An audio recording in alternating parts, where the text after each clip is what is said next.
And our goal is not merely to provide immediate relief with a bed and a meal. Instead, our objective is to transform the lives of our guests, the 268 men, women, and children who live with us. We do that with a broad range of programs. For example, we have a very focused and successful addiction recovery program. We have classes and counseling sessions in a wide array of topics, from personal finance to anger management, to job preparedness, to parenting. And all these things prepare our guests so when they get out of the mission, they never have to come back to a place like the mission again. We offer programs in homework assistance and tutoring that all kids have access to ensure success in school. We have a range of physical activities and sports, social time, and Bible studies for all our kids. When we got here, he barely talked. Now he says his whole ABCs, 1 through 20. He's learned so much. One of my favorite staff is Mr. Tim because he's nice, he jokes around with the kids, and many other kids like to hang around him. Victorious for Life class really helped me because that helped me become in tune with myself and learn a lot, relieved a lot of my anxiety. And now when I'm looking for jobs, I can actually put I'm a high school graduate. It's a wonderful feeling, it really is. I have learned a lot about who God is and who He is as a Savior, who He is as a Father. I'm grateful for just being here and just learning and growing. If it wasn't for the mission, I wouldn't be a medical assistant. I wouldn't be a homeowner. All of these things, I would not have been able to become the person that I am now without my time here at the mission. All these things are free to our guests, and we take no government funding. We are sustained exclusively by the voluntary donations of individuals, companies, churches, and other organizations. We also want to ensure that our guests are introduced to and develop a relationship with Christ. If you'd like to be a part of this, if you'd like to volunteer at the mission or to donate to the mission, I encourage you, go to our website, OURM.org, or call me on my cell phone personally, 407-928-6375.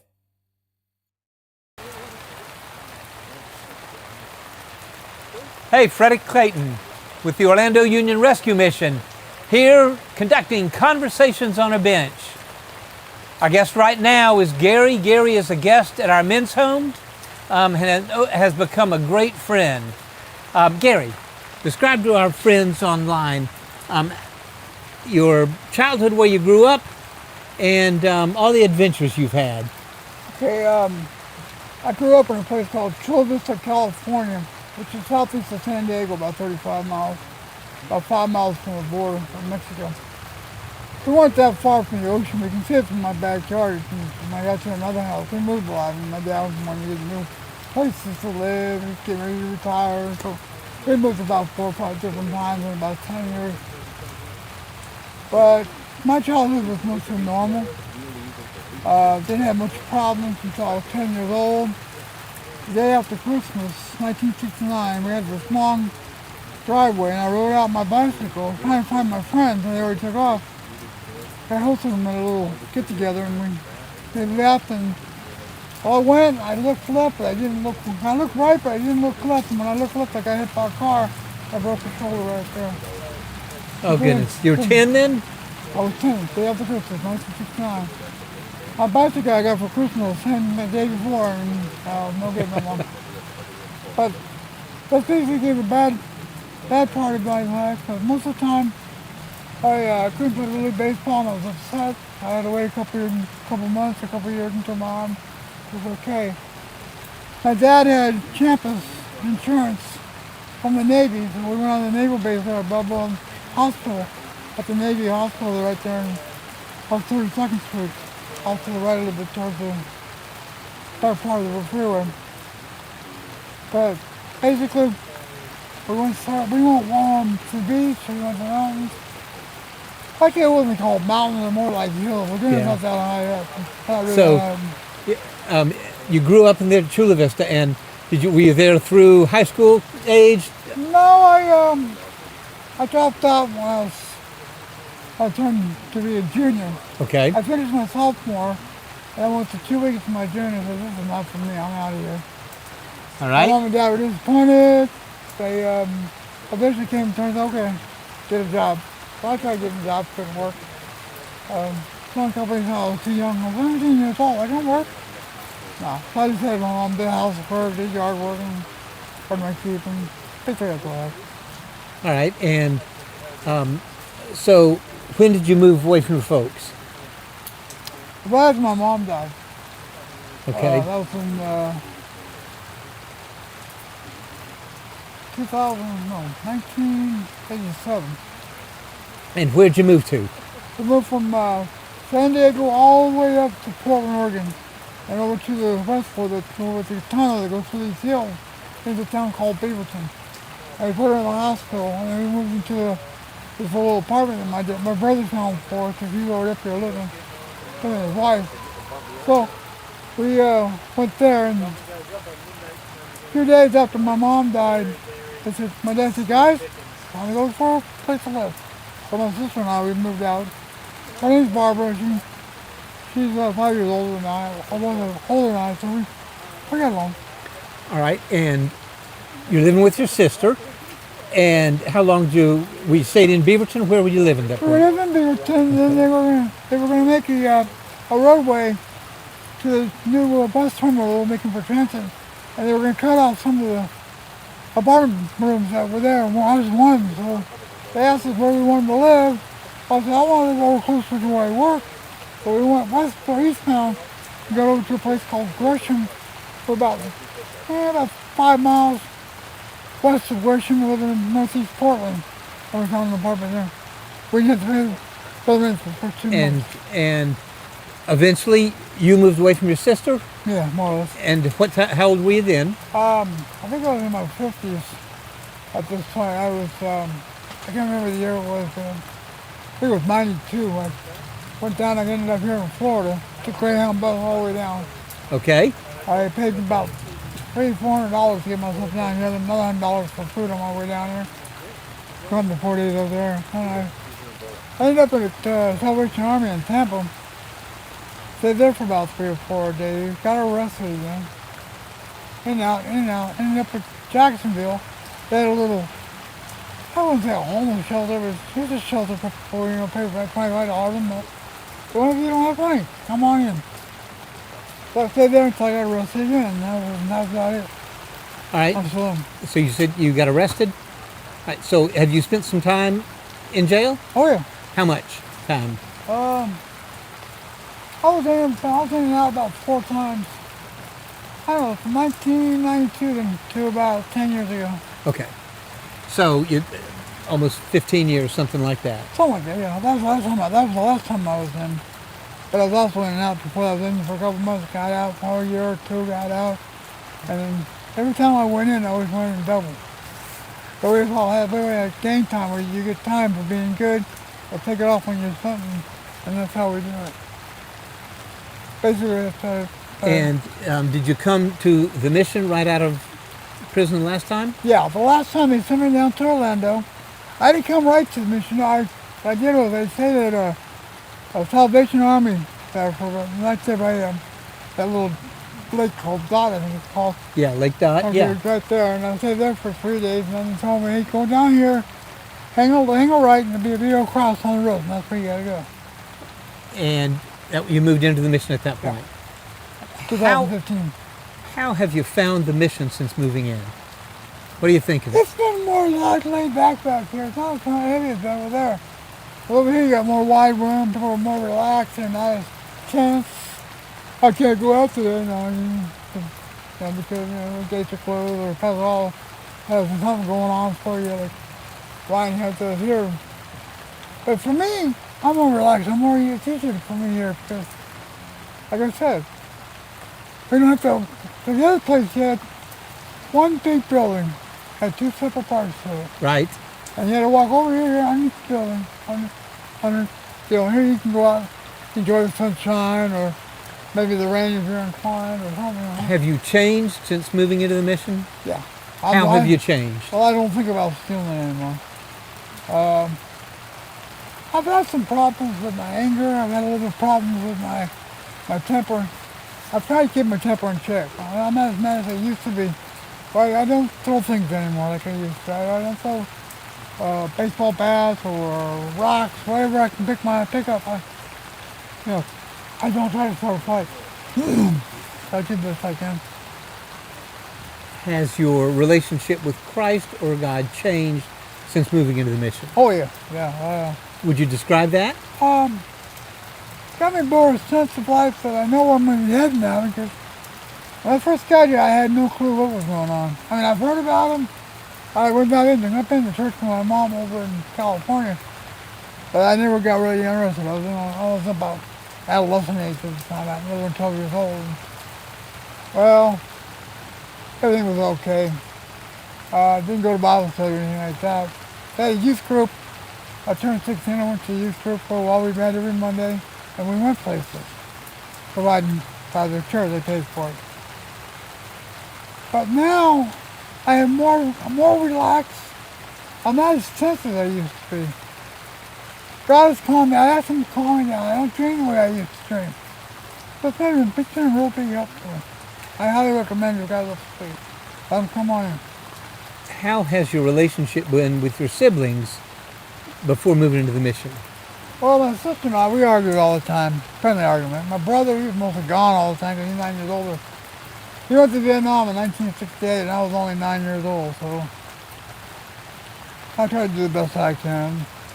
And I gather you were estranged from him for a long time. Oh yeah, for 32 years. 32 years? About 3 years ago, this guy, his wife worked at the mission, and the head lady that works there got together and contacted my brother because I told him I used to live in Idaho.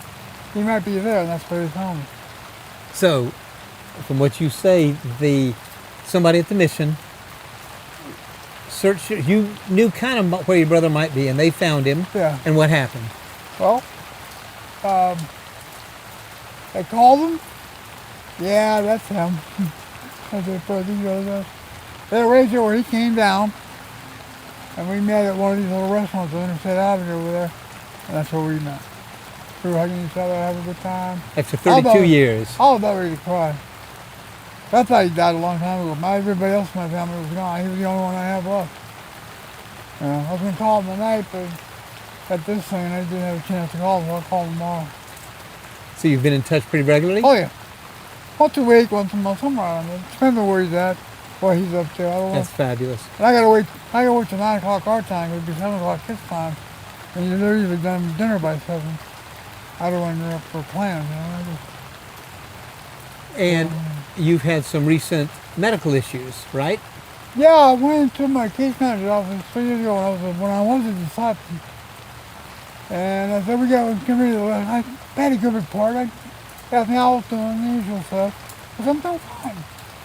So I got up, and I was just about ready to get out the door when he said, hey, wait a minute, let me take a look at you. I turned around, what's this up here? Oh, how you feel? Normal, doesn't hurt. Nothing's okay. Well, to make a long story short, next morning I got up after class. He told the driver to take me to the hospital. So I went to RMC Hospital, found out I had thyroid cancer. And how bad we didn't know, so I had to stay in the hospital for 11 days to figure out how they were doing at meetings. They came and talked to me, I went back, I talked to the doctor. He was going to do it, Mr. Tony. All these people that were so grateful, were gracious to me, they helped me out.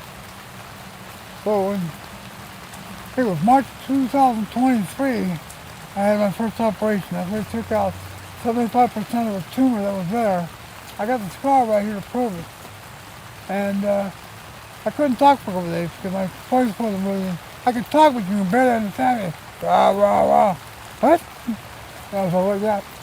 So I had to wait a few months, and I think it was about October. We went back into operation, and she put a little stent in me so I could talk like I am now. I could talk better than this, but right now my voice has been so used, it's starting to go down, so, that happens. So what's your prognosis? What do they say about the cancer? I'm gonna have it for the rest of my life. Okay. It's the lowest form, very lowest form of thyroid cancer, but I still don't have that. I'm also diabetic. If I'm not out some months ago or years ago, I'm doing the best I can. I'm just doing whatever you tell me, and driving penny crazy. And you're still working at the store, Yeah. sorting clothes primarily? Also hanging up clothes, Got one guy sorting. One guy does the pants, one guy does the kid clothes, and I do the shirts. And we all get together and we have the little job to do after. About 3 o'clock, we got to mop, sweep, and all that stuff. And then, we take breaks. And then it's a good thing, too, because if I couldn't take a break all day, I wouldn't make it. I have to take a break. Even a 15-minute break would help. How would you describe your experience at the mission overall? Has it been good? It's been really, really great. It really has. And without this mission, I wouldn't be here. I'd probably be dead.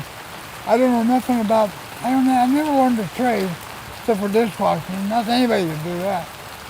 But I'll tell you what, if it wasn't for a mission, I'd probably be dead. Because this is really remarkable how these people are. I think a lot of guys transform.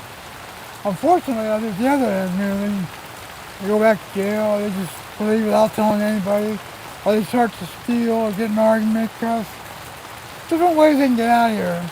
I gotta pray for those guys because God's working on them. They just don't want him, they're just not listening. Yeah. And I gotta pay that. Yeah. I'm the old man of the sea, more or less. I've been here 10 years, and some of you guys have only been here 3 months. So, and some guys think you got kicked out. Do you feel like you've developed a community of friends who love you here? I was young, yeah. Some guys have left because they had other things to do. My next door neighbor, his name is Will, he just moved out with 2 guys over to an apartment. And he's one of the staff members over at the mission house. So we took it on. We're still in touch. That's awesome. That's awesome. All right. You got anything else you want to say? Not right now. All right. God bless you, my friend. Love you. Glad you're here. All right. You can join us again just a few minutes.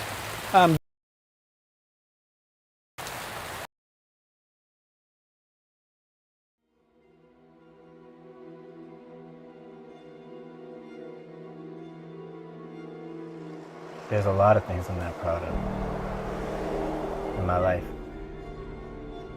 Despair can feel overwhelming. Think about where I've come Sometimes from. our past tragedies or past It's mistakes mind-boggling. are hard to escape. The largest robbery in juvenile history, 211 houses. But hope is The powerful. gang I was in, It starts with a small we didn't step care. like a meal or a warm Our bath. lives were Hope is being honest, what finding we can strength, and get reuniting next. families. You know, and what It's I knowing got your was children will be safe an tonight. addiction to seeing. At Orlando Union Rescue Mission, we transform lives. With your help, we provide the foundation for a brighter future. Support us. Give hope and a new beginning. Orlando Union Rescue Mission.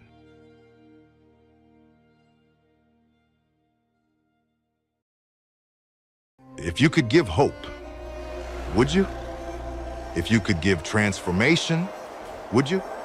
If you could reach out and change someone's path from the wrong one to the right one, would you? At Orlando Union Rescue Mission, we change lives. We bring hope to the hopeless. It only takes $1.24 to provide a meal and welcome someone to the mission. Give God's hope. Donate at OURM.org.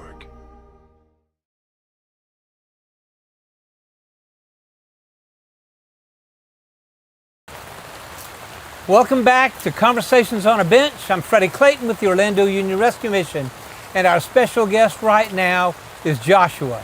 Joshua is one of the guys living at the mission, making a difference in the lives of all the folks here, while God makes a difference in his. Joshua, thank you for being here, brother. You're welcome. All right, appreciate it. So tell me about where you grew up. Tell me about your family. I grew up in North Carolina. Where in North Carolina? Thomasville. I know exactly where Thomasville is. Yes, sir. Furniture capital of the world. Yes, sir. Used to be. Sir. I went to Evans High School, you know what I'm saying? But I didn't finish. I had to get upgraded, you know what I'm saying? So I had to get, you know what I'm saying, right. Something different, you know what I'm saying? When I got something different, I went and got a GED, you know what I'm saying? And I was very, very, very proud of myself, you know what I'm saying? You should have been. I was, you know what I'm saying? And I have a testimony I want to give everybody, you know what I'm saying? I got in a tragic accident, you know what I'm saying, and it took part of me, and I thank God because he was the only one that saved my life and gave me what I needed to give, you know what I'm saying? So was it a car accident? Yes, sir. I can show you? Sure. Okay, I see it. You know what I'm saying? I thank God for that because I was supposed to be here. So I'm a testimony from everybody that gonna see this. A child of God, you know what I'm saying? And I thank the rescue mission. I thank them, I thank them, I thank them, you know what I'm saying? Because if it wasn't for them, I wouldn't be here. Well, God bless you. So, how long have you been at the mission? I've been here about 3 weeks. So you're brand new here? Yes, sir, yes, sir. And how long have you been in Central Florida? Did you come down from North Carolina? Yes, sir, I did. I went myself, you know what I'm saying, and I wanted to change my life, you know what I'm saying? So I went from North Carolina to Raleigh. I went from Raleigh to Florida, you know what I'm saying? I've been in Florida ever since, you know what I'm saying? And how did you find the mission? I found the mission because someone was telling me about the mission and I didn't know where it was at. I was walking down West Colonial and I seen the Red Cross. I seen a Red Cross and I came to them and they saved my life. Well, God bless you. Yes, sir, So, yes, sir. what has it been like since you moved in?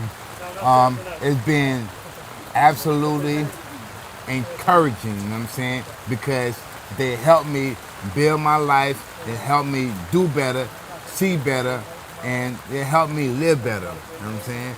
I thank everybody from Mission, they helped me, you know what I'm saying? So I thank them. I thank them very much, very much. What is your discipleship services? Where do you work at the mission? You work in the kitchen or? Yes, sir. I'm hospitality. I work in the kitchen. I do everything that needs to be done.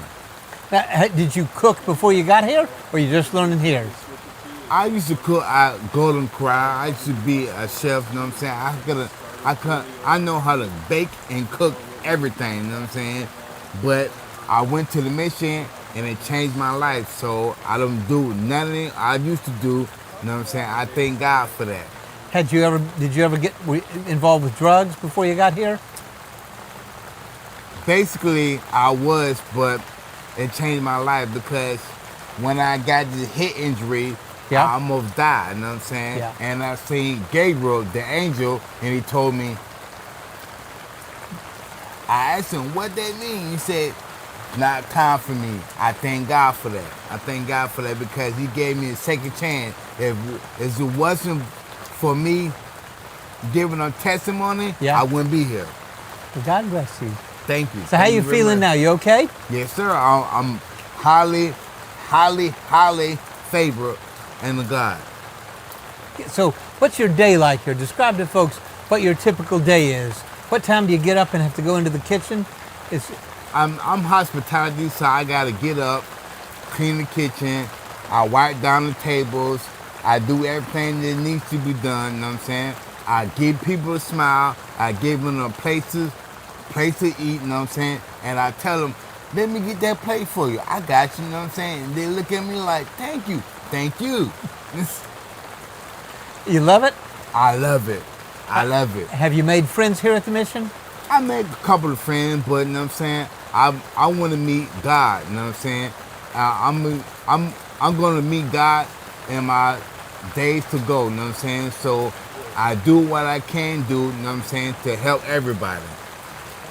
Do you do your Bible study book work? Yes, sir, I do. Who's your counselor? Mom.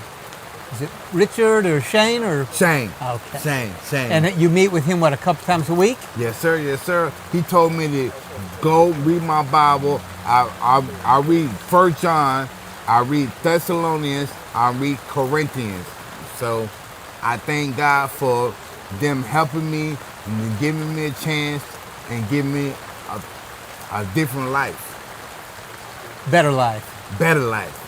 Yes, God sir. bless Yes, you. sir. Right, God so bless you too. You attend chapel here? I do every day. Every day when they call chapel, I run up there to get the blessing from God. Do you have, as a result of your stay here, do you have more hope for your future? I do. I have many hope, you know what I'm saying? If it wasn't for God, I wouldn't be here. So I thank God, and I thank the mission, you know what I'm saying? The mission is the best thing ever happened to me. I thank everybody that worked for the mission. I thank everybody. I give everybody a smile. I give them a thumbs up. Well, God bless you. Thank you for doing that. Thank you very much. All right. Joshua, thank you for being here, brother. Thank Love you very much. Glad you're here, man. Yes, sir. All right. We'll take a quick break and be back shortly.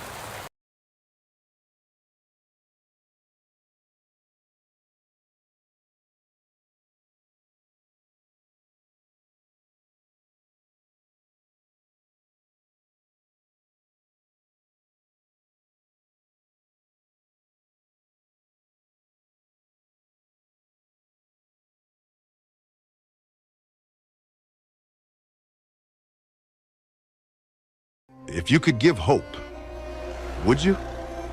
If you could give transformation, would you? If you could reach out and change someone's path from the wrong one to the right one, would you? At Orlando Union Rescue Mission, we change lives. We bring hope to the hopeless. It only takes $1.24 to provide a meal and welcome someone to the mission. Give God's hope. Donate at OURM.org.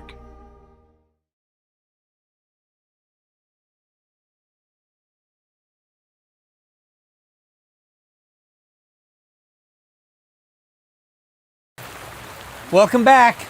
Conversations on a Bench on a rainy night during a 7-hour thunderstorm here in Orlando, Florida.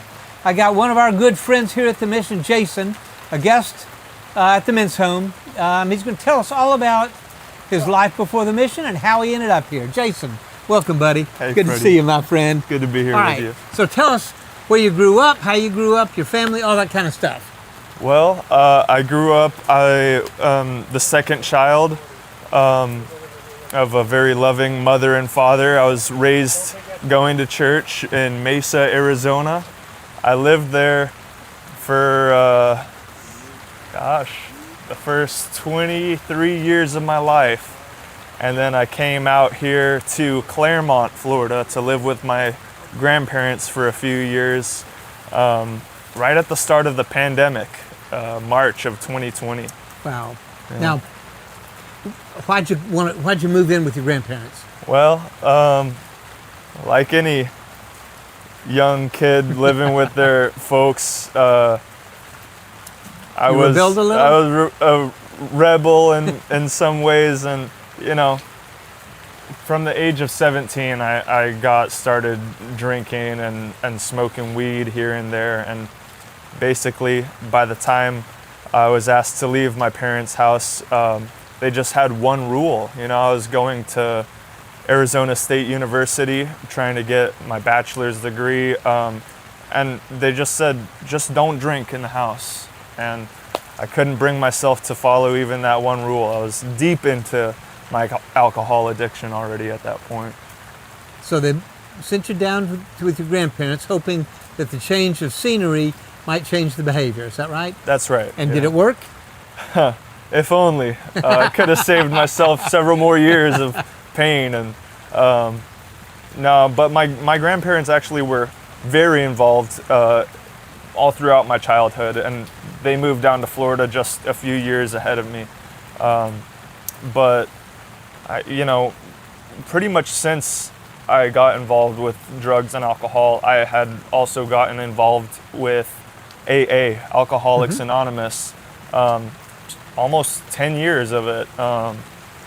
And so I realized early on that I had a problem, but while I intellectually agreed with all of the facts that were presented to me about myself, I can't deny, looking back on it, that I really had not come to an acceptance of the addiction struggle that I dealt with. And I thought that I could manage it and overcome it on my own. And I was very wrong. I needed Jesus. So, how did you end up at the mission? I came directly out of 6 months at the Salvation Army just down the street, and they're a good program too. Was the Adult Recovery Center? Yeah, Okay. yeah, the ARC right down there, and you know, it was just the same old thing. It was the third or fourth program / rehab that I had been in, and you know, it was very based in the 12 steps of AA and NA, but I still did not have an authentic working relationship with my Lord and Savior, where He was God and He was in charge of my life, and I was just doing what He wanted me to do. I still wanted to be in charge, and I wanted to, quite honestly, be able to drink and drug and enjoy myself without the consequences. And that's not in the cards for someone like me. So how long ago did you move into the mission? Gosh, it was about 19 months ago now. And I've been sober ever since. Congratulations. Thank you. That's something that I had thought about, kind of dreamed of in a way. Like, what would it be like to collect a 1-year chip for drugs and alcohol? And looking back on it, you know, about 7 months ago now, it was just the beginning still of a life that I found to be more joyful and filled with purpose than I had even imagined.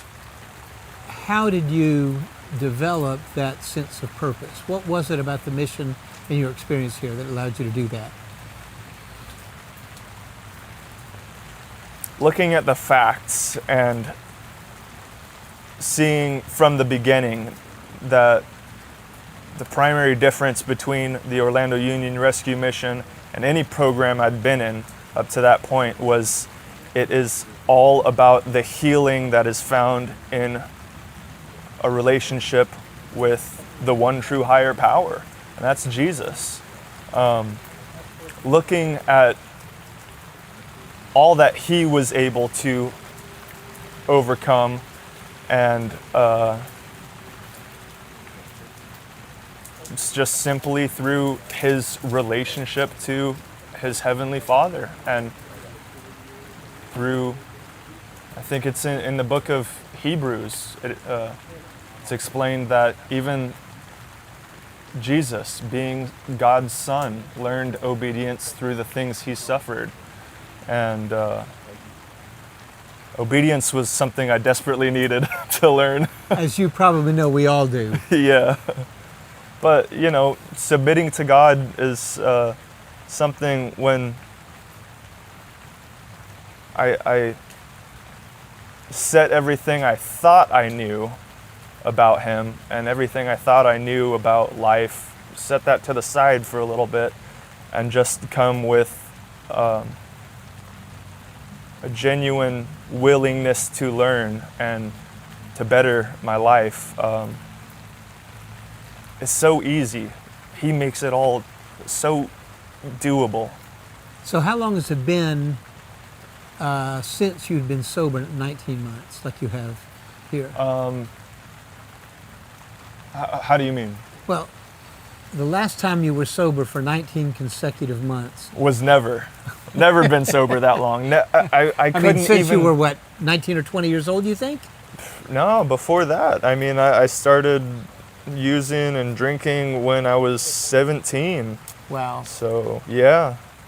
You know, up until now, I had been able to string along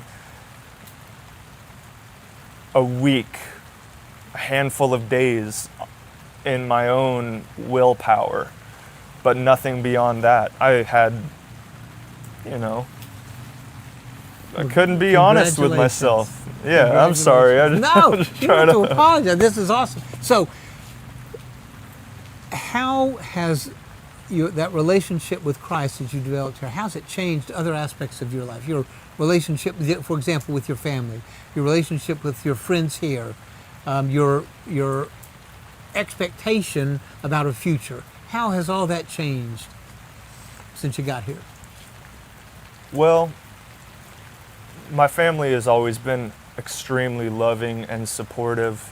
You know, from as long as I can remember, they tried to encourage me and tell me, you know, you're smart enough, you could do anything you wanted to.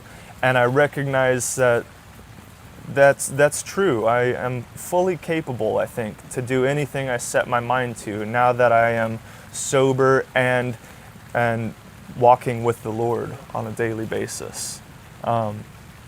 He makes my relationships more full with family and friends. There's just he invites that purpose into my life. You know, why am I having this conversation here with you? And it's, anybody can find the meaning in it, that is hope, but he just makes it so real, so tangible, I guess. Do you have a good relationship with your folks now? I do. Are they proud of what you've accomplished? They are. That's great. Yeah. Congratulations. Thank you. And your expectations about a future, your hope, how has that changed, if at all, since you got here? Oh, man. Okay, well, you know, I've never really dreamed about... Well, now, do you want to go back to school? Do you want to get do you just want to get a job? What? That's the thing. I'm still kind of trying to figure out what that next step looks like for me. I was going to say I've never really valued so much and had dreams about what occupation do I want to do when I grow up. You know, I had always just wanted to meet a beautiful Christian woman and have a wife and have some kids and the white picket fence and a dog and playing with the kids in the front yard. Like, that was my dream. It didn't matter what I did as long as I was helping people. And Jesus Christ in my life has opened my eyes to that there's no greater purpose than sharing the gospel, sharing the love that is in God for everybody. This free gift of eternal salvation. There's no higher calling than just... So how do you share that here at the mission? Oh, on a daily basis, I am blessed to be able to minister to our guests. They come in off the streets every afternoon, and I work in the dorm right over there. We can open our doors up to 48 guys, and I welcome them in, make them feel comfortable, and offer them whatever hygiene products, and get them connected with the guys in the luggage room for whatever they need while they're here overnight. They also get their meal. They get to hear the gospel every evening, and I just treat them like human beings. I remember when I was coming off the street and I came into that dorm, I didn't know which way was up, but the guys that were in there at the time, Lars and Bill, who has moved on back to his family up in north. Indiana, right? Yeah, man. Yes. You know, God has given him complete restoration in his relationships with them, and he's still bringing more healing into Bill's life personally. But those guys made me feel so safe and welcomed here when I was there, and so I just try to do the same thing. Just try to share the love of Jesus with everybody. Share that legacy. Yeah. So how many siblings do you have? I just have one older sister. And where does she live now? She lives in the new Winter Garden area. Oh, okay. Just kind of a little ways outside Disney. And do you have a relationship with her at all? Yeah, she's my best friend, and she's always been my role model. Yeah, I love her to death. And we were not always so close. When we were real young, we butted heads for so many years. And I love her, and I look forward to more opportunities to share the love of Jesus with her. You know, she grew up going to church like me. But you know, as we all do, have different understandings of life. And I know that God's still revealing himself to her and loving on her the way that he does so beautifully. Do you have any kind of schedule for getting a job, getting out of here, anything like that? Yeah, I'm in the process where I had completed my the bookwork side of the program a few months ago, and I took a few months just to let myself acclimate, intentionally slow down, because a big area I messed up leaving my last program was I rushed out of there and rushed into a job that I had no business doing. It stressed me out like crazy and just pushed me right back towards alcohol, and I wanted to make sure I'm not making the same mistakes this time.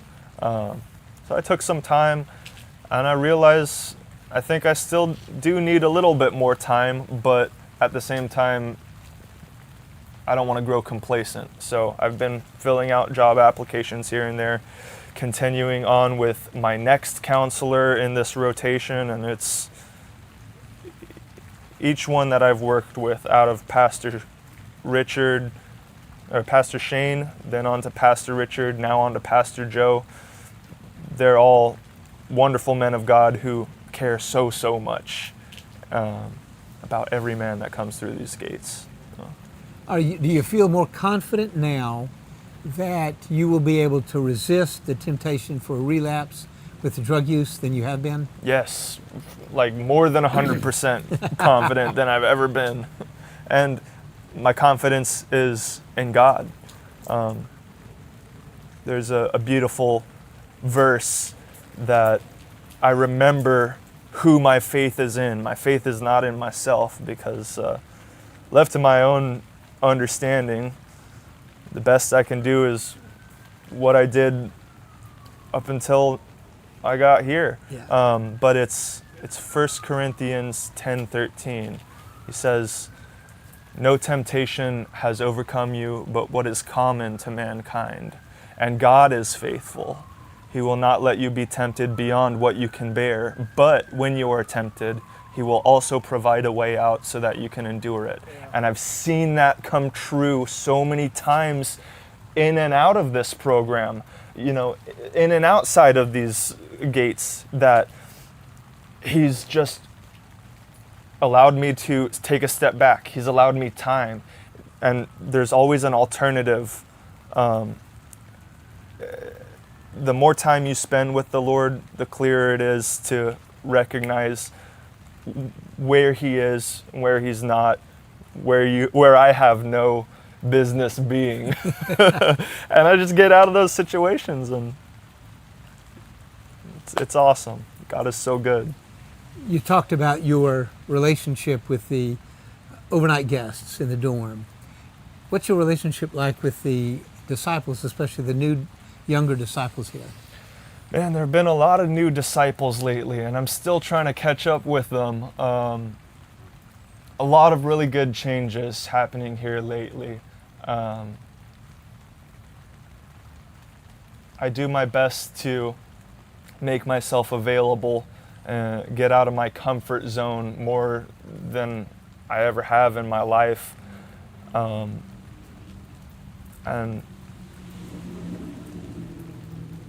these guys coming in, they do want better for themselves. They don't always know some of the more specifics of what to be doing. So I really just try to be a friendly face to them, let them know where I am, let them know, hey, like, just pull me aside at any point. And I just try to let what I do be a demonstration of my faith. I try to be, like, just lead by example. And it's been working out pretty well. Good. All right, well, God bless you. Thank you. Thanks for putting up with me, Freddie. Man, this was awesome, Jason. Thank you, buddy. And God bless you. Good luck here. We are tickled to death, and we're glad you're with us. Amen. Thank you, man. sir. Love you. Love you too. All right. Next up, take about a minute, and then we'll see Floyd. You want to take a minute break? You want to go ahead? Minute break. I'll take a minute. Okay.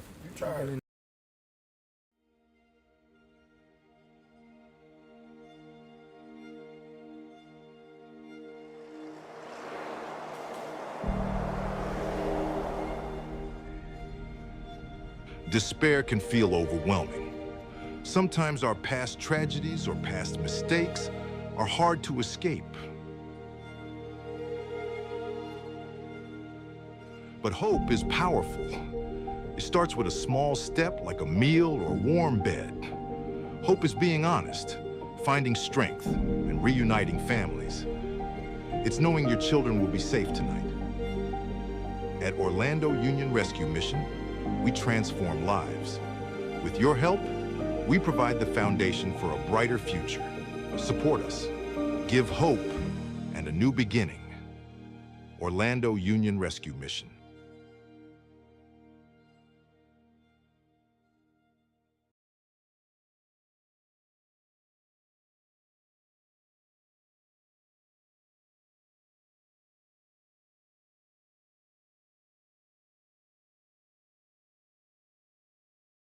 Give us a countdown. 3, 2, 1. All right, we're back. Conversations on a Bench one more time. The rain has stopped here. It's not nearly as heavy.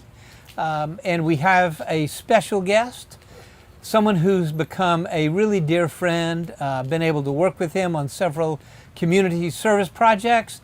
This is Floyd, one of our guests here at the Men's Home. God bless you, my friend. Thank you for being here. Thank you for having me, friend. My pleasure. All right.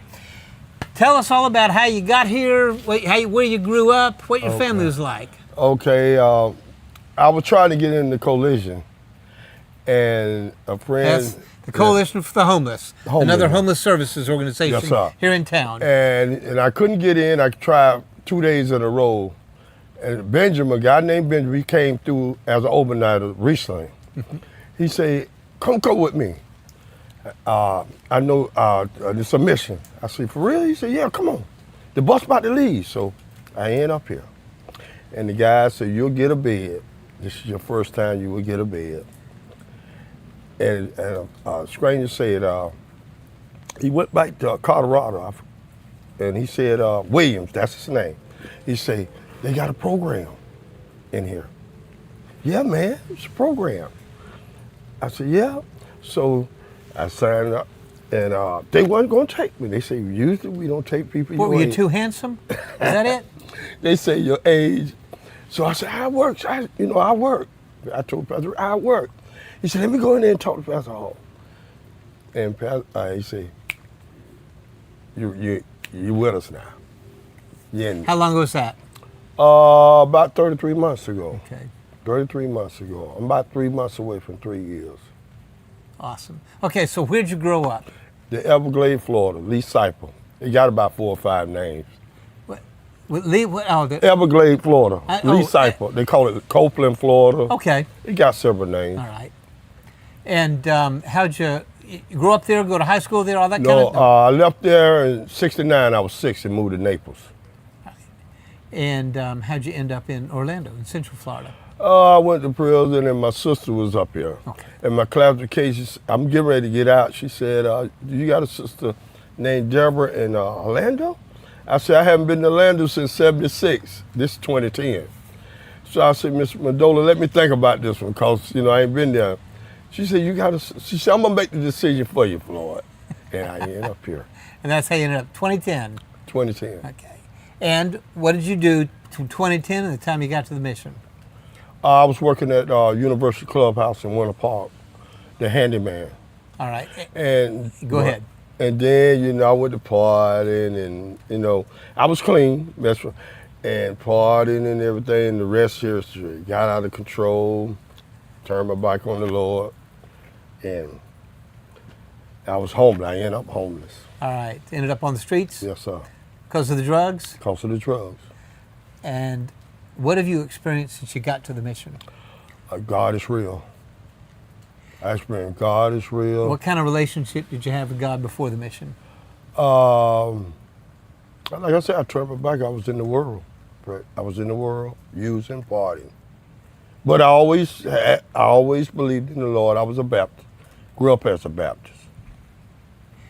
And what has been your experience on drug use since you came to the mission? You've been sober the whole time? Sober the whole time. Never really? thought to stand in God the Word. bless you. God. Stand in the Word. Knowing I had these blood, it's a life or death situation. I was out there with them blood clots in my legs, pneumonia, knowing I had it with the backpack with the medicine, and out there using. That's God. That's God. Ain't nothing else. That's God. Right, so you stayed in the overnight, how 3 long? days. 3 days. 3 days. And then you talked your way into the discipleship program. Yes, sir. And what have you experienced since then? Describe it for me. I experienced it's help out there. And the mission. This place will help you, and the staff is unbelievable. God is so unbelievable. If you want to get it right, this is the place to come. How do you get it right here? What is it? Stand faithful to the Lord. And you've been able to stay faithful. I've been able to stay faithful. Yeah. And our audience needs to know that when we do community service projects, Floyd is always one of the first guys to sign up. When we built beds, when we sorted clothes. That was the most fun when they. And when we packed those meals last month. And he tries to assure me that he doesn't sign up solely because I take him out to Golden Corral afterwards. He says part of it is he wants to serve God, right? Yes, sir. All right, so I think you mentioned to me earlier that you are beginning to look for a place. Is that right? Yes, sir. Or is that we're going to throw you out? What was it? You know, now I'm paddling back now. The staff love me, say, Lord, don't rush it. So, take it one day at a time. Good. I'm retired. They don't want to hire me anyway. So you get Social Security. Yes, sir. All right, and is it enough to survive? Not really. So you're going to have to supplement it with working a day all? Or are you going to find a way to part-time somewhere. I can't work full-time, Awesome. No. You have any idea how much longer you want to stay? Picking back now, I'm just going to take it one day at a time. Staff they told me don't rush it, so, Are you confident you won't go back to the drugs? Very confident. What makes you so confident? God. My guess is you have made that promise to yourself before, I made a right? promise to the Lord. Okay. This is a life and death situation. I won't be so lucky if I go out there. I won't be so lucky to go to jail if I go out there and stumble. I'm not a dog going back to my old vomit. God bless you. You work in the kitchen. Yes, sir. Right? What do you do in there? I cook breakfast. Best breakfast ever. I cook breakfast and I take pride. The peanut gallery is telling us you cook the best breakfasts ever. I take pride in it. It's good. And did you ever cook before you got to the mission? I used to cook a lot at the house, But never for big groups like this? When I was locked up. How long were you locked up? I was locked up 10 straight years. 10? And I presume that was a pretty miserable experience? Yes, it was miserable. I kept my nose clean, and it could have been worse. I could have been dead, so I take it. And God loved you through it, huh? Led me through it. Right, so,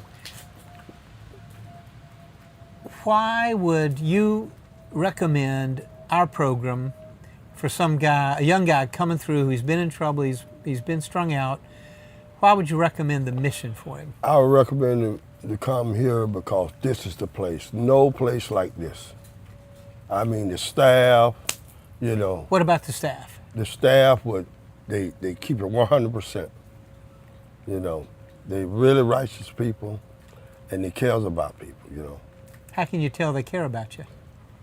Their generosity, they love you, they're patient with you, it's the whole 9 yards, they will do whatever it takes to go out their way to keep you from going back to your old vomit. Do you work with some of the younger disciples, the guys who are just entering the program?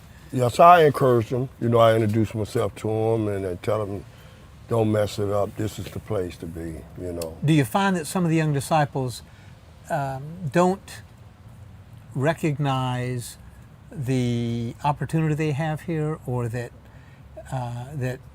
they don't take it seriously enough? Yeah, I tell them, I say, this is the easiest it's going to ever get for you. You know? Including myself. Yeah. And do you see changes in them when they get here? I see changes in them. What kind of changes? Like I see them off studying in the Bible. The playful, you don't see that anymore, you know. And they take it more serious, going to church, you know. If they need somebody to talk to, they'll call me and, you know, Lord, what do I need to do this, that, you know, and encourage them. Do you see yourself as a mentor ever for some of the younger guys? Oh yeah, they really look up to me. They really do. It's great for them. They look up to me, and I try to be that leader. What kind of advice do you give them? Be patient and take it one day at a time, and you'll reach your goal if you set your heart to it with the Lord. Do you encourage them in doing their book work, the Bible study, reading the Bible? Reading the Bible, stay in the Word, stay in the books. That's the true Facebook. Yeah. Have your face in the Word. From your experience, do the younger guys, let's say the guys 35 and younger coming in to the mission, do they have much experience with the Christian faith or the Bible? Do you think they're exposed to it, most of them growing up, or is it they grow up without? It's most of them was like they didn't have it in the household. They grew up without it. Yeah, I think that's one of the differences. Father figure probably wasn't there for them. Yeah, I think that's maybe one of the differences with generations. That our generations, I'm a lot older than you, but couple years. Our generation, most of us grew up in the church, even if we didn't.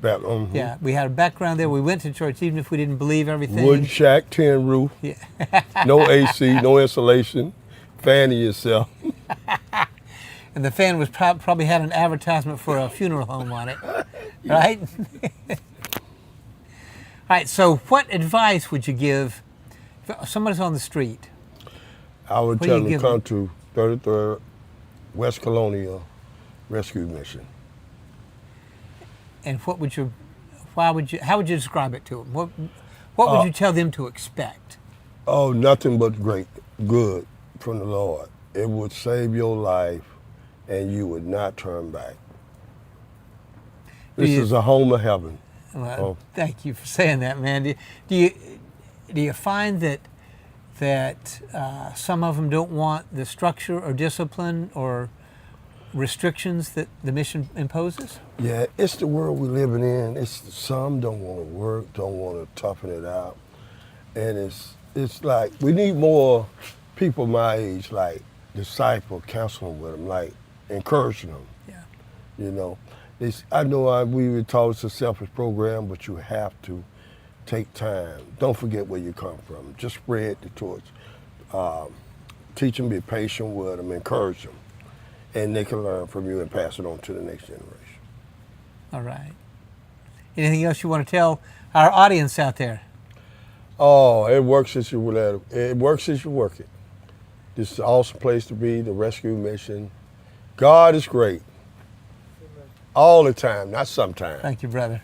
Love you, my friend. Love you too, my friend. Thank you. God Thank you for having me. All right, take a quick break. Freddie, you want to take this? Thank you all. Yeah.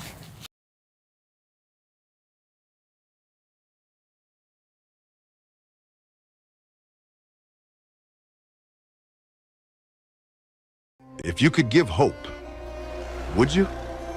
If you could give transformation, would you? If you could reach out and change someone's path from the wrong one to the right one, would you? At Orlando Union Rescue Mission, we change lives. We bring hope to the hopeless. It only takes $1.24 to provide a meal and welcome someone to the mission. give God's hope. Donate at OURM.org.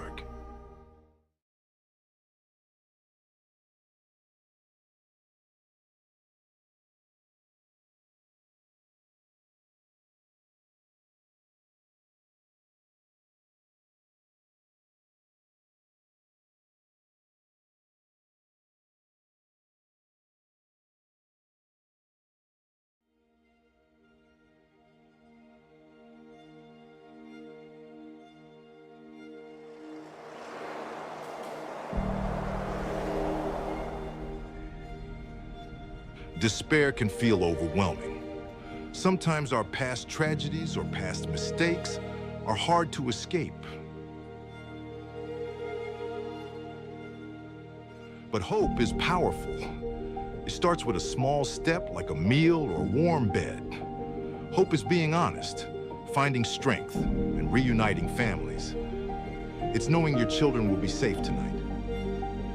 At Orlando Union Rescue Mission, we transform lives. With your help, we provide the foundation for a brighter future. Support us. Give hope and a new beginning. Orlando Union Rescue Mission.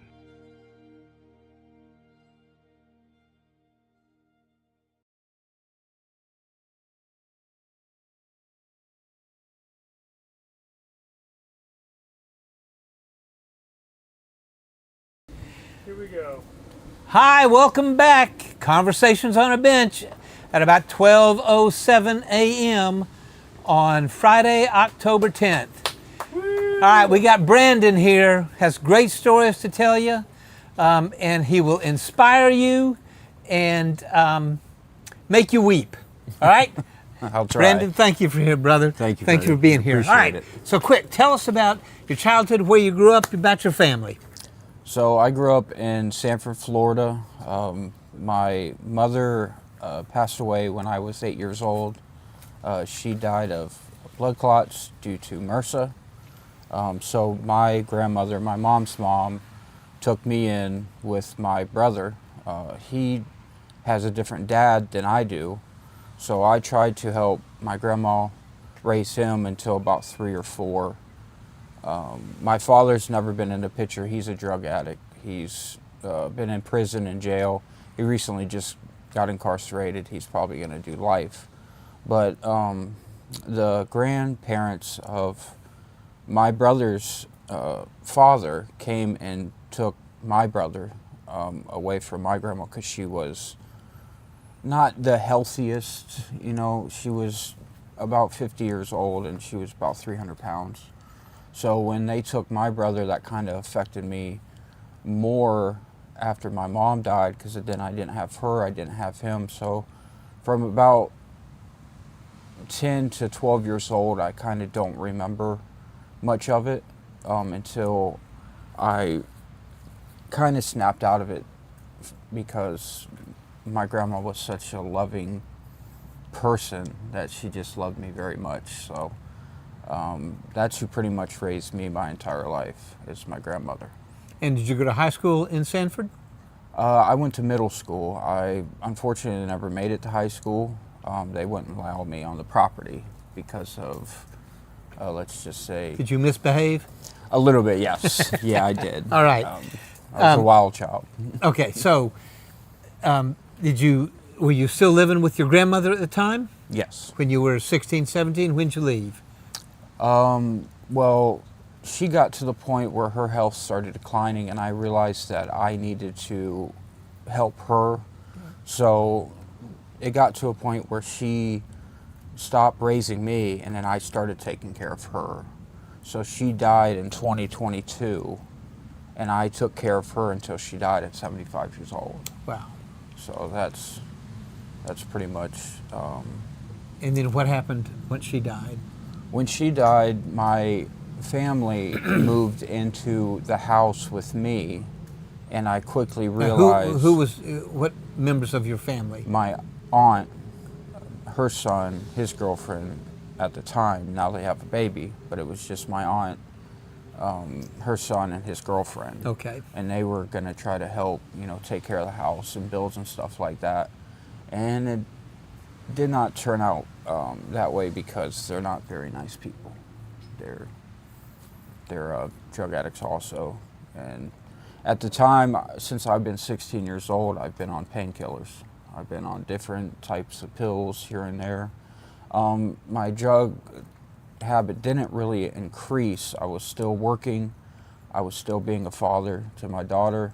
I was doing everything I needed to do on the outside, but when the doors were closed, that's where my addiction was. And it didn't really kick off until my grandma died.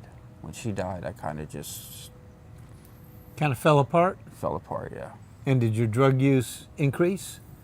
Dramatically. It went from 1 or 2 pills a day to 7 or 8. And 7 or 8 turned out to be way too much money. And then this is right around the time fentanyl started hitting the streets. And at the time, I didn't know what fentanyl was. So I tried it, and it was the worst, best thing ever, you know. Right. So that's the only way I can describe it. It's and that was, you said, 2022? 2022, yeah, right around 2022, 2023. And you began declining at that point? I've been super declining. I ran a business with a buddy of mine. He was in pool business for 25 years. And I was looking for a job, so he hired me, and I did that job for 5 years. And right around the 5th year, that's when my grandma passed, and I started getting into fentanyl, and my work was going down. I kept telling him that I can't physically do the work that he wants me to do, because it was just, I did 100 pools a week. Wow. That's a lot of pools by one Yeah. person. So I was trying to keep up with working and doing more drugs to keep me going, and it was just, it wasn't working out. And it eventually was slowly going collapsed. down. Yeah.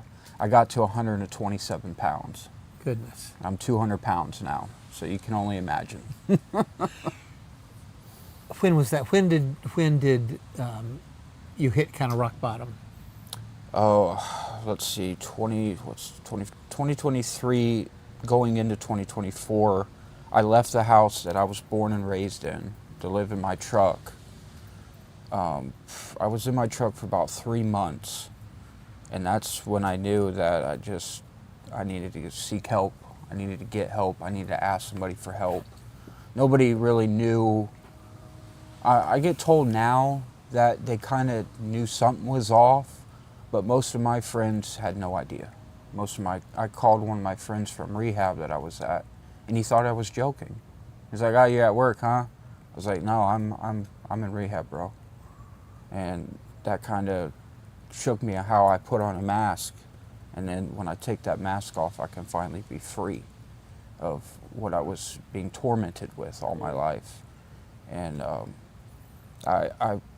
I'll never forget this. I was in my truck, and I never went to church, but I always, I believed in God, because there's just too many things in my life that I can't explain. So I prayed, I just prayed to God. I said, I just want to be closer to you, and if you take this from me, I will follow the path that you want me to follow. And here I am. So when did you come to the mission? About almost a year.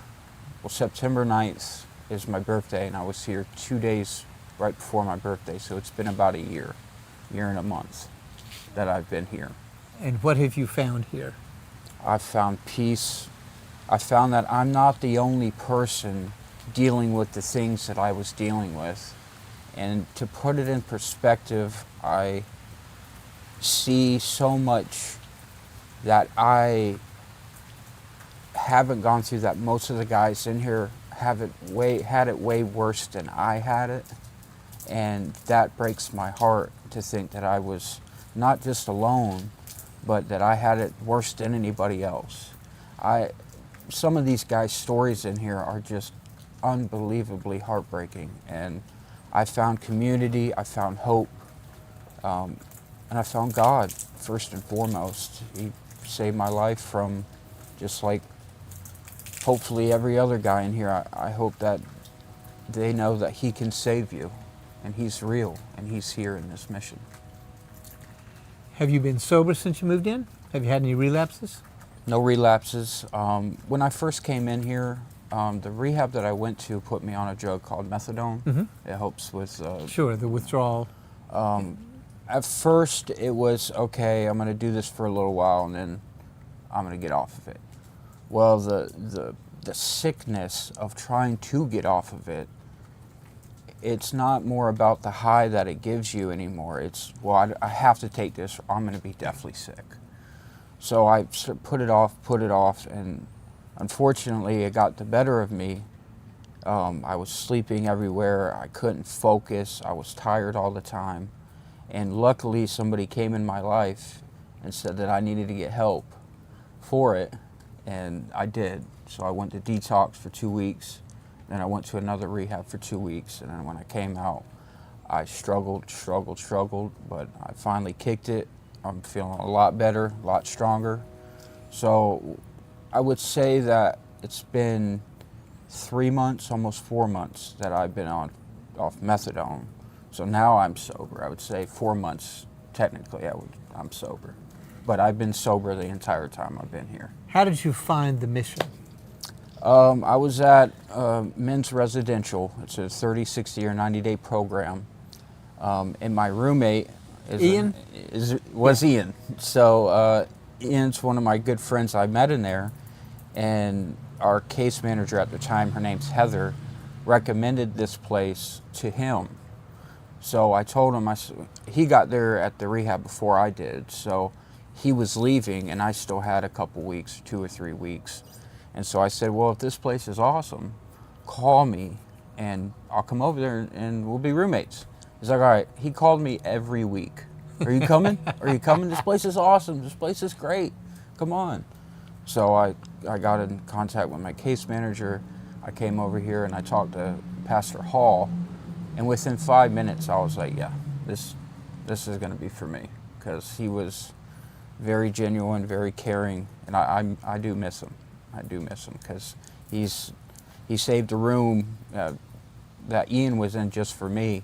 And that he didn't have to. He didn't have to do that. So he wanted to make sure me and Ian were roommates. So that's how I found the mission. It's through him. Fantastic. Yeah. And so what's your duty assignment in the mission? I work at the budget store. When I first started, I worked in the back selling furniture. And then I worked up front selling clothes. And now I'm upstairs putting baby clothes on hangers all day. So it gets kind of boring, but I like repetition. I like steady work. I've worked all my life. I've never not had a job. Right. So I like the steadiness of it. You know what you're going to go and do. It's already ready to go. So I kind of like it. It's very relaxed compared to what I was doing. That was very physically demanding, and this is more just easy stuff. So dealing with Miss Penny, she's great. I love you. If she watches this. Yeah, she'll be watching, exactly. I love you, Penny. Do you deal much with either the guys in the overnight dorm or the new disciples coming in? I try to talk to people I see struggle that are maybe struggling with something.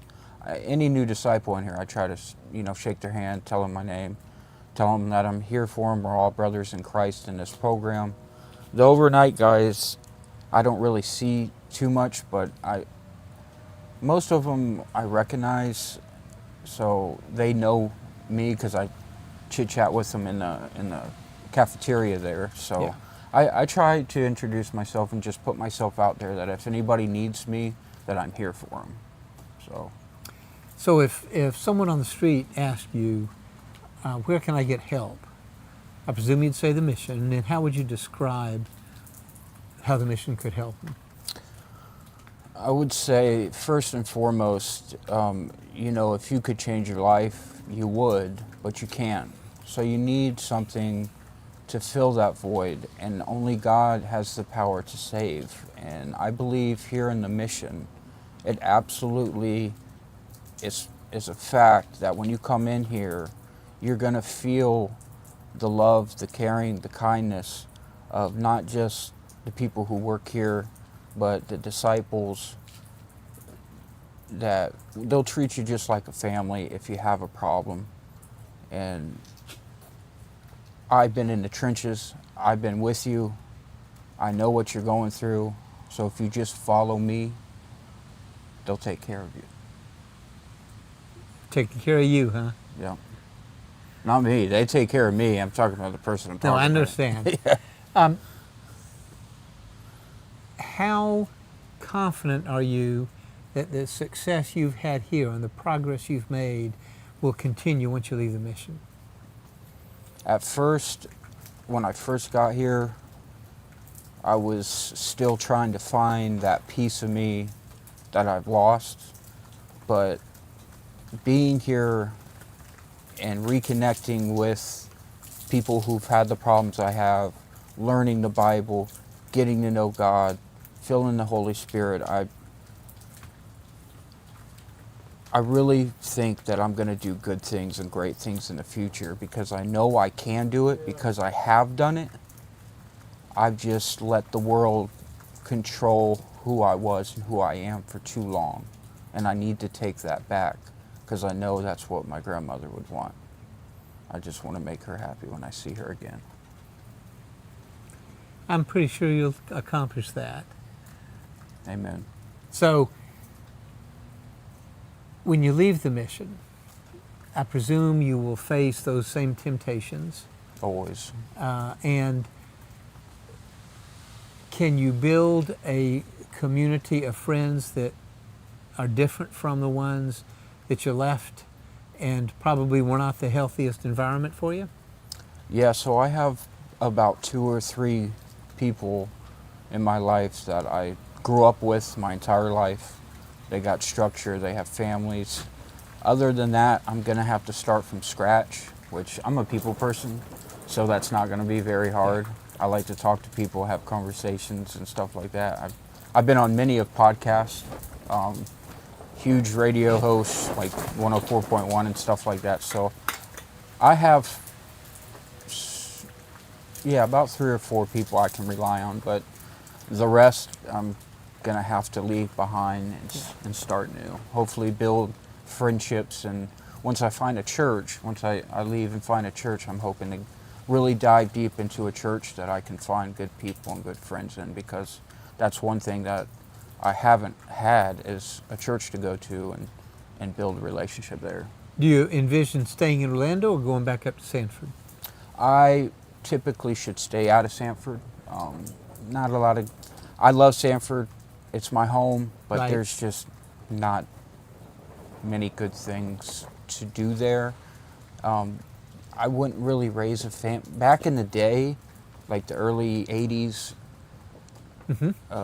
maybe late 80s, early 90s, Sanford was a very popular town, but now it's, the way I see it and the way I was in it, I see the bad side. And there's more darkness than there is light.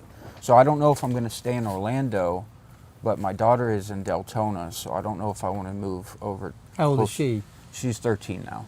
Is she with her mom? Yes, she was with her mom. Yeah, she's taken care And of. what kind of relationship do you have with her? Very good, very good. That's great. Since me and the mother of my child split up when she was 2, ever since then, we set a parenting plan. We didn't go to court, but it's mediation. Sure. That I would get her every weekend, and we'd split holidays except Christmas. From 2 years old till she was about 9 or 10, she knew Dad was going to be in that front yard at 5 o'clock. And I was there every weekend at 5 o'clock since, 2 from 10. So I'm very, I would say I'm proud about that, because you don't really see too many fathers these days, and that's heartbreaking. But I'm proud of that, because I didn't want to be anything like my father, which turns out I was kind of like my father in the sense of the drug use and stuff like that. But, taking care of her was my top priority. I would tell my boss, I cannot work weekends. I can't do it. If you got something planned for the weekend, don't involve me, because I am not there, because I got to go get her. So I taught her to skate at the roller skating rink. I took her to SeaWorld, fairs. shopping, the malls. The malls are dead now. Have you seen her recently? Before I came here, the day that I was coming here is the last day I saw her. Her mother brought her over to a Wawa, and I got to spend time with her about an hour or two. And I just flat out told her, I didn't care what her age was. She's very smart, and Allie, the mother of my child, she wanted me to hold back stuff, but I didn't. I told her. Even about your situation? About my situation, about the drug use and stuff like that. Because I know she's going to find out eventually. Because of my other family, she's got her on Snapchat and TikTok and stuff like that. So it's only a matter of time. I wanted to explain to her not just what I was doing, but how I was feeling while I was doing it. So she kind of gets the idea of how much pain I truly was in. So, but yeah, I have a great relationship with her. She's 13, so I try to call her every other day. Sometimes she answers, sometimes she doesn't. So, but I you don't talk with her regularly? Oh That's yeah. fantastic. Oh yes, sir. Every other day I call her. I've been trying to get her over here to see me, like see me at McDonald's or something. But she's got 6 brothers and sisters. Goodness. And her, the newest one's 4 months old. Oh wow. I think 3 or 4 months old. So, yeah, she. Is she the oldest? No. So her husband has 3 grown children, 22, 19, and 17, and then she has 6 children. So it's not like she can just throw Zoe in the car and bring her over here. No, it's a whole mission. She's got to get a big bus to right, bring it all. Exactly. So I don't blame her, yeah. you know, but I'm trying maybe like give her a month ahead of time, you know. So, but I'm trying. That's good. I'd really like Ryan to meet her, and you know, a couple guys around here that I've got real close with that I'm going to keep in contact when I leave this place. I try to get as many numbers as I can, just to stay in a group. If anybody needs me, you can call me. I'm going to be that guy. I'm going to make it a mission to be that guy that if you call me, I'm going to be there for you. Fantastic. So yeah, that's great. All right, so how would you describe your expectation for your future now? Very high. I know that I can work. I can probably, I don't want to boast, but I could probably make one phone call and probably get a job, but that's all the way in Sanford. Mm-hmm. So being here in Orlando, I'm going to have to try to look around. But I'm a lawn specialist. Lawn maintenance and landscaping is my trade. I've done it all my life.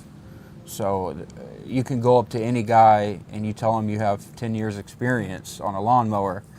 He's going to see what you got, and then once they see that I make yards beautiful, I like doing that.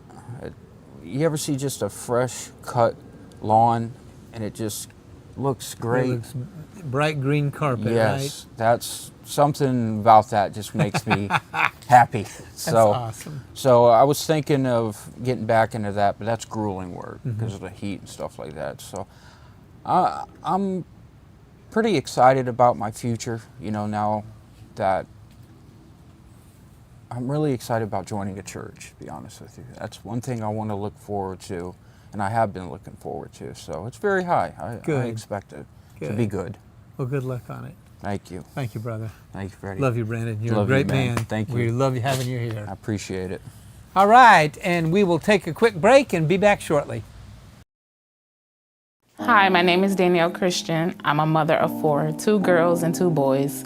I'm here at the mission because of a failed marriage, I would like to say, a marriage that drug abuse came into and destroyed it, leaving me to find somewhere to stay for 4 children and myself entering back into the workforce. Thank God I found the mission. The mission has transformed me in so many different ways. I went from being a retail cashier from the age of 17 to becoming a clinical certified medical assistant. So I'm very excited that now I have a career, no longer a job. And I was introduced into a program that didn't cost me anything to return back to school to get this new career that I have. The mission is awesome, awesome, awesome when it comes to kids. My kids don't have to worry about breakfast, lunch, or dinner. They provide transportation for my younger kids for school. While at the mission, I took a Victorious Life class. It's a beginner course of showing you how to learn the Bible and read on different things in the Bible. I took a parenting class, which I think everybody should take. Money managing was something that I didn't really grow up learning. So learning that with the savings program at the mission was something very awesome. And it also lets you know that you can discipline yourself more than you can, allowing you to better your future when you're outside of the mission. My goal is home ownership, and I believe it is now possible because of the mission. I didn't grow up knowing about home ownership. I grew up in the projects. So the mission gave me a new outlook on life. It gave me an opportunity to reach goals that I hadn't ever been able to reach. So I would say the mission is a great place to be able to work on your goals. Home ownership is closer than it has ever been.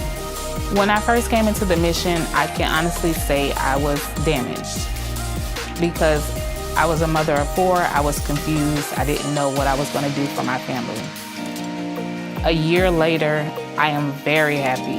I have a new career, my kids are happy. I have a better relationship with my kids because of the mission. Today, from a year ago, I'm blessed. I'm very excited. I feel more happy. I feel like I'm a better parent.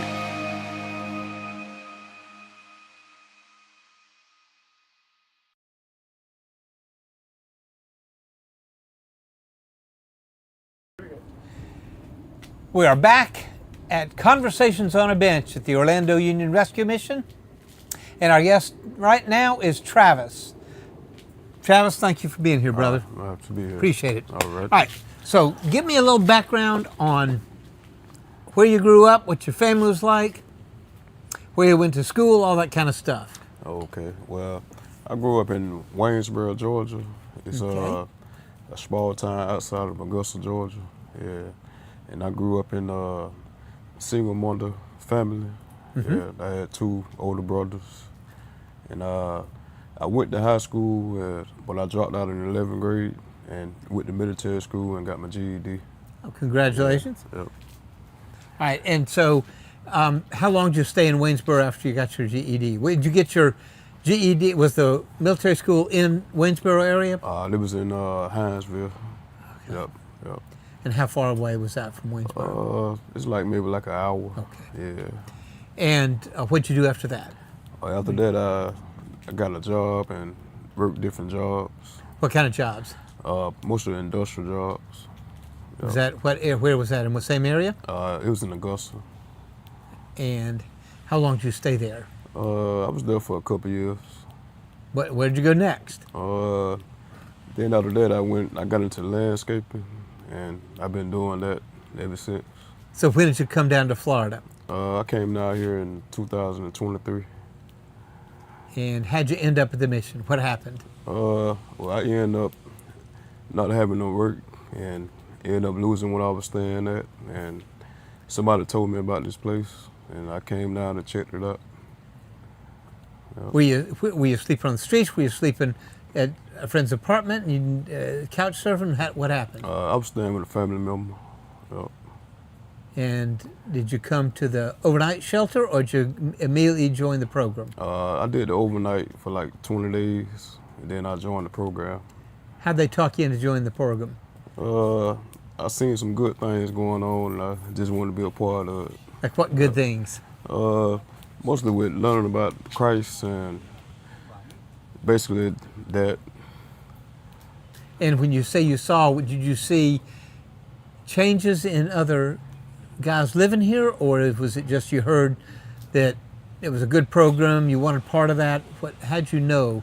It was a little bit of both, changes in people and seeing the things that the program was helping you with and giving you different opportunities. So how long ago did you switch from the overnighters to the program? How long have you been in the program? I've been in the program since January, yeah. And what has been your experience? It's been a good experience. How? Learning different stuff and meeting different people that been through similar things that I've been through, and that's about it. Has it changed you? Yeah, it have. Has it changed you? And what was it about it that changed you? Mostly it was restoring my relationship with Christ and learning more about Him. And how did that happen? By just doing my book work and attending church service on a regular basis. And you heard Pastor Richard preach, Pastor Shane preach, anybody else preach? It was a lot of guys I heard preach. Yeah. Would you hear it during our chapel with some of the visiting preachers? Yes, it was. And what did you get out of the book work? It taught me a lot about Christ that I didn't know. Like what? And like all the great things that he did, and he was just an awesome God, the creator. And has it changed you since then? It have. How has it changed your expectations or your behavior? It showed me that I need to do things a little different, more like Christ-like, be more loving and caring for others. When you moved in, did you have substance abuse issues? I did. Using? Okay. Yeah. Were you alcohol, drugs, what? Alcohol and drugs. Both of them? Yeah. What kind of drugs? Marijuana. Yep.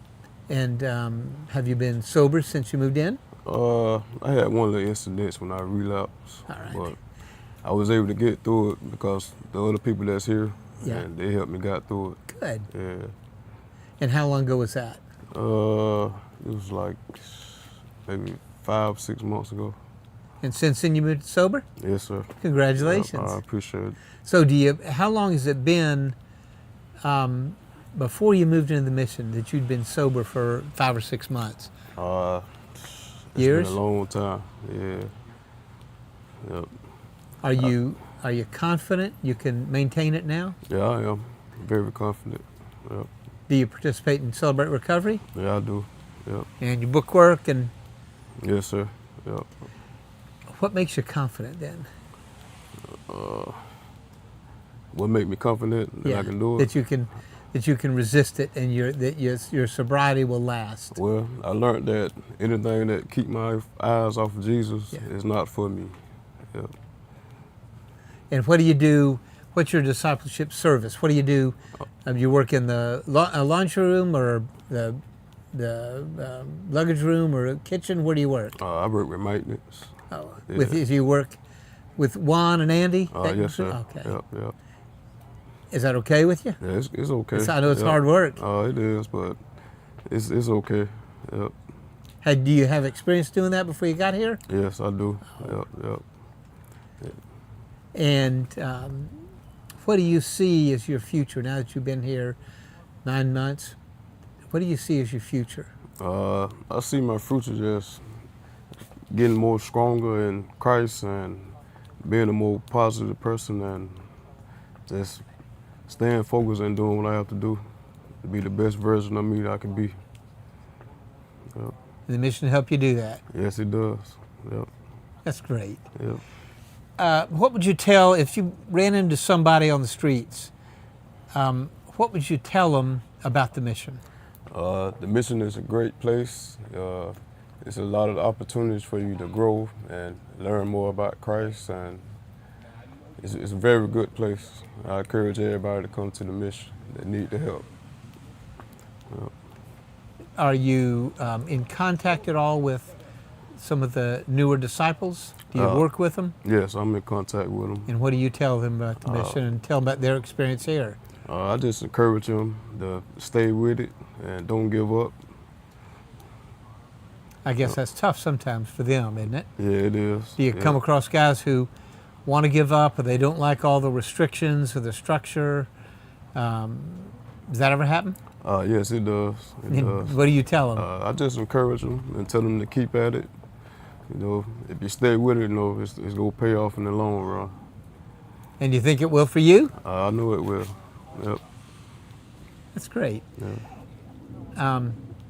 Are you in touch at all with your family? I am. Good. Yep.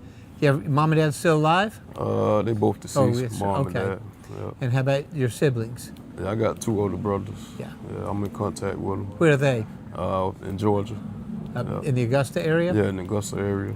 Yeah. And what are they? Have you told them about the mission? Yes, I have. Yeah. Are both of them doing okay? They is. Yep. And what are they? Have they congratulated you? Do they think The mission's good for you? What? How do they? Yes, they congratulated me, and they encouraged me to stick with it and complete the program. And I presume they knew about your difficulties before you got here. Yes, they did. Yep. Now, that's great. Yep. Do you have any idea how long you think you'll end up staying here? At the moment, I don't know. Okay. There's no reason you should, by the way. I just. Yeah. Okay.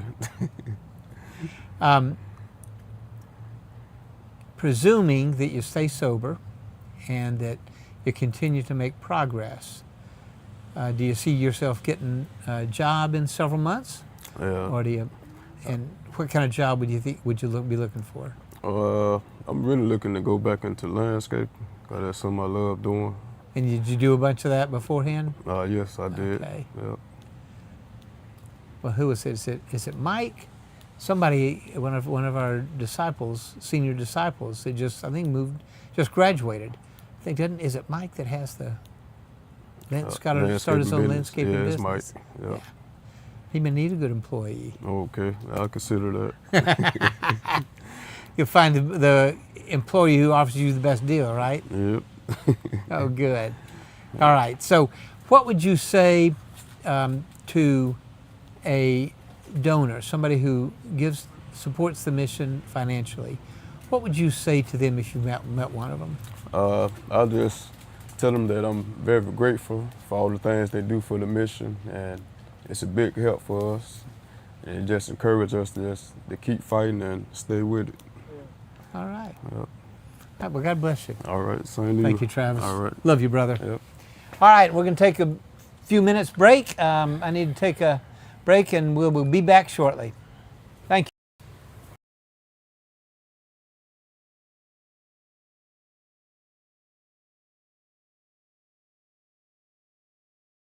There's a lot of things I'm not proud of in my life. To think about where I've come from is mind-boggling. The largest robbery in juvenile history, 211 houses. The gang I was in, we didn't care. Our lives were what we can get next, you know, and what I got was an addiction to seeing the fear come over them every time that I pointed a gun in their face. It's evil, and it's a vile place to come from.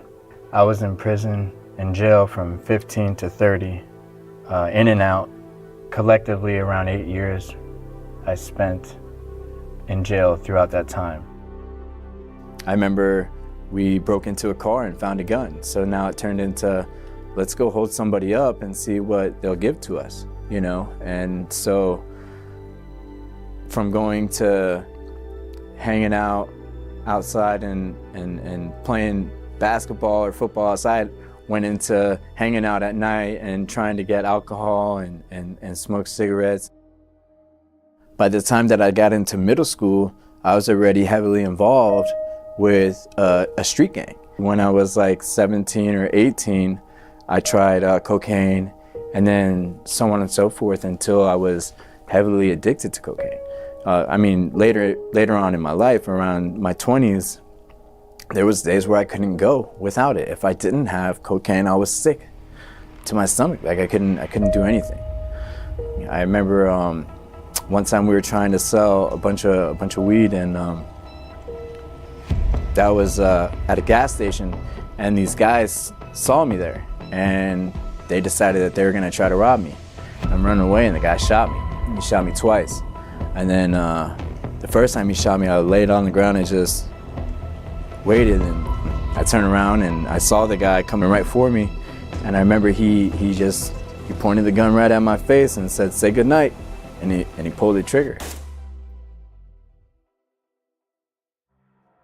I kind of flinched, and when I flinched, I kicked him on accident, and it made him drop his aim from my head to my chest, and it hit me in the chest. I remember I died, you know, and when I died, I knew it because I can see myself on the ground, like as clearly as I'm seeing you right now, you know. I just was laying there and it looked like I was looking in the mirror. And then I saw the EMT cut my shirt open and stick me in the heart with a needle. And when that happened, now all of a sudden in the back of my body, I'm looking around and there's blood all over the floor. That was the moment that I came to the knowledge of who God was. That there was a God. I didn't have any idea of who he was. I just knew that he existed. From that point on, I know that God had his hand on my life. Even though I still messed up, he still didn't let my life go. He still didn't let drugs overtake me to the point of overdosing. He still didn't let other gang members kill me. He still didn't let me get hurt in prison. The same judge I had for like 10 years of my life, the judge looked at me and he was like, when are you gonna get your life together? Look at where you were when I first met you, At least you had something, to call yours. Now what do you have? You don't have nothing to show for the last 10 years. He goes, you need to either go into a program, a rehabilitation center, or I'm gonna send you back to prison. Those are your two choices. And he gave me his card and I told him I would try the rehab center. And he told me where to go. And I went there and I did the interview process and they didn't take me. They wouldn't take me because of my violent history. God had his hand on my life. He took me through all of that just to bring me to the point where I needed the Orlando Union Rescue Mission. And that's where I found who God was, who Jesus Christ was as my eternal Savior. When I first came in, I was right here by this bullpen. I remember waiting at this gate, hoping that they had space for me. And this is where I spent my first 2 nights, right here, bed 9. This is where I came, my first chapel service. I would sit right here all the time. This is the spot. This is where I found Christ, right here. Art offered me a position here as a maintenance technician, and I couldn't be happier. In the 3 or 4 years that he's been with us, he has really gotten to a point where he has grown quite a bit so that he in turn can lead the disciples that we have had, that we have now, to also develop, to also grow, and it's been a blessing. Great person, great personality, good leader, good coach. He came from the bottom and now he's pretty much up there, somewhere where I want to be. When I first came to the mission, I needed a place like this, but not that I needed it for my benefit. I needed it to get me through probation, to get me not going to prison. I needed it to get me out of trouble. And now it's a privilege to get to be here, to find people who have the same walk of life as I have and who have had a hard time, and to be able to instill in them what somebody took the time to instill in me. And that's just really the gospel of Jesus Christ. I pray that you would just draw them as you did my own life, Father. That you would just bring them to a place where they realize that they can't do anything without you. I pray that you would bless them on their journey, Lord. Each and every one of these men here deserves to have a life as I have. And that starts with knowing you, Father. Welcome back to Conversations on a Bench. Welcome back to Conversations on a Bench. We have now a special guest, Roy, one of our newly arrived guests at the men's home. Roy, welcome, buddy. We're glad you're here. Thank you. All right, so start us off. Tell us where you grew up. Tell us about your families, all that kind of stuff. Well, with me, I came from San Antonio, Texas. Okay. I came here a week ago, and I met some of these men here.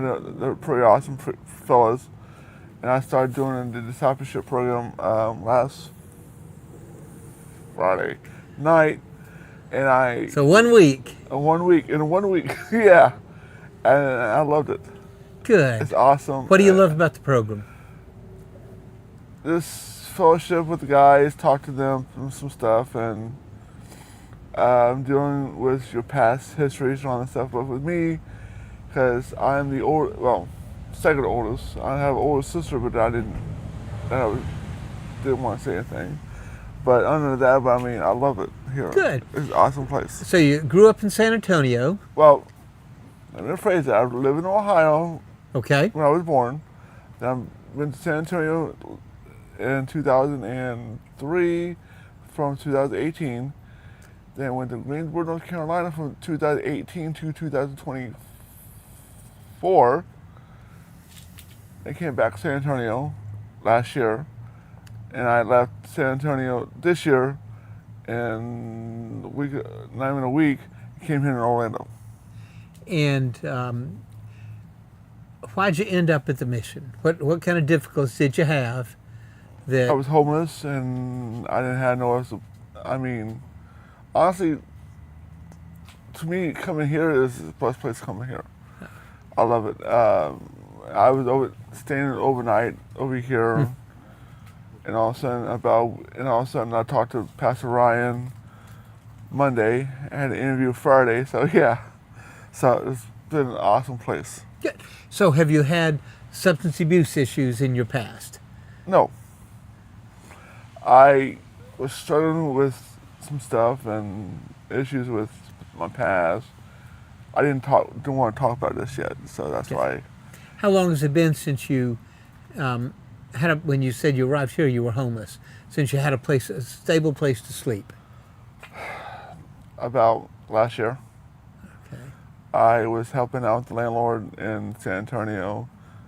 Odd jobs for the landlord. She paid me not much, but I had a roof over my head, a place to live, and she helped me out with some stuff. Then I kind of go from there, from place to place, and help out around people. Okay. So, how'd you get from San Antonio to Orlando? The landlord paid for my Greyhound ticket, and she used my food stamps to pay for it. I gave her my food stamp card, and I kind of start from there. So she bought your ticket in exchange for your food stamp card. Yep. And how did you know to come to the mission when you arrived at the Greyhound station? Well, first night was Saturday night. Saturday night, I had nowhere to sleep. Sunday, I was like, you know what? I'm gonna go over here, see what it looks like. And I had my library card at the time as an ID, and they gave me a place to live for the first night, and I just went from there. Got my ID on Tuesday. Got my ID the same day. Then I'm getting my social security card coming in soon. It's set. And ever since then, and it's amazing. And listen to coming here, listen to everybody preach, listen to people preaching, and it's amazing. What impresses you about the mission? What makes you think that this is a good place long term for you? You just read the Bible, and for me, it's like, how should I say this? Like, you do stuff, you focus on yourself, pretty much. That's for me. That's for me, my mission. And focusing on yourself. Focus on yourself for what purpose? I mean, is it to find out what problems you've had, how you can overcome them? Right. That, and you just to be yourself, and you start focusing on you, and that's it. Has who's your counselor now? Shane Shane, Pastor Shane. And has he helped you in that regard? Yes. Yes, we had our first session Thursday, and it's amazing. He's going to give me glasses. He's going to help me with some stuff, and I mean, it's amazing. Good.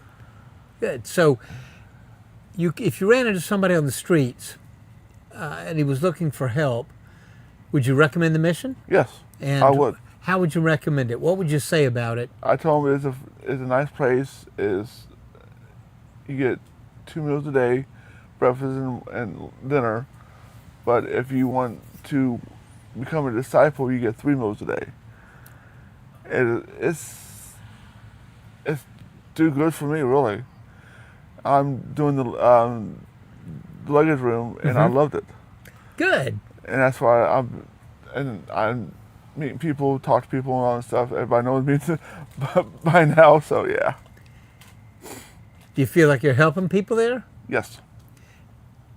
Have you talked about the discipleship program with some of the more senior disciples? Find out what they think about it? Do they give you advice? Do they encourage you? Yeah, they do. How do they encourage you? They talked about you have no phone for 60 days and you get locked down for 60 days. For me, I'm used to it, having nothing like that. So if I want to listen to something, I'm just reading my book, my Bible, and study and all that stuff. Stay in my room or go watch TV in the TV room. Well, now we can't now, so for right now. So, but it's awesome. That's great. That's great. So you do you have a plan for your future here? If so, what does it look like? Good, or is it too early? What do you think? It's too early for right now, but for me, it's finding a good job. Mm-hmm. That is my main focus, right? What kind of experience do you have? What kind of job do you think you're looking for? Like maybe doing like help out with the luggage, like escort them to the room, all that stuff. But I mean, I don't care. A job's a job to me. I mean, I've been wanting to do something I want to do all my life, and it's like for me, it's like right there. And I'm glad this place helped you out and all that stuff. I have a good pastor, Pastor Ryan. Pastor Ryan helped deal with my soda issue. But other than that, I mean, I love it. It's an awesome place. I mean, if people want to come here, they want to come here, they can. It's an awesome place. It's good. It's a good place to talk to, and a good place to hang out, talk to some friends, all this stuff, and it's unbelievable. Have you been in any other homeless services facilities, any other shelters, anything like that? I haven't in San Antonio called Haven for Hope. Yeah? But that one was like... That's a really big operation. Yeah, and I stayed there twice. This time I stayed there as a little pass and all that stuff, but you go in there, they warn you, check your bags. You can't have no sodas in your room. But other than that, I mean, it's an awesome place. You eat 3 meals, you eat, like I say, and I skip lunch over there at Haven. I go eat lunch at, like, get like a little snack bag and all that stuff on Thursdays. So like does Haven of Hope have a program that's like our discipleship program? No, it don't. This is amazing discipleship program. I mean, I love it. I read the Bible a lot. They don't have Bibles at Haven, but San Antonio is different. It's different there than here.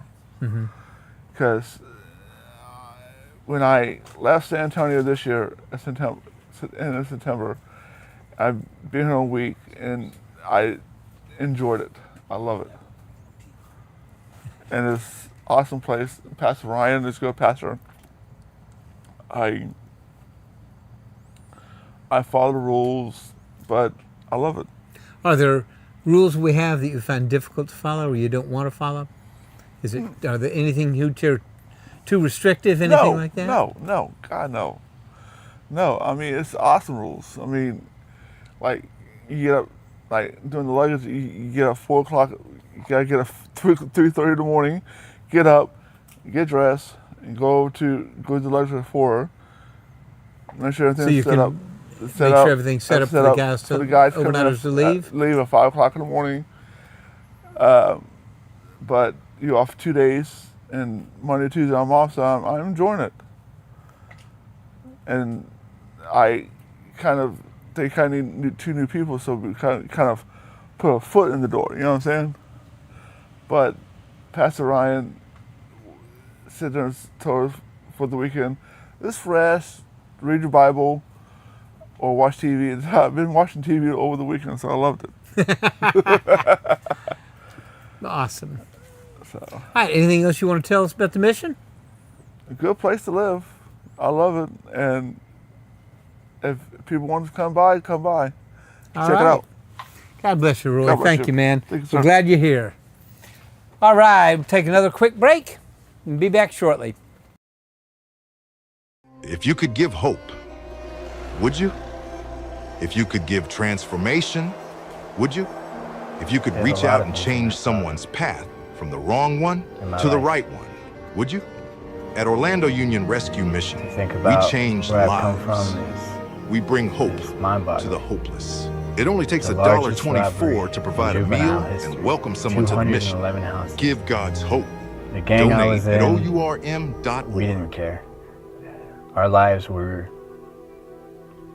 what we can get next, you know, and what I got was an addiction to seeing the fear come over them every time that I pointed a gun in their face. It's evil, and it's a vile,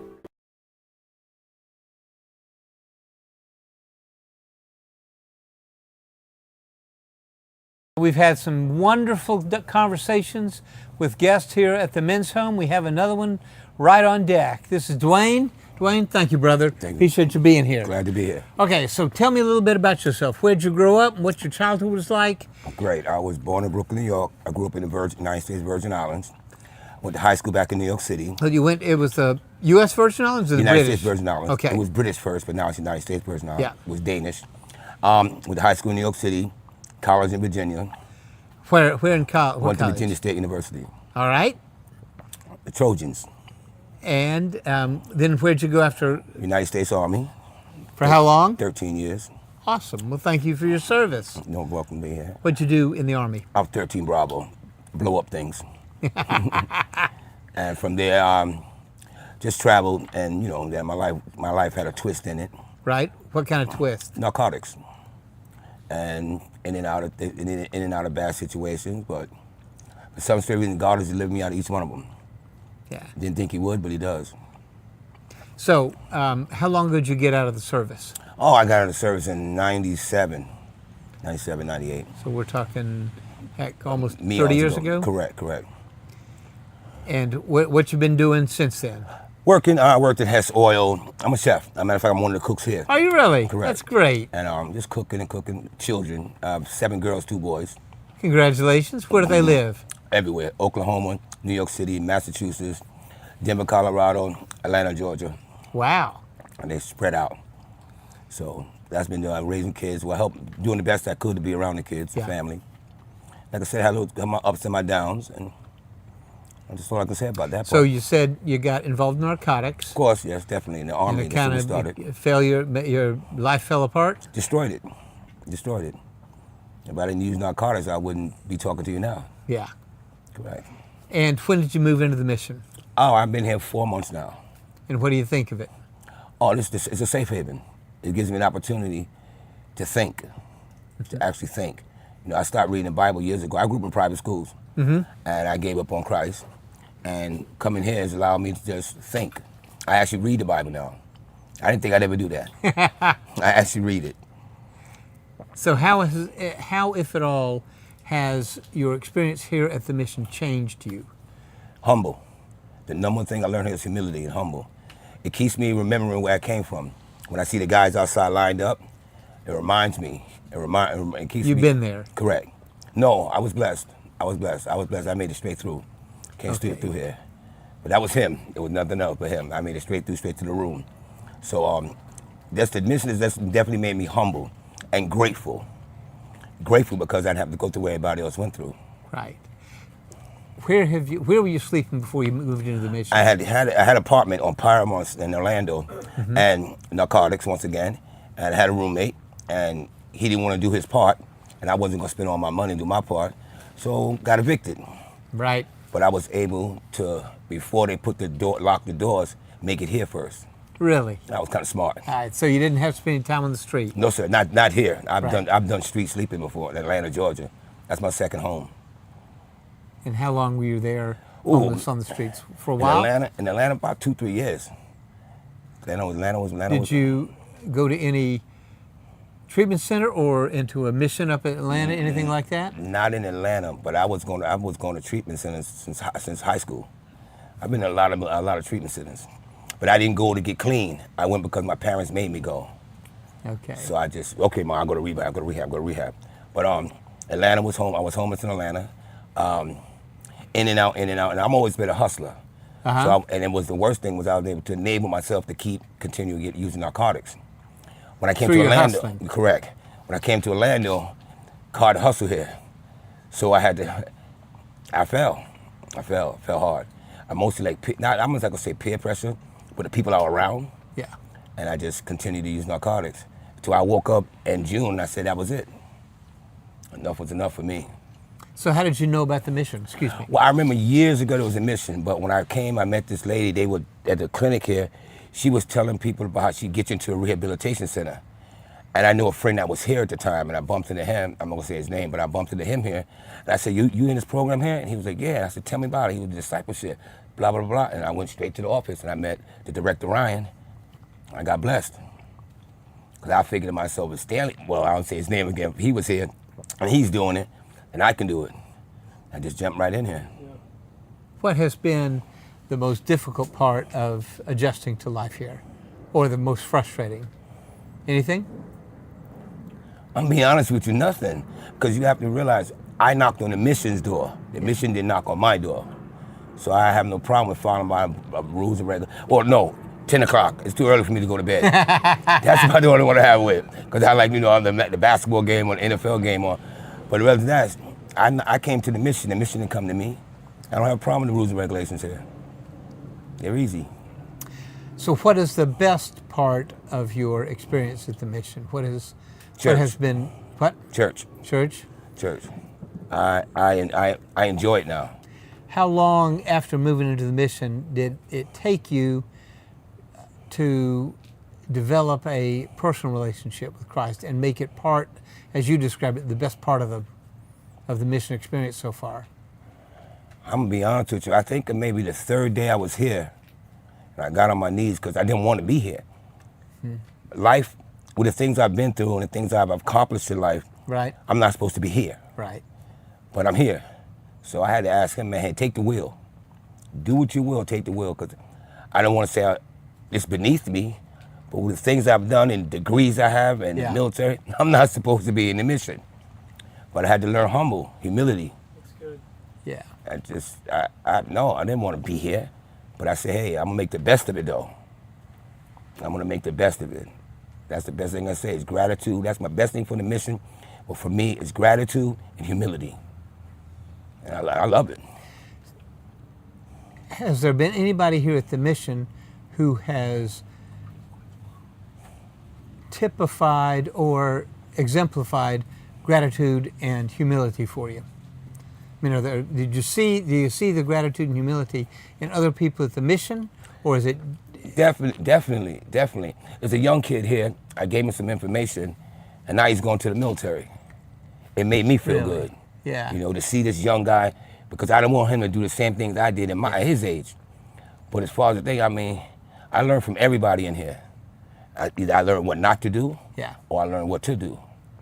And I'm in awe here, to be honest with you. I got my roommate, one of the best guys in the property.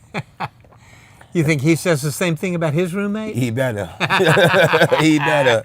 But no, I'm like I said, I don't want to take over. I love it. I'm good. You don't understand what I've been through. Yeah. I mean, if it wasn't for the missions, I couldn't get in no rehabs. And that's the point I'm trying to make. I was being no to all these rehabs. And my insurance, and I know I have the insurance to get in these places, and everybody told me no. Everybody told me no. Why'd they tell you no? I don't know what it was. I don't know. I don't want to snitch on nobody, but the lady that was taking me around, she wanted me to change my insurance to hers and all type of stuff, and Ryan said yes. Then I think the next day I realized that was God. Yeah. Sounds crazy, no, but it had to be somebody here. It had to be God. Yeah. Because everybody told me no, and I wasn't going to Salvation Army. That wasn't going to happen. Why not? It's just not. That's just not. I mean, is the program that different? What is? I don't want to get in trouble. Say the wrong thing. You're not going to get in trouble. I just don't think they're. I don't think they're they're God orientated. Okay. I believe they're just more like work you, and they're not God on. We stay in the Word here, and for me, I have to. You understand? This is my last chance. Yeah. I have no more chances. I ain't got no more recoveries. No, this is it. So I said, "Here, look at me. I'm gonna try you one more time, God." And so I'm giving him a shot. Sounds crazy the way I'm wording it, but because I gave up on God. That didn't sound crazy at all. That's somebody who's been around the mission. There you go. As I Seeing said, God giving these people one more chance. One more. That's all I need, and I'm gonna take the ball and run with it. I'm gonna take the ball and run. So with it. are you confident that this time it'll have a different outcome from the other times you've been through rehab? I'm reading the Bible. That makes the difference. I'm not trying to make it sound crazy, but I'm reading the Bible now, and I'm enjoying reading it. I'm doing Mark right now. No, Luke. Luke was a bad boy. So you know what I mean? And I'm thirsty for it. I'm like, wait, I gotta get one more verse. I even got glasses to make sure I can read it now. So that's what it done for me. Like I said, I don't try to be funny. I am happy here, and it's hard to make me happy. I'm good. That's something. Besides going to bed at 10 o'clock, I'm good. I eat. I'm the cook. So it's perfect here. So if you ran into somebody on the streets and he says he's looking for help, I presume you would recommend the mission. Definitely. How would you sell it to him? What is it that you think that folks like that need so desperately? Are you ready to meet your Father? Are you ready to meet your Father? With Jesus, all things is possible, and I'm gonna let them know. I know for a fact I got a voice, and people sometimes listen. Perfect example: my daughter, my mother, and somebody else. They go to church now. My daughter's getting baptized next Sunday. Really? My daughter didn't go to church before, so I'm believing that God's working me through to my family. My mom's going to church now. My mom is 98. She's going to church now. It's amazing to me. You know, it's like, wow. And she's like, well, what you doing today? I'm like, wow. And you think that's partly inspired by your experience? I believe that God is working through me Yeah. to save my family members. I got a wild family. I mean, like I said, we didn't grow up on the silver side of the road. You know, we kind of rough out there. So I believe that, you know, and meeting other people here, and I watch other people, and I'm catching myself. Like when we go down the street, there's a bus stop. There are a lot of people out there. Mm-hmm. And I believe that they too can be saved. But you gotta make an effort. You gotta take one step. Well, I forgot how the word said. You take one step, he'll take two steps. I believe so. I truly believe it. And the brothers are here, and everybody here is best. Everybody's here for their own reason. Right. I watch, I look at people, I observe people, and I watch people.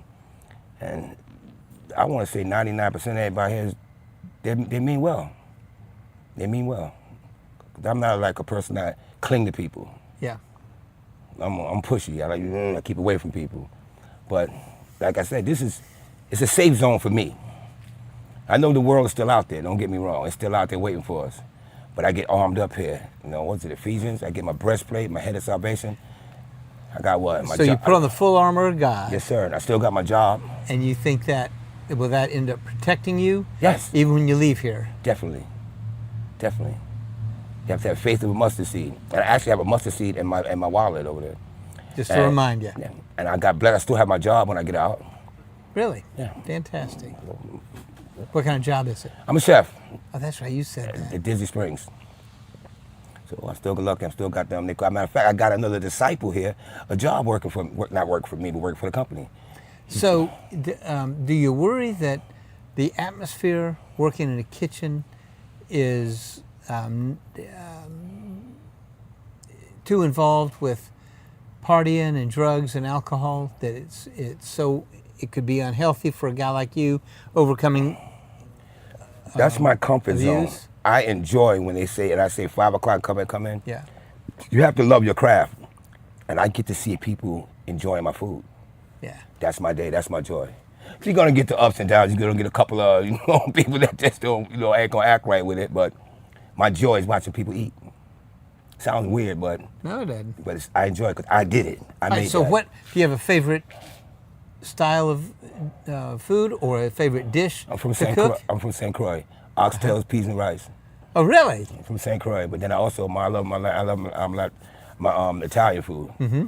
Like shrimp Alfredo, chicken Alfredo. I cook anything. I love it. I love it. I've had the opportunity in Orlando. I worked a lot of places I was here. going to say, do you get ever an opportunity here to cook some good stuff like You know it. shrimp or You chicken know- Alfredo? Yes, sir. If it comes in, I'll cook it. Hey, have we let you cook the oxtail yet? I made some, yeah. Okay, we got some. good. Now you snitching on me. We got some in there. Came in. Now you snitching. Yeah, we got some oxtails came in the other day. Really? Yeah. Did Julio bring them in? I'll be snitching. But no, I love it. Like I said, it was rough the first week because I was angry with myself. Yeah. Because I'm in the mission. I'm not angry with myself no more. Yeah, I didn't love myself before I got here. I still don't. I like myself a lot. Yeah. But I don't love me. Being honest. How can I love me? Look where I'm at. But I'm working on it. It's gonna get better. Well, I know you know this, but you ought to love you because God loves you. I'm working on and it. you know, He says you're worth it. I mean, He says not only are you worth loving, but you're worth sacrificing His Son for. Amen. Yeah. And it's hard to imagine a love that compelling. Wow, it's amazing, right? It is amazing. Somebody would actually Literally die for us. amazing. Yeah. I'm on it. I love it. All right, so do you see yourself eventually when you leave here going out and becoming a chef again? Yeah, I've got the same job at Disney Springs. That's the same job. I'm gonna be there. How long were you at Disney Springs before 3 you years. came here? 3 years. 3 years. All that. I loved it. One of the biggest events I loved to hear was we went to Feed the Million People. Uh-huh. Oh, man. Man, that was one of the best. Packing those meals? Man, we were battling and competing. We were, wasn't we? Yeah, man, that was one of the best times I had in life. I'm looking forward to that again. But yeah, I'm going back to cooking. That's all I know. You like cooking here? I love it. Just like I said, everybody got their passion. That's my passion. Who is usually in the kitchen with you here? We all run our own shift. Okay. Like out there today, tonight I got dinner. In the morning time, Buddha got lunch. Yeah. We always stick together, cook each other. We need each other. We all help each other out, but everybody just do their thing. Like me, I like my own. Back out. Let me get this. But no, we all get along, pretty good, for the most of it. But it's a kitchen. It's workers. You're gonna always have some type of friction. He likes mustard. I don't like mustard. He want to put this in there. I don't want it in there. So we compromise. But it's 4 people in the kitchen at one time. It get a little rough, but it's great. It's nothing. We all grown. We all get over it. Did when you moved in, did you tell folks? Did you tell Ryan or tell Julio that you were an experienced chef? Immediately. Yeah. Because I knew. Because like I said, I had an inside scoop here. Yeah. A friend of mine known since 1998 is here. Okay. So he already gave me an inside scoop on the jobs. And I'm not good with lawnmowers and I'm not good with that. I'm scared. I don't like snakes and bugs and frogs and stuff like that. That's it. I'm getting over in the kitchen. So like I said, I had an inside pool. I had a real good friend. I've been knowing him for years. Right, so how has your experience at the mission changed your expectation or hope for your future? I've got it. I've got a zest now. You know what I mean? A zest? Yeah, it's like I'm on fire to get ready to do what I gotta do. I'm on fire. I'm on fire to get, because I want to be that guy, because I get kind of, I'm not gonna say jealous, but everybody be like, they say John 3:11, Matthew so I don't know that yet. So I want to get to the point where I could just pop out a name like that and say, hey, I know that. So that's what I'm doing right now. I'm studying, because I want to be able to say, hey, Matthew part 6, part 7, Peter so. It's like, it's competitive to me. Yeah. And I want to know it. So the only way I know is I got to read. So I'm ready. I got my glasses. I'm ready. Like I said, I've always wanted to be that person. I grew up in private school. I grew up in the church. My sister's apostle right down the street down here. She's an apostle down there. So I want to be able to call her and give her a run for her money. I would say, well, guess what I know? Blah, blah, blah, blah, blah, blah, blah, blah, blah. And that's what it is. I'm just mostly a happy person. I'm on my medication now. I'm good. When you get off your medication? I can't take off. I gotta take it for life. Gotta take it. I always say to myself that God can do everything, but He also made man to help with things. Sure. Because once I get off my meds, I go that way. So I've accepted taking my meds. So I'm ready. Still, I need more time though. I'm not ready yet. I'm not ready. I know for a fact I'm not ready to go out there. Right. That ain't gonna happen. I ain't ready to go out there Too many yet. temptations? What? It's football season, it's basketball season. I'm still working on that cold beer on TV. Yeah. So I'm not ready yet. If anybody say they're ready, they lie. How will you know when you're ready? I didn't think I'd ever say this. I believe that God's gonna tell me when I'm ready. I've done this too many times. And every time I thought I was ready, I wasn't. Right. So I gotta try something different this time. So I'm gonna wait on him. It says wait on the Lord. And I'm gonna wait on him to tell me when I'm ready. Because I know I'm not ready. Yeah. No doubt about it. No doubt in my mind. So I gotta I'm waiting on him this time. I made a So are bet you with him. looking for anything specific in determining that you're ready, waiting on him? Or is it you think you'll know it when he lets you know it? He'll tell me. He'll tell me. Yeah. When I got everything lined up in a row. But I know, like I said, I'm afraid. I'll be honest right now, I'm afraid. I can't go out there right now. And anybody here say they can, I don't believe them. No way. Yeah. No way you can go out there right now. It's rough, it's getting worse. They got fentanyl and all this crazy stuff like that, and I ain't that bright and I don't know nobody down here. I left Orlando years ago, so I don't know his place. I'm not ready yet. I'm gonna wait on him. I'm waiting on him. But something, I gotta be patient, because see, when I pray, I want it right then. Right. And it ain't there. So I gotta learn some patience with God. Comes with that humility, right? Right, exactly. God bless you. All right. Thank you so Brother much. Dwayne. You got it, man. Appreciate it. God Glad bless you're here, you. brother. Got it. All right. Take a quick break and we'll be back. Is that a raccoon or a cat?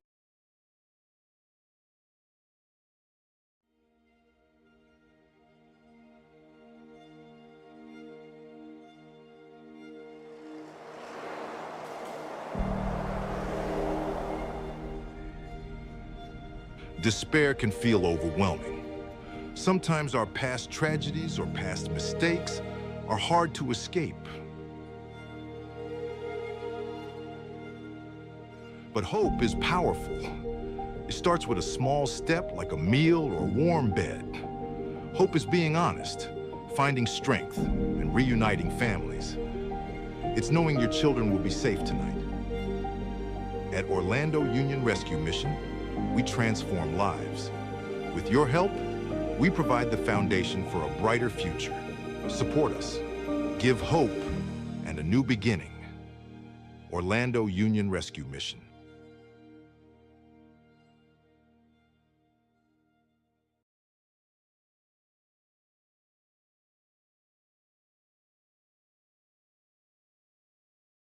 And we're back. Hi guys, Freddie Clayton, Orlando Union Rescue Mission, Conversation on the Bench. We continue once again. With Z. God bless you, brother. How you doing? Glad you're here. How you doing? All right, give us a quick rundown. Your childhood, how you ended up at the mission. Well, I grew up in California till I was like 11. Where in California? Bay Area. Okay. Like Hayward, near San Francisco, across the water from San Francisco. Then I ended up in Las Vegas, and then I've been here for 4 years. Okay, so were you in Vegas from the time you were 11 until about 4 years ago? Until I was 40, well, almost 44, because I just turned 48 2 days ago. So yeah. All right. And what brought you to Orlando 4 years ago? My wife's an RN, and it's a retirement state, old people, and you know, it's just better money, more meta. I mean, it's just far more. I mean, Las Vegas is kind of not as much of an opportunity. So, and first we were going to go to Southern Florida, but then we found out the pay here is considerably better than Miami. Oh, is it really? Yeah, for nurses. I was surprised too. Wow. Yeah. And is she still here? Yeah. Working at one of the hospitals? Or? Yeah, the one on Rollins. Yeah. Or Advent? Yeah, South? the big Advent hospital. Yeah. Great. Yeah. So how'd you end up at the mission? She's at Advent Health. I'm. There's some disconnect there. Isn't there? Yes. I started drinking. I mean, I've always drank, but it got bad and messed up really bad, and I ended up in jail for a while, and I got out, and she didn't want me home. So wants to see me.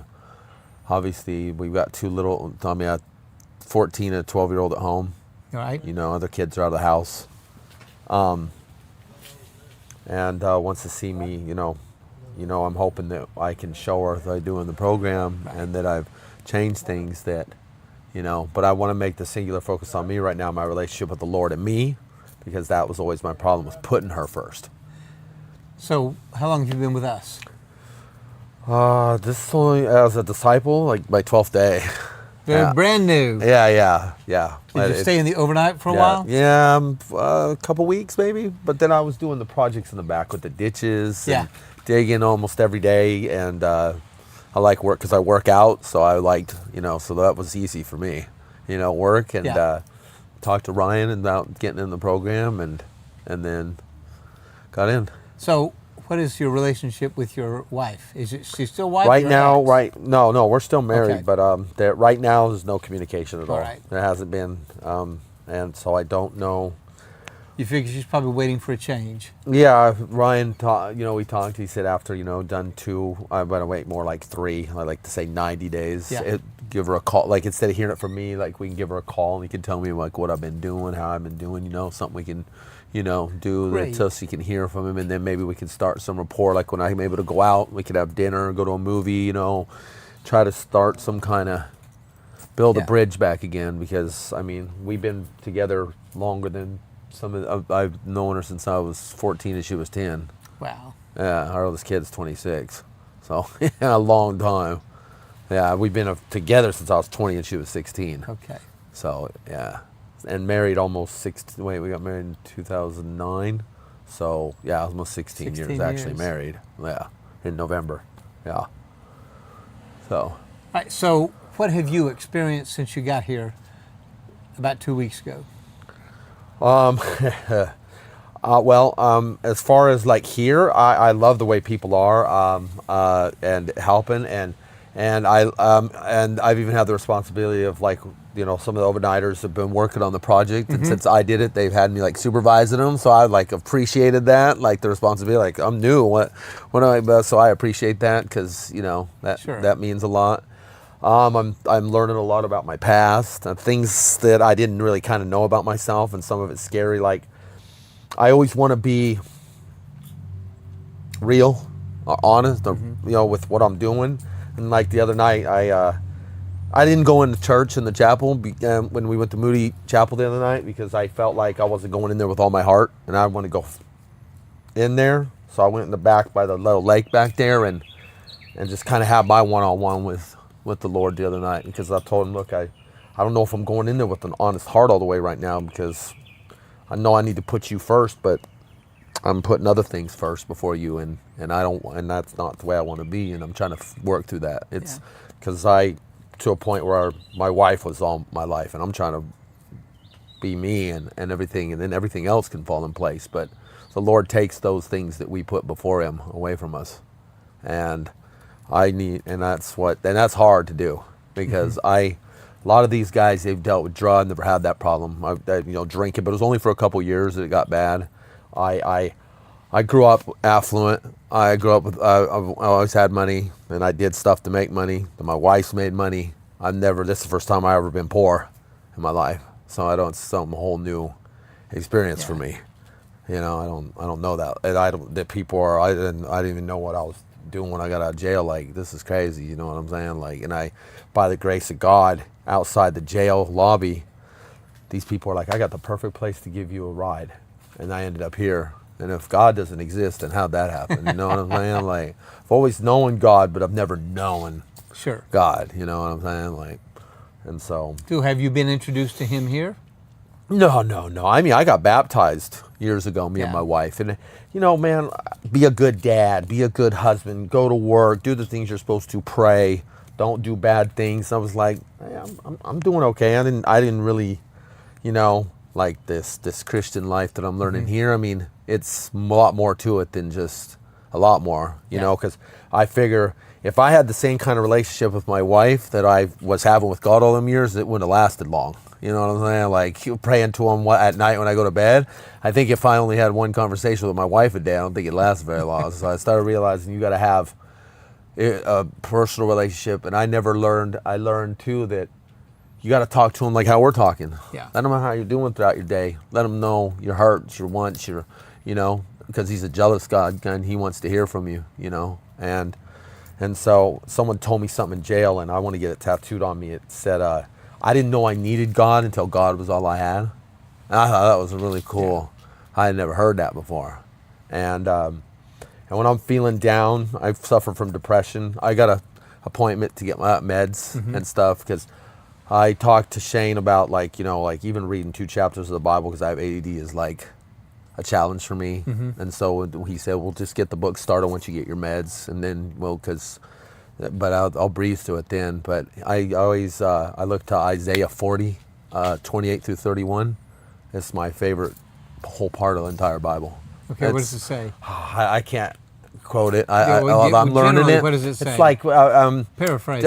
He's like God gives people like strength, like young men will become weary, and he gives them strength, and you'll fly like on wings of eagles. You know, like no matter how difficult it gets, because I'm trying to learn to memorize it, no matter how bad it gets, God will carry you.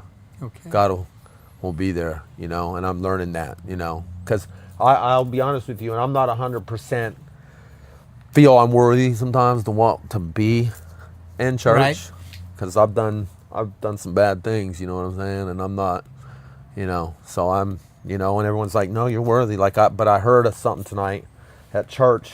This guy was on the cross with Jesus, and he had his whole life, he was bad, and he accepted him, and and the preacher said he didn't go to heaven tomorrow, he didn't go to heaven another time, he went today. Yeah. He said if that man, and he never went and put money in the church thing, he never got baptized, probably, he never did anything, and guess what, in the last seconds of life, he gave his life to the Lord, and that's been on my mind, like, a lot today, like, you know, no matter what happens, I think I'm working through that now because of that. I think I needed to hear exactly what I needed to hear at chapel tonight. That's like, so God can do that for you. Yeah, so that meant a lot, and I never would have found that if I hadn't come here. I never would have, you know, and so I'm trying to work. I work in the kitchen too, so, and that's good. You know, I like doing that. I've done stuff like that. You know, I can do anything really, you know, if I put my mind to it, you know, even if I don't have experience at, like I said, I haven't really worked a lot in my life, but I can do it. But I've done kitchen work because my uncle owned a restaurant, so I do food prep a lot in there because that's what I did and stuff, and wash the dishes and stuff, so it works. Fantastic. So, although your experience is not very fast yet, what has been a big surprise for you at the mission, if anything?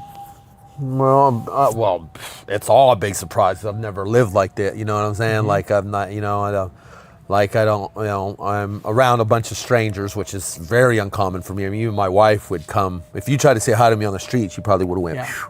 And even people around in my life, I don't meet new people really. So this is all very new to me. You know, I'm still got people in high school that I'm like with, you know, we're close. Vegas is kind of a different city. We're kids that grew up in an adult playground, so we're all, you know, it's kind of weird, different place. But one big surprise, like, I don't mind going to bed early kind of, you know, but I don't really mind that, you know, like not having a cell phone, having to stay here. It doesn't really bother me because it's structure. I like structure, you know what I'm saying? So I think, so I don't really have any real hang-ups, I think sometimes it's, you know, that sometimes people talk about things or they're trying to work through things or somebody, and I'm like, I can't really come from a place of experience to, you know, like, man, I'm having problems with drug use, or man, it's like, or I'm having problems, and I'm like, well, just, you know, try to pray or something, you know what I'm saying? I try to be there, but I'm not, you know what I'm saying? I don't want to speak on things I don't know. Not, you know, I sold and stuff, but I didn't do really, so can't come from that kind of place, you know. But I'd like to help people, but other than that, no, it's not too much. I think it's different. No big surprises though. Well, I don't know how would I say it? I think people are nice, you know, which is. I don't like it here. I want to go home to Las Vegas to see why my older brother won't live anywhere else because but here they've been, you know what I'm saying? I mean, I've visited, I have family. I have an aunt that lives in Hollandale, but, you know, and I guess, and you know, like I had told my sister when I told her, well, I'm going to do this program, I'm going to do this, and she doesn't understand why I just don't come home. Why won't I come home? Because I won't have a relationship with God. I already know I won't have, I'm trying to do something here and then I'll come home, because she's worried about me because because I'm vulnerable, she feels like, because I'm not with my wife and I'm not, you know what I'm saying? And I'm broke, but I said they provide meals and they're going to help me. She said she don't hear that God stuff, so I wish she didn't like that. She's really smart, so she comes from a scientific angle on everything. Yeah, like she's a chess champion, speaks like 7 languages, like she's, so there's no talking to her about it, so it's okay. Now, where does she live? In Las Vegas. Vegas? Okay. Yeah. She's 13 months younger than me, so we're super close. Yeah, so I miss her. She's always been there for me, and she's never really liked my wife a lot because I took her from everything, away from everybody. But but I want to. If I don't work things out with my wife, I'm definitely going to go back. But I'm not going to go back till I'm ready. Yeah. Yeah, because Vegas is a place that I always tell people. My wife was my wife, but Vegas was my mistress. I'm very proud of where I live. I mean, I got Vegas all over I'm very proud of where I people are like, man, you really, I've never heard someone represent their city so much. I talk about Vegas a lot. It's my home. I miss it. I do. I miss it a lot. It's one of my biggest hang-ups, I think. Is it really? Yeah. I miss it. I think about it a lot, Well, what is the environment in Vegas that you miss so much? It's just different. The people are different. It's just more of a vibe. I get along with people. I mean, I feel like, I don't know. It's hard to describe, but out here, it's just, I don't know. I just don't like the way, it's just different. It's not like the South like I thought it was, but they're like, yeah, this ain't really, so you'll go with the Panhandle if you want to experience the South, Yeah. And Vegas it's overwhelming here. We have more people that live in Vegas than Orlando, and more people that live in Clark County than here. Yeah. But you got attached to everything, Seminole County, Osceola, Lake, and I lived out in Claremont. And then there's all these, someone's telling me some new town.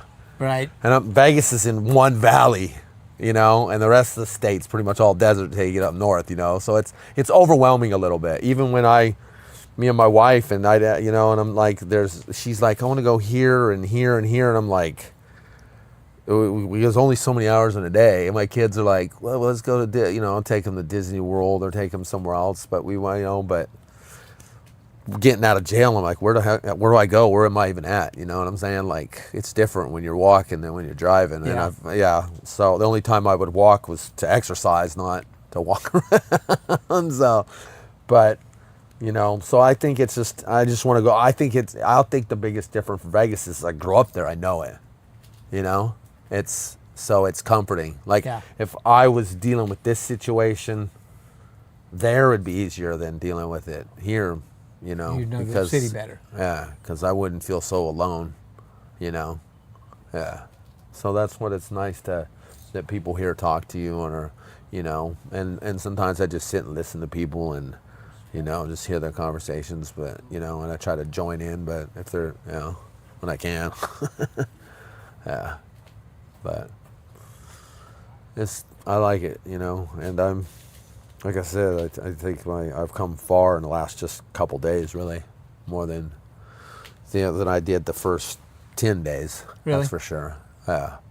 And there's stuff I got to deal with, and some stuff I don't want to deal with, but I got to deal with it, to move past it, because I just shoved it all and put it in a box and threw it in the ocean, and now it's found its way back up on the beach somehow. With your name on it. Right, yeah, so, yeah, exactly.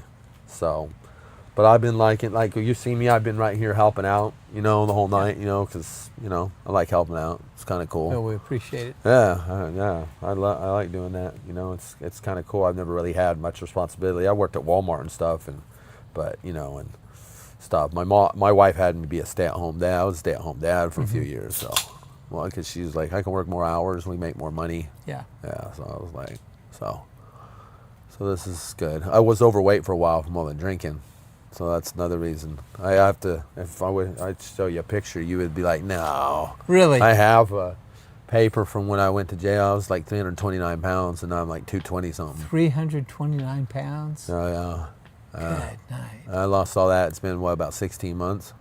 Yeah, I lost it quick, though. Muscle memory.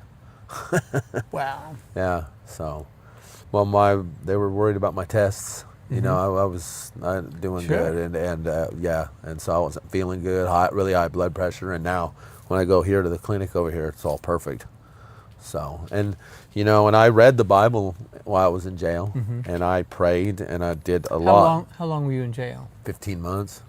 Yeah. Is that here? Yeah, in 33rd. 33rd? Well, 5 months in 33rd, and then I spent 10 months in Lake County, up in Tavares. Yeah. So, and then, as I said, the night I got out of here, the next day was when I came here for the overnighter. Oh, really? Yeah, yeah, because that's when they drove me up here, and someone met me at the gate and said, you got to come back tomorrow. So I just hung out for the night, you know, enjoyed my first freedom, so it wasn't that hard. I was just so, and that's what I said, what am I going to do? You know, God and these people were in this van, they were these ministers, they minister there. And they said, we got a place, we'll take you. And I was like, all right, you know, like, and then I went before that. I walked around. I showed up at the First Baptist where they do the CR, and they gave me some food and a backpack and a little bit of money, you know. And then I went back to the jail because I didn't know where I was really at the moment. I knew John Young Parkway, but I didn't really know how far everything was. And then that's when. Because they have a phone in the lobby because I didn't have a cell phone, and I called, and then I saw them, and that's when they gave me the ride here, and I'm like, you know, like God did all these things for me, and you know, like I prayed, like let something happen, and then that happened. I'm like, you know, I don't believe in coincidences. Yeah. That's why I tried telling my sister. I'm like, why is that stuff happening? Because they happen. No, it doesn't. It's not like that, man. It's a feeling you get. I think, you know. Well, awesome. Yeah. Well, thank you. Yes. God bless I appreciate you, man. it. Yes, thank you. Thanks for being here. Yes, thank you. All right. We'll take another quick break and then be back for Conversations on a Bench.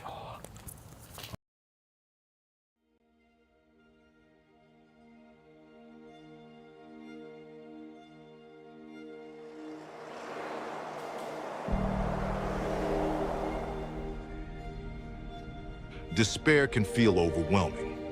Sometimes our past tragedies or past mistakes are hard to escape. But hope is powerful. It starts with a small step like a meal or a warm bed.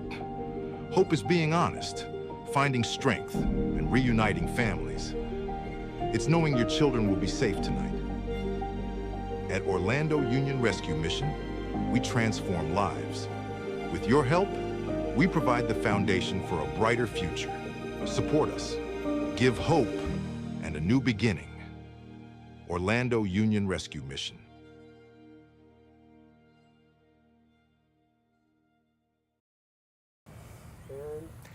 And one more time, back at Conversations on a Bench at the Orlando Union Rescue Mission, Project Hope, our men's home. We're almost halfway done. And that's right, we're almost halfway done. And we have the glorious pleasure right now of talking with Javier.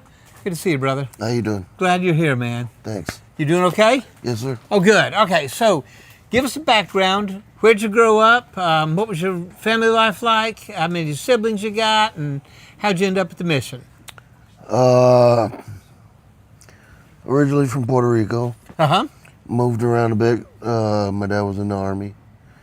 My parents got divorced. We went to the States with my mom. Where'd you go in the States initially? First we went to Kansas. Mm-hmm. And then from there, I moved up to Oregon. Spent about 10 years up there. That's about as far as ways you can get from Puerto Rico, isn't it? Yeah. Yeah, close to it. And then eventually ended up here in Florida. You got any siblings, brothers and sisters? Yes, one sister. She's 4 years older than me. Okay. She lives in Texas with my mom. And how long ago did you move to Florida? About 13, 14 years ago. Okay. Did you move to Central Florida or somewhere else? Central Florida. And you've been here ever since? Yep. Okay, so how'd you end up at the mission? Well, long story short, I loaned some money to a friend, told him I needed it back by a certain date. He didn't pay up, so I lost my my room where I was renting at, and so I was on the streets and just kind of bounced around. Ended up in the hospital.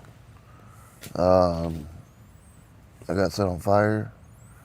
So from there. Not in the hospital? No. Okay, back on the streets? Yeah, back on the streets. And was it intentional? Yeah. And stayed at a different facility in Castleberry. And then eventually I had problems with my knee. So I went in for surgery. And when I was done with the therapy and all that, they didn't have a bed for me over there. So my friend Rashika, who works at the hospital, she's kind of like a counselor type thing. Mm-hmm. She got me in here. So she called over here, or did you just tell? Did she just tell you to show up? She called over here. Yeah. And then she told me to show up on a certain day, and I was in. How long ago was that? It was back in May. And did you come straight into the program or spend some nights in the overnight dorm? Straight into the program. Awesome. And how have you found it? What do you think of the program? I like it. It's helped me out a lot. How? How's it helped you? Well, for one, my relationship with God before was off and on. Mm-hmm. But since I've been here, it's kind of turned me around. And I feel like I'm in a better place, mentally. Good. So. What aspect of the program has made you feel that way? Feel that you're in a better place mentally? Honestly, just the support from everybody.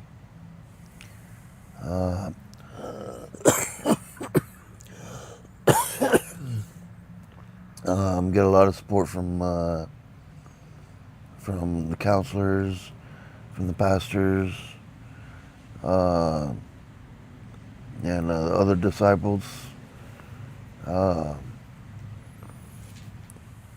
try to, I'm not too far into the Christianity thing, so I'm still learning. Mm-hmm. But I've been fortunate enough to have some decent conversations with other disciples, help me get a grasp, answer any questions I have. Mike's actually helped me out a lot. Good. We've had talks while we work, and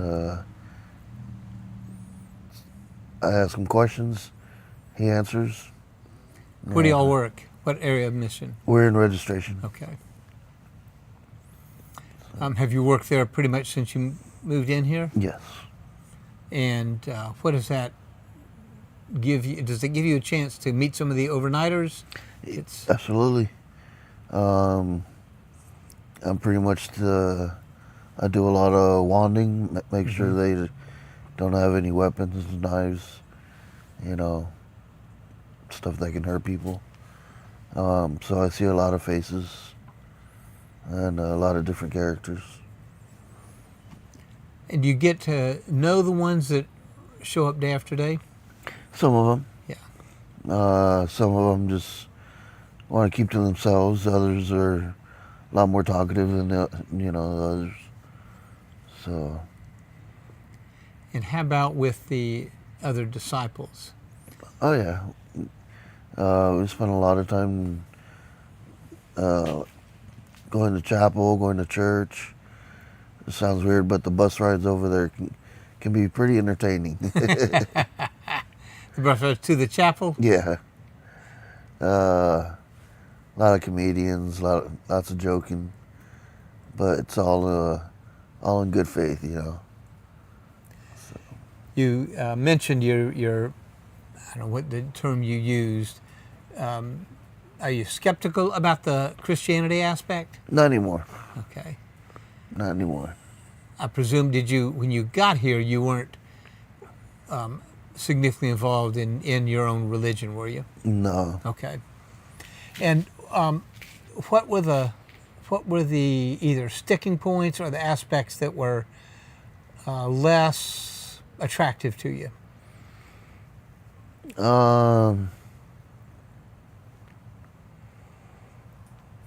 Honestly, when I found out how many times we had to go to church or chapel, yeah, that kind of scared me a bit. You know, it's pretty intense for a newcomer. Right. Just too often, the idea that you got to show up at chapel 13 times a week, roughly. Yeah, something like that. Yeah. So that was a little scary at first, you know, but you just adapt to it. And it becomes part of the routine. Yeah, as long as you're willing to accept God, it all falls into place. Has your faith changed or strengthened since you got here? Oh yeah. Yeah, it was pretty much non-existent when I got here. Everything that's happened in my life, you know, it just wasn't important before. But since I've been here, I'm reading the Bible a lot more, doing my book works, talking to people. Yeah, it's definitely gotten a lot stronger. Good, good. Do you deal with any of the newer, younger disciples who are going through some of the same issues you had? I haven't really talked to the new disciples that much. I don't really see them that often. Yeah. So, but yeah, if I get a chance to, I try to. Yeah. How about your sister? You said you have one sister, is that right? Yeah. Okay, and where does she live? She lives in Texas. And are you in touch with her at all? Oh, yeah. Does she know you're here? Yeah.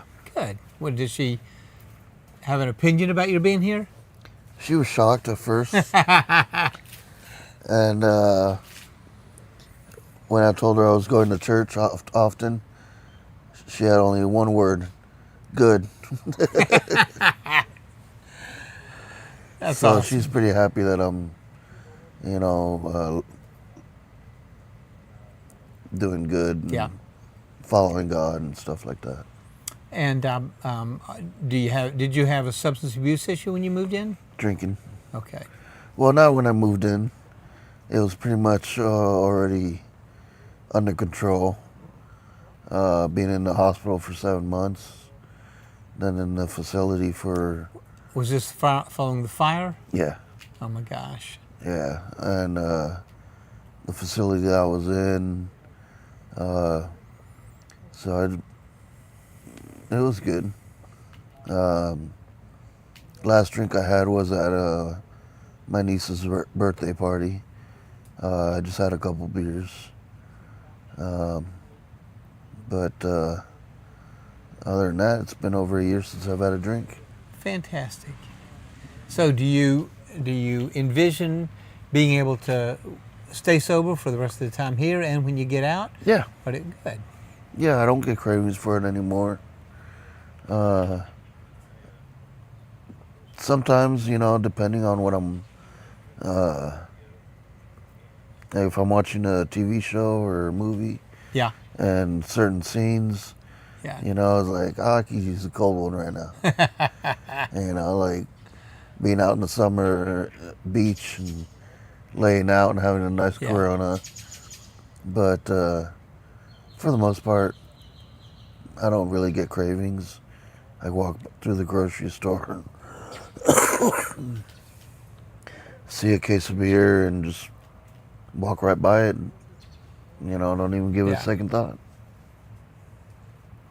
That's great. Do you, do your injuries, will they prevent you from working? Yeah. Okay. I have a lot of nerve damage. Oh my goodness. Both on my legs, on my arms.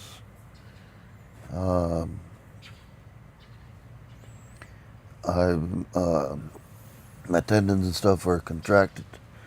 So it's hard for me to bend over. Hard for me to move around and stuff. And I had my tendons released right here, but you can still see how tight it is. Yeah. So it kind of restricts my movement. Then my hands are messed up. Do you get any disability compensation? I'm working on it. Okay. Yeah, I'm just waiting. So. Are we working here with you on the case managers helping you apply for it? And no, my sister okay. helped me get it going. When I was over in the hospital, I signed over power of attorney to her, so okay. she can handle all that stuff while I was recovering. Good, and you confident she's doing a good job getting it as quickly as she can? Yeah. Good. Yeah, right now it's just a waiting game. Yeah. But hopefully soon. And is it, as you look at it, for the departure from the mission, is it contingent on getting the compensation, the pay, or is it is it just you need to spend more time here, recover completely, and because there's no rush? I'm in no hurry to leave. Good. That's what my sister said. When you get the money, you can move out, get an apartment, and I told her straight up, I'm in no hurry to leave. The more I stay here, the more in tune with God I am, following the Word and learning more. That's great. I'm glad for you. Thank you. Thank you. All right. Thank you, buddy. No problem. God bless you. You too. We're glad you're here, Javier. Thank you. And we'll take a real quick break and then have, I think we have Michael coming on next. If you could give hope, would you? If you could give transformation, would you? If you could reach out and change someone's path from the wrong one to the right one, would you? At Orlando Union Rescue Mission, we change lives. We bring hope to the hopeless. It only takes $1.24 to provide a meal and welcome someone to the mission. Give God's hope. Donate at OURM.org.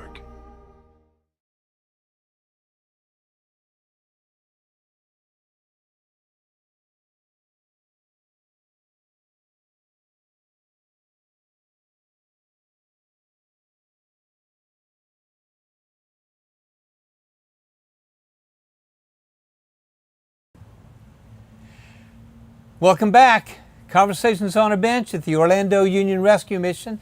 I am Freddie Clayton. I work here at the mission, and this is Michael, one of my good friends and one of the superstar guests here at our men's home. Thank you, buddy. Appreciate you being here. I'm doing awesome. How are you? I'm doing good. All right, so I know you and I've done this before. I remember the day we went out and worked with at First Methodist Oviedo and worked on their physical plant. I don't know if you remember that. I do. I remember all the times I volunteer here. Yeah. I've been here for a while, and I try to volunteer every time the opportunity I know you do. presents itself. Anyway, so you told me your history, your background and your history that time. So would you repeat that here? Tell them about you growing up and how you ended up. You were in Texas for a while, and how you ended up here, right? Mm-hmm. All right. So where'd you grow up? Well, I grew up in a small town, Pontiac, Michigan, which is in between Detroit and Flint. I spent most of my life there, and I had never left the state. Yeah. So when I did get the opportunity, I went to Texas. I I stayed there for 2 Where years. in Texas? I went to Dallas, Texas. I stayed in Dallas, Texas for like 2.5 years. Mm-hmm. And within my time leaving Michigan, I converted to Christianity. And then in Dallas, I furthered my education. Mm-hmm. And I came here from Dallas. Now, if I remember correctly, you got into trouble at one point, didn't you? Yes, I did. Where was that? I got into some trouble in Michigan. Okay.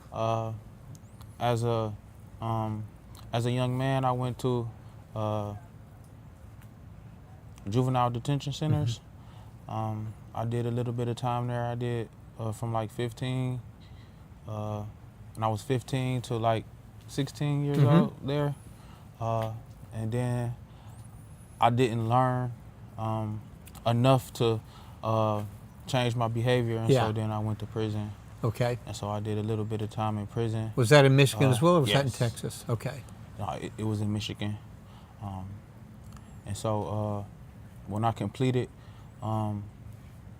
everything I needed to do, and I changed my life around, I got off parole. I got a job. I got all my documentation. I got my license. And I moved forward in my life. And I felt like it was time to leave the state. Right. I had never been nowhere. And so when the opportunity presented itself, I Moved down left to Michigan. Dallas. I moved down to Dallas, and it was one of the best decisions I ever made. Good. Because it allowed me to be able to stand on my own on my own 2 feet. After converting to Christianity, it gave me somewhere to concentrate my studies without having the influences of my hometown to pull me and push me in different directions. And so it was a good opportunity for me. Good. How long were you in Dallas? I was in Dallas for like 2.5 years. I settled down there. I met a woman there, and I had a good time there. I studied. I went to the library every day. I went to church services there. Were you every day. studying a specific subject every day, or? Well, I started in my conversion to Christianity. I didn't understand the doctrine, Mm-hmm. and so I took the time to know the history of the church. So I started with the ecclesiastical history of the church, and it provided not only the historical context, but like an intellectual context for what became the creed, Mm-hmm.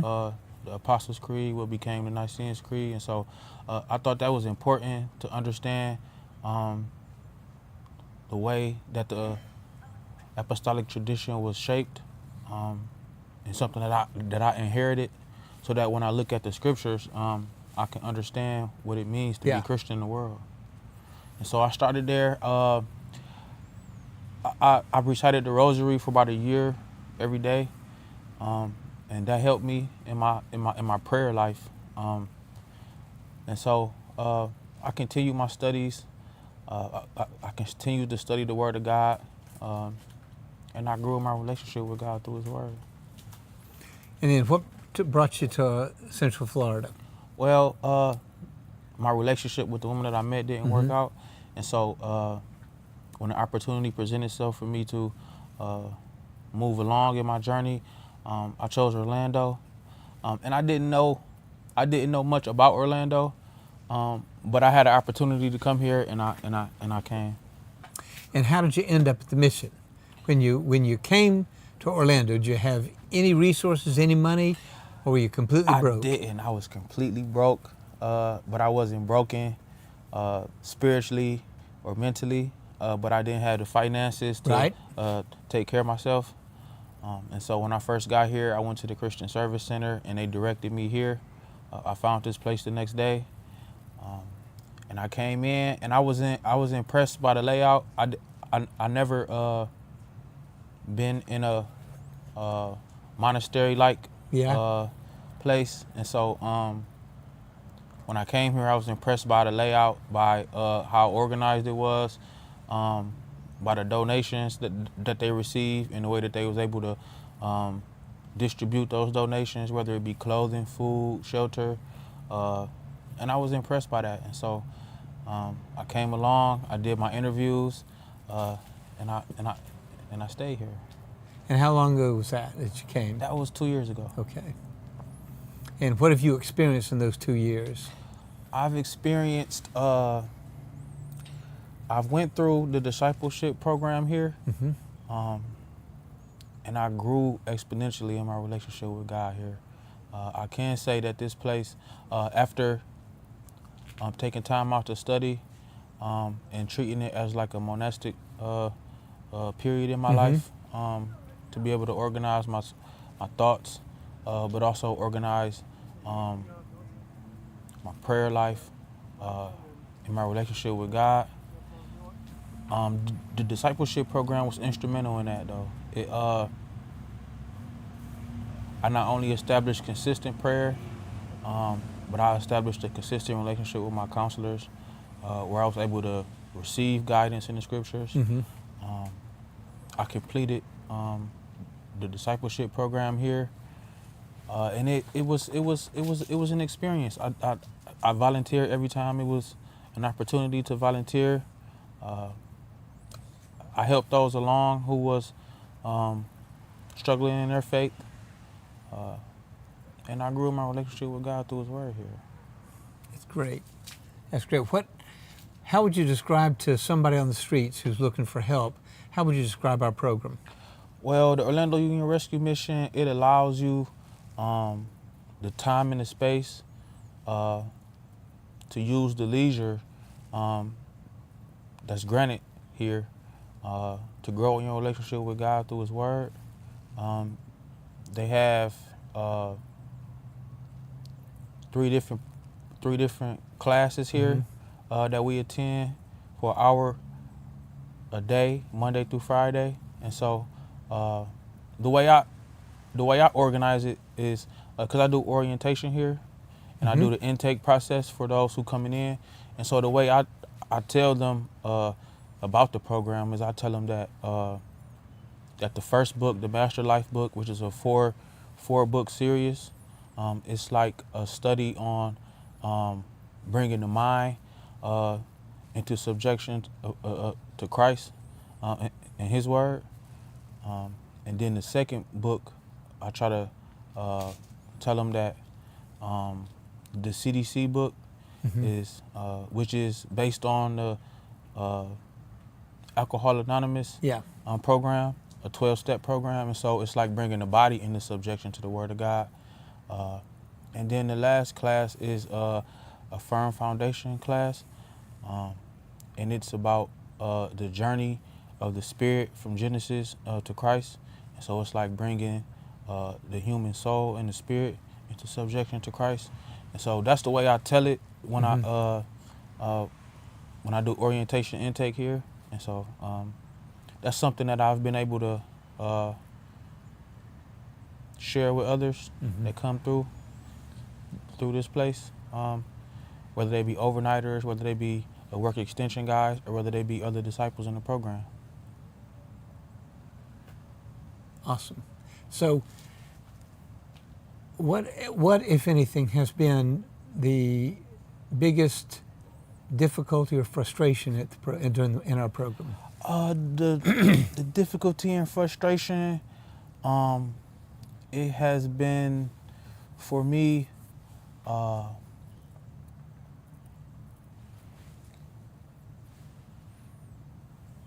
being able to get around Orlando. I think Orlando is a complicated city to get around. They do provide enough for me to get around, but finding time in the schedule to be able to just meet the everyday needs that I have. And so, because I live and work at the mission, and just finding the time to get out and explore Orlando. You haven't been able to really do that. I haven't been able to really do that. And of all the aspects of the program, what has been the most gratifying or important to you? The most gratifying and important to me has been the Master Life class, but also learning to work amongst my peers and to work together on a goal. And so we have a director who has provided a way for us to work towards a common goal together, so that the workload for the team members won't be so tedious on one individual. And I thought, and I'm thinking that is been one of the things that has been instrumental for me, and being able to settle down here and not so much rely or think about my next step, but to be satisfied with what the Lord has blessed me with, and be able to share those blessings with others. And how do you share those blessings with others? I share those blessings with others in my interpersonal interactions. I try to bear fruit worthy of repentance and bear fruit of the Spirit in my interpersonal interactions. So when I'm doing orientation or intake, I shake hands, I remember names. I try to get what the guys need, whether it be food, clothing, water. Some of my duties include providing water, bringing guys into either the discipleship program or the work extension program. And so that's some of the ways that I can provide through my interpersonal interactions. Well, fantastic. All right, so do you have any specific plans about getting a job, moving on? Or is it still you're just talking with your I have some goals that I have for myself here. I want to be able to get my Michigan driver's license converted to a Florida driver's license. Okay. Is the Michigan license valid? It is. It's still valid. It's still valid. Well, it's valid. I have to go through the written test in order to convert it. But also, I would like to either add either a CDL requirement to it, so that maybe I can find a job in Orlando, be able to take care of myself. All right. Bless you. Anything else you want to say about the program? I want to say thank you to you, Freddie, to the Moody family, and to all the contributors and sponsors and donators who provide a measure of Christian love through their donations and through their support, because it's people like me who receive that support, who pray every day in the Spirit, and who try to bear fruit worthy of repentance, and the fruit of the Spirit in my interpersonal interactions, and to be able to have the time and the space and the leisure time to study the Word of God in intense detail. I'm thankful and grateful for all that allows me to do that. Bless you. All right. Thank you, brother. All right, appreciate you all the time. Thank you. And we will resume very shortly. Thank you for being here. All right, Ryan, can I get a soda? I'm gonna go.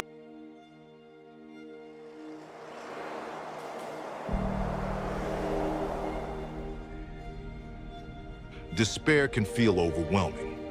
Sometimes our past tragedies or past mistakes are hard to escape. But hope is powerful. It starts with a small step like a meal or warm bed. Hope is being honest, finding strength, and reuniting families. It's knowing your children will be safe tonight. At Orlando Union Rescue Mission, we transform lives. With your help, we provide the foundation for a brighter future. Support us. Give hope and a new beginning. Orlando Union Rescue Mission.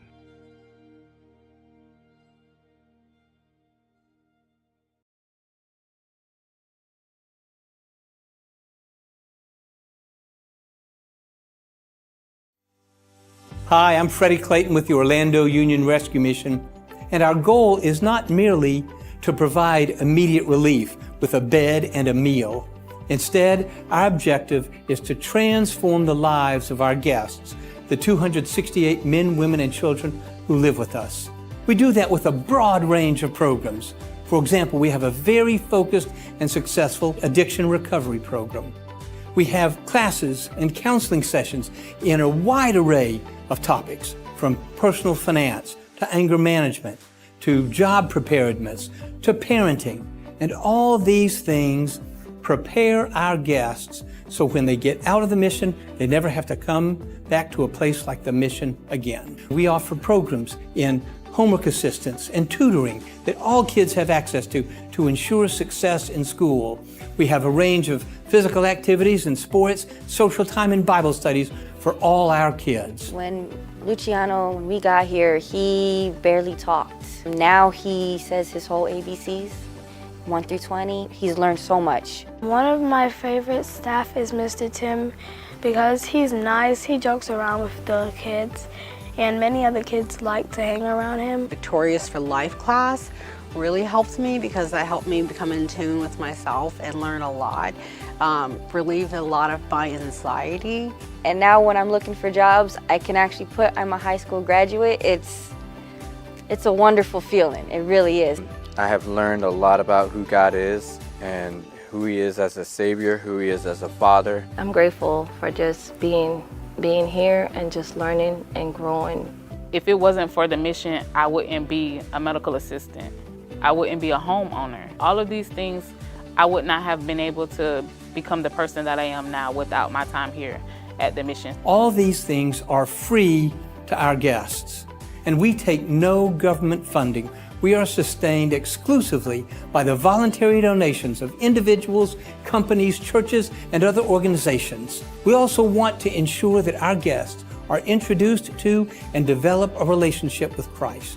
If you'd like to be a part of this, if you'd like to volunteer at the mission or to donate to the mission, I encourage you, go to our website, OURM.org, or call me on my cell phone personally, 407-928-6375.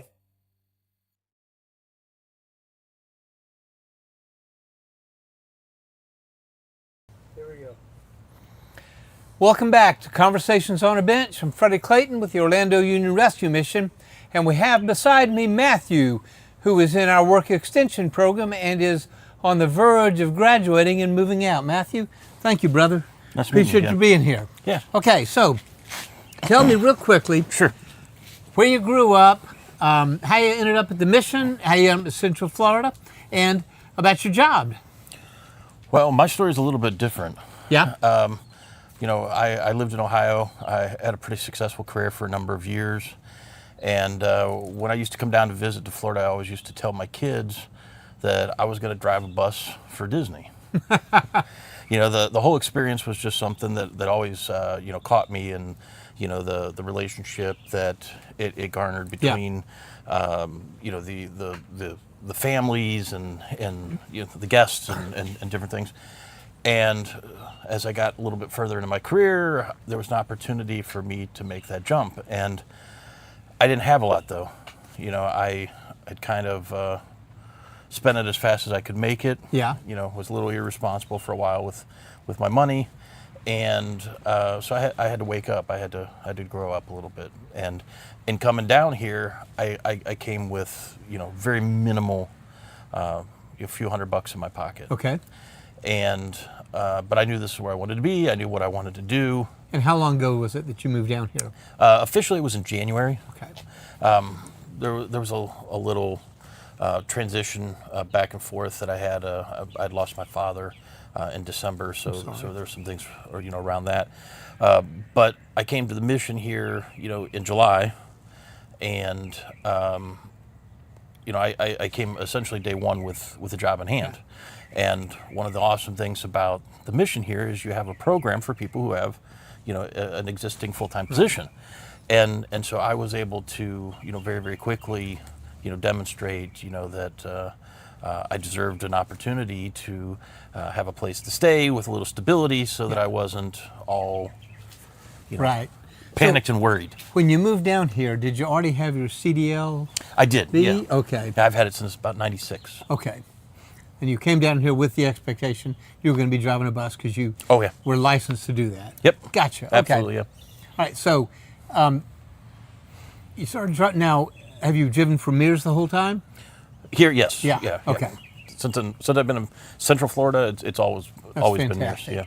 And so you moved here in May, and you're moving out tomorrow. That's awesome. Tomorrow at 11 o'clock. That's great. Yeah. And what is your shift schedule like? It's a little bit long right now. The resort that I do a lot of the driving for right now has some holiday events going on, and because of those holiday events, there's extra hours, and so I'm working 60 plus hours a week. All right, but you're making good money for all that overtime? I'll say yes. I'm making what I need. Good. Yeah. Fantastic. What has been the best benefit for you in the work extension program here at the mission? I'll say really there's a couple parts. One is kind of, I think one of the core things that you offer here is you offer stable meals, right? And stable housing. Those two things for me have been, kind of the cornerstone to me being successful. The food was a little bit more difficult for me than others because of the time, coming in at 4 or 5 o'clock in the morning after long shifts. I'm not looking to have a big dinner before I go to bed and sleep for the day. But they offer late plates and to be able to still get something in addition to the scheduled times of breakfast, lunch, and dinner that are offered here. And it's it's not bologna sandwiches. It's pretty decent. It's a real meal. Yeah, it's hot food. It's freshly made, and it's pretty good. Good. Has it enabled you to save money? Yes. Good. Have you saved a good amount of money for you? Enough. Okay. I wish I could have saved more, but the program's 90 days for people in the work extension, so it's a little more accelerated, and it's a little more focused on just trying to get people back up on their feet. Right. And so I've taken as best advantage of that as I can. That's great. Were there any difficult aspects of the program for a guy like you? The time. Yeah. One of the cornerstone elements, I think, of the mission is the spiritual part, right? And unfortunately for me, I work. Your schedule basically precluded participating in all that. Yeah, very rare. If I'm able to get 1 day a week, at chapel, that's a good week. It's been unfortunate that I haven't been able to participate in that more because it's something that's always been important to me. Yeah. I came with a faith already. I believed in believe, not past tense. I still do. I believe in Jesus and Christ and that He died for my sins and all that. And so I believe that there's a value to demonstrating that faith by going to church or a chapel or some sort of a service. And so it hasn't worked as well for me because of the time, but it's one of the great things that you guys offer here is that there's chapel every day. Yeah. Awesome.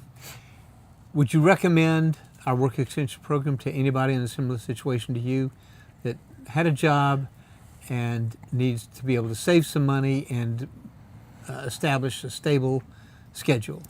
Yeah, and if I could say, somebody like myself, somebody like myself is somebody who has made some mistakes, probably around money, in my situation. you know, hasn't been the best in managing money. Having a little more involvement in helping somebody learn to manage money, I think would be a great, you know, addition to that work extension program. I think that's maybe the only piece that's not there.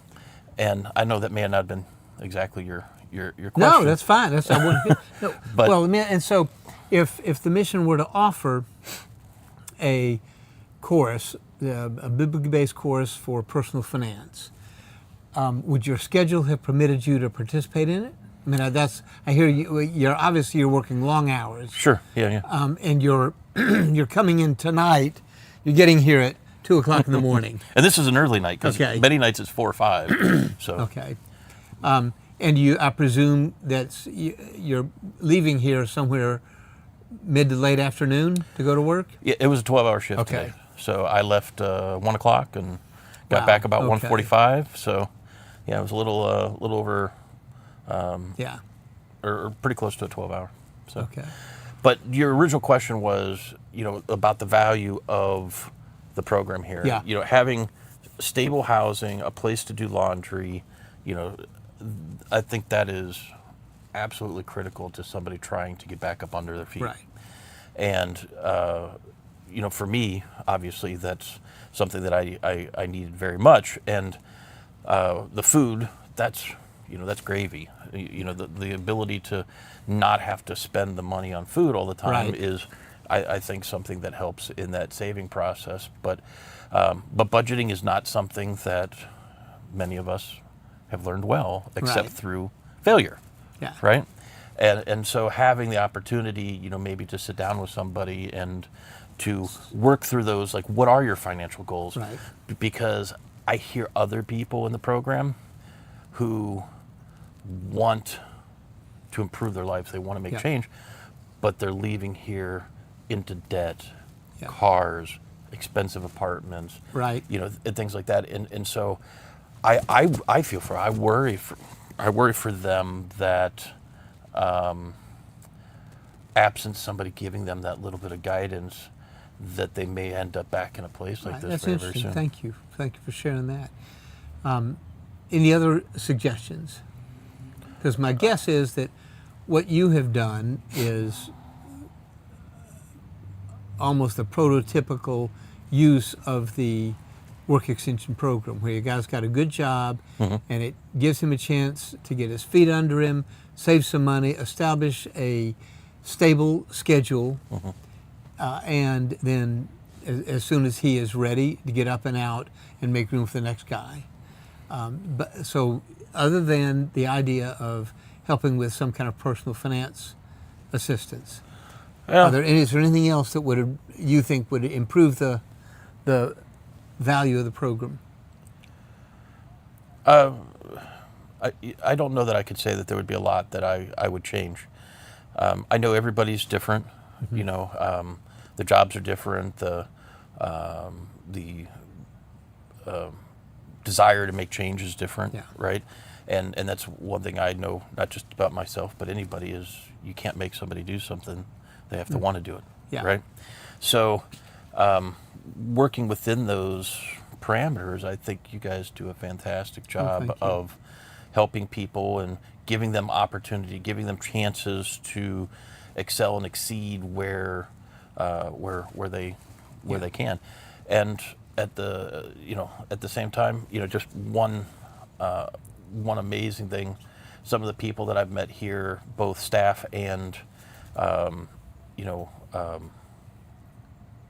guests, I guess, if I can call them that, disciples, guests, is that there are a lot of great people that have just had some hard times in their life, and to be able to give them an opportunity to put not just Christ first, but their life back together is something that's more than just dealing with the stigma of homelessness. Right. You know, the stigma of homelessness is something that bothers me, right? Yeah. Outside of this conversation, I've never told anybody I was here. I can understand. You know, and it's because you feel embarrassed. Yeah. It's because you feel like failure, right? and you don't want family to know. You don't want people to look at you different. You don't want the people you work with to think that you're, Yeah. you know. Oh God, you got to live in a homeless shelter. Right. So, you know, I've been very, very careful that, you know, there's a very, very, very small few people Yeah. that know where I live, other than they know I live in Orlando. They know where I work. They know what I do. Yeah. So there's a image that I've kind Sure. of projected. Absolutely. But the reality of where I'm at and, you know, why I got here is not as uncommon as people think. It's actually far more common, and I see it, and I see the people that come in here and the struggles that that people have, and I have to ask the question, you know, what more could other organizations, you know, be doing that you're not doing, and there isn't that much that you guys aren't already covering. Well, thank you. Yeah. Appreciate that. All right, and good luck. As here comes Ryan. Thank you, Matthew. Yeah. Appreciate it, buddy. Thanks for your time and thanks for your good work. And yeah. I know you'll have a spectacular career. Yeah. Be the best driver they got out there. Thank you, buddy. Absolutely. Thanks. All right, we'll take a few minutes break. Thank you for joining us. All right, you're done. Well, hopefully I did you justice. Hi, my name is Danielle Christian. I'm a mother of 4, 2 girls and 2 boys. I'm here at the mission because of a failed marriage, I would like to say, a marriage that drug abuse came into and destroyed it, leaving me to find somewhere to stay for 4 children and myself entering back into the workforce. Thank God I found the mission. The mission has transformed me in so many different ways. I went from being a retail cashier from the age of 17 to becoming a clinical certified medical assistant. So I'm very excited that now I have a career, no longer a job. And I was introduced into a program that didn't cost me anything to return back to school to get this new career that I have. The mission is awesome, awesome, awesome when it comes to kids. My kids don't have to worry about breakfast, lunch, or dinner. They provide transportation for my younger kids for school. While at the mission, I took a Victorious Life class. It's a beginner course of showing you how to learn the Bible and read on different things in the Bible. I took a parenting class, which I think everybody should take. Money managing was something that I didn't really grow up learning. So learning that with the savings program at the mission was something very awesome. And it also lets you know that you can discipline yourself more than you can, allowing you to better your future when you're outside of the mission. My goal is home ownership, and I believe it is now possible because of the mission. I didn't grow up knowing about home ownership. I grew up in the projects. So the mission gave me a new outlook on life. It gave me an opportunity to reach goals that I hadn't ever been able to reach. So I would say the mission is a great place to be able to work on your goals. Home ownership is closer than it has ever been. When I first came into the mission, I can honestly say I was damaged because I was a mother of 4. I was confused. I didn't know what I was going to do for my family. A year later, I am very happy. I have a new career. My kids are happy. I have a better relationship with my kids because of the mission. Today, from a year ago, I'm blessed. I'm very excited. I feel more happy. I feel like I'm a better parent.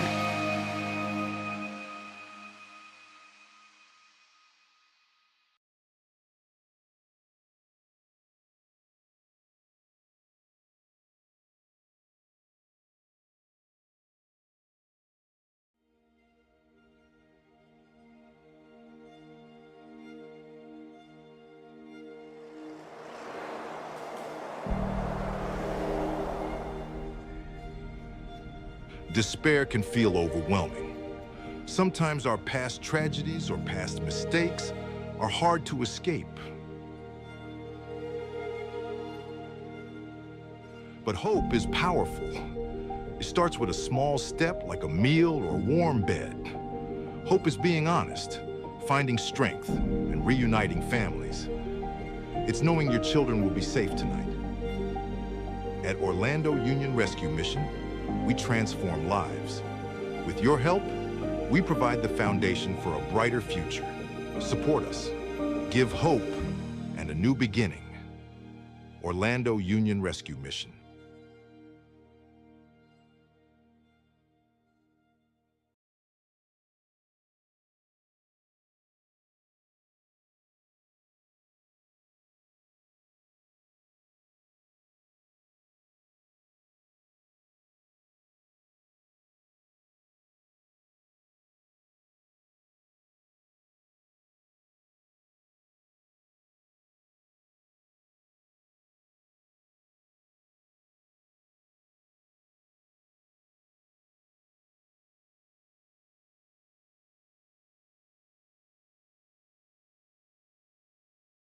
One. Oh, my bad.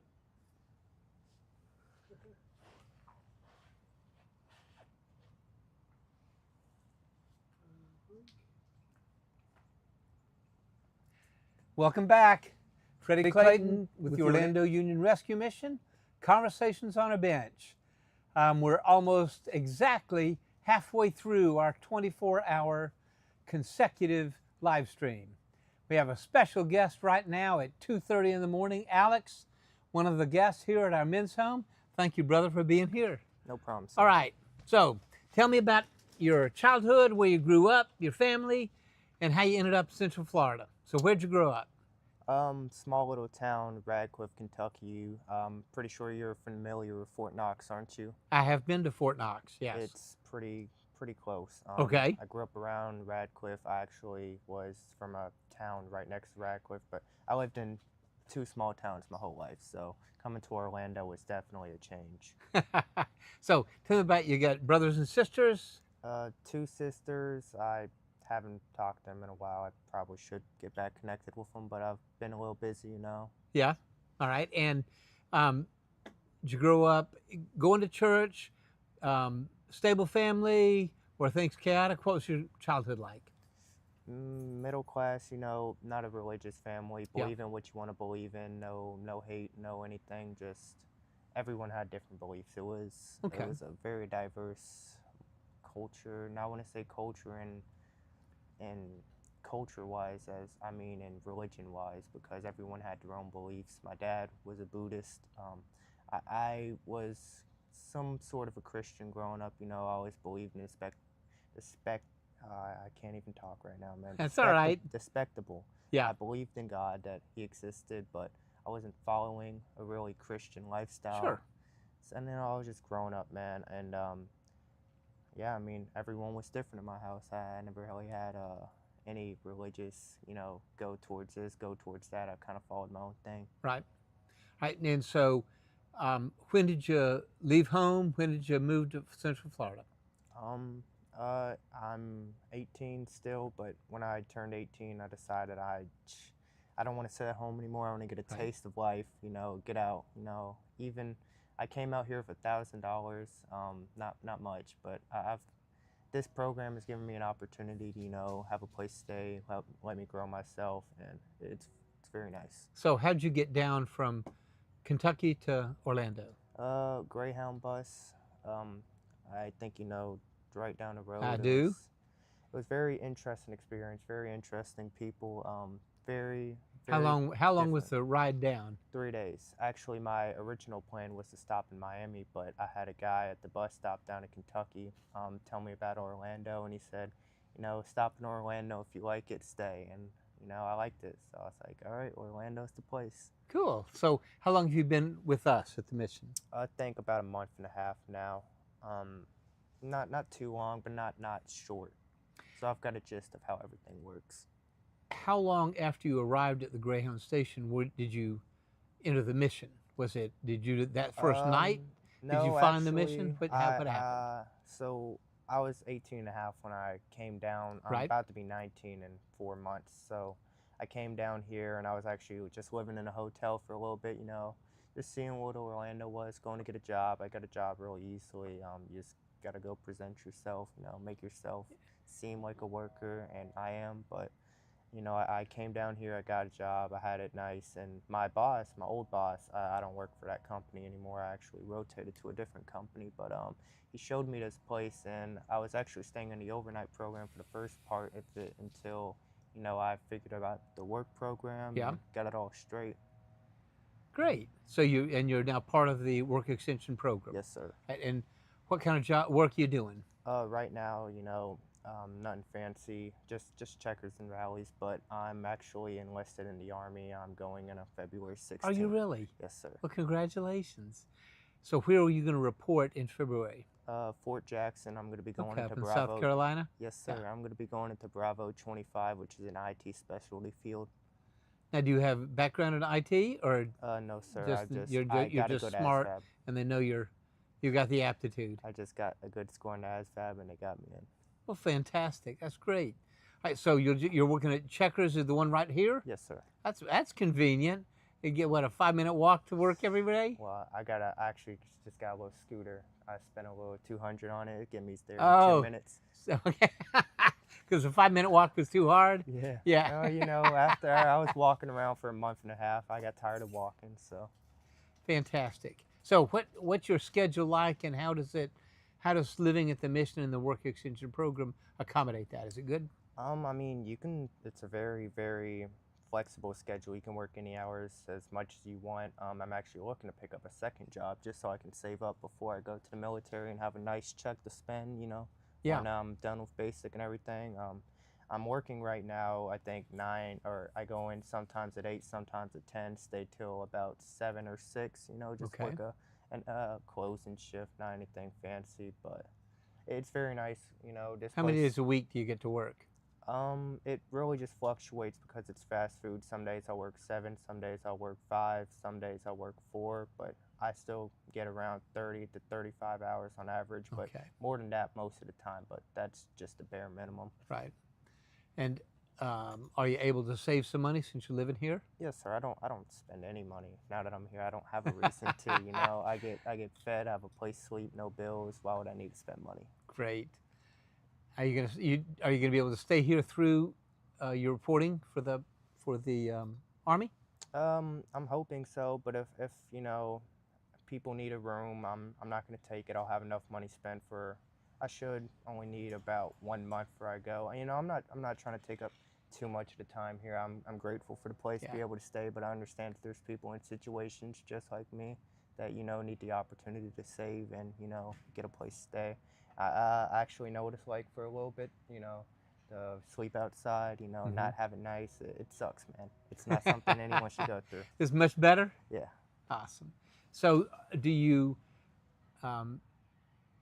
participate all in the spiritual aspect of the mission, and have you developed or changed your personal beliefs? And it's not meant as a criticism or a... No, I get what you're saying. That's an interesting topic you crossed right there. Actually, I believe that, you know, Joe, I think you know who Joe is. I do know who Joe is. He's a great guy. He actually, he, you know, helped me get saved. I've started believing a lot more in Christ. You know, I've tried turning my life around, trying to get on track, and it really helps with the, I don't know what exactly you would call it, but I know there's church sessions in the place behind us that last at least an hour. Yeah. You know, you have different priests. Sometimes they're good, sometimes they're great. You know, I haven't had a bad session. Oh, you haven't? Okay. No, I know there's some people who would consider it a bad session, but anyone who's willing to spend their time to come in and talk about God for an hour shouldn't, you know. That's a great attitude. That's a fabulous attitude. That's kind of the way we feel. Anybody who's willing to volunteer to come down here and share his faith. I think this whole program, honestly, no one should be, you know, hating on or taking it granted. You know, it's all, I've heard donations, and, you know, it's a great opportunity to get somewhere. I mean, the fact that I've heard some people, you know, say, well, this place isn't good, they don't know what they're talking about. I mean, this is a completely free place to stay. No, you get free food 3 times a day, so what is there to complain about? But, you know, some people complain just to complain. What has been your experience with the staff here, with Ryan and Joe? And good guys. I mean, I don't have anything bad to say about them. There's nothing you can say bad about them. I mean, I get treated with the same respect that I give them. You know, just stay to yourself in this program. Just work on getting out, and you'll get out. That's the mindset you've got to have. You know, you can talk to people. There's great people here, but think for the best. It's best to just work on yourself from what you hear. Fantastic. So, but that's just my mindset. It's, you know, everyone can follow their own. Yeah. Do you have any obstacles that you see before you report in February? I mean, does it look like it's pretty clear sailing for you? Pretty clear. I mean, I should be getting a couple promotions through the buddy system and passing my PT test, because I've actually, when you're here, you don't got a lot to do other than you know, go in your room or work out, and you know, some things I like to do and stay in shape. it gives you a lot of time to think about what you want to do. And I've had a lot of time to think, and I think I've did a pretty good job on what I'm going to be doing. It's just a part of my 10-year plan. You know, this place giving me the opportunity to stay, and it's got me on course to the 10 years I want to be from now. All right, so 10 years from now, where do you envision yourself? Do you think you want to make the Army a career? No, sir. I would love to stay 8 years most. I would actually just look forward to the college and the IT experience so I can get into my own field of IT and, you know, go into bigger companies, make a lot more civilian paychecks. Right. Have that VA loan for, you know, real estate purposes, and I'll be able to invest smart as long as, you know, but I guess the real estate it's going to take a lot more than 10 years, but, you know, I'll still be like 20, 28 when I get out, so I still got a lot to learn. So still really young. I've just got a plan envisioned out, and I just got to go for it. Well, it sounds like a good plan. All right, you got anything else you want to share with us about your tenure or experience at the mission? I think I've been pretty honest. You know, this place is great. You know, free food, free place to stay. What could I complain about? Nice people? Yeah, nice people. There's good people here. I mean, the staff that they, you know, give the staff positions to, they're trained to, I don't know if they're just great people trained to do it, but, you know, you couldn't tell the difference. Oh, well, thank you. Thank you for taking your time. Good luck. It's great to hear your plan. Yes, sir. Congratulations. All right. We're done. Thank you. All right. Here you go, man. Hi, I'm Freddie Clayton with the Orlando Union Rescue Mission, and our goal is not merely to provide immediate relief with a bed and a meal. Instead, our objective is to transform the lives of our guests, the 268 men, women, and children who live with us. We do that with a broad range of programs. For example, we have a very focused and successful addiction recovery program. We have classes and counseling sessions in a wide array of topics, from personal finance to anger management, to job preparedness, to parenting. And all these things prepare our guests so when they get out of the mission, they never have to come back to a place like the mission again. We offer programs in homework assistance and tutoring that all kids have access to ensure success in school. We have a range of physical activities and sports, social time, and Bible studies for all our kids. When we got here, he barely talked. Now he says his whole ABCs, 1 through 20. He's learned so much. One of my favorite staff is Mr. Tim because he's nice, he jokes around with the kids, and many other kids like to hang around him. Victorious for Life class really helped me because that helped me become in tune with myself and learn a lot, relieved a lot of my anxiety. And now when I'm looking for jobs, I can actually put I'm a high school graduate. It's a wonderful feeling, it really is. I have learned a lot about who God is and who He is as a Savior, who He is as a Father. I'm grateful for just being here and just learning and growing. If it wasn't for the mission, I wouldn't be a medical assistant. I wouldn't be a homeowner. All of these things, I would not have been able to become the person that I am now without my time here at the mission. All these things are free to our guests, and we take no government funding. We are sustained exclusively by the voluntary donations of individuals, companies, churches, and other organizations. We also want to ensure that our guests are introduced to and develop a relationship with Christ.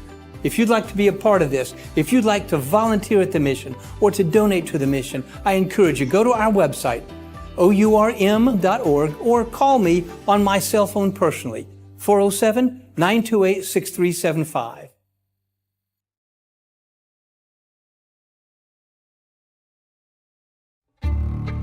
There's so much blood in my hands from things that I have done. People that have been addicted for the drugs that I sold. These people were part of a gang. These individuals, they don't take things lightly, so either you're working for them or you're working against them.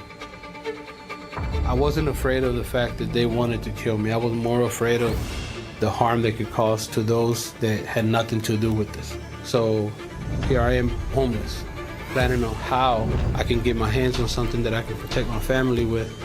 And all these things are just rumbling through my head. You know, I'm trying to piece all these things together, and then things start coming to my head. Well, just take your life.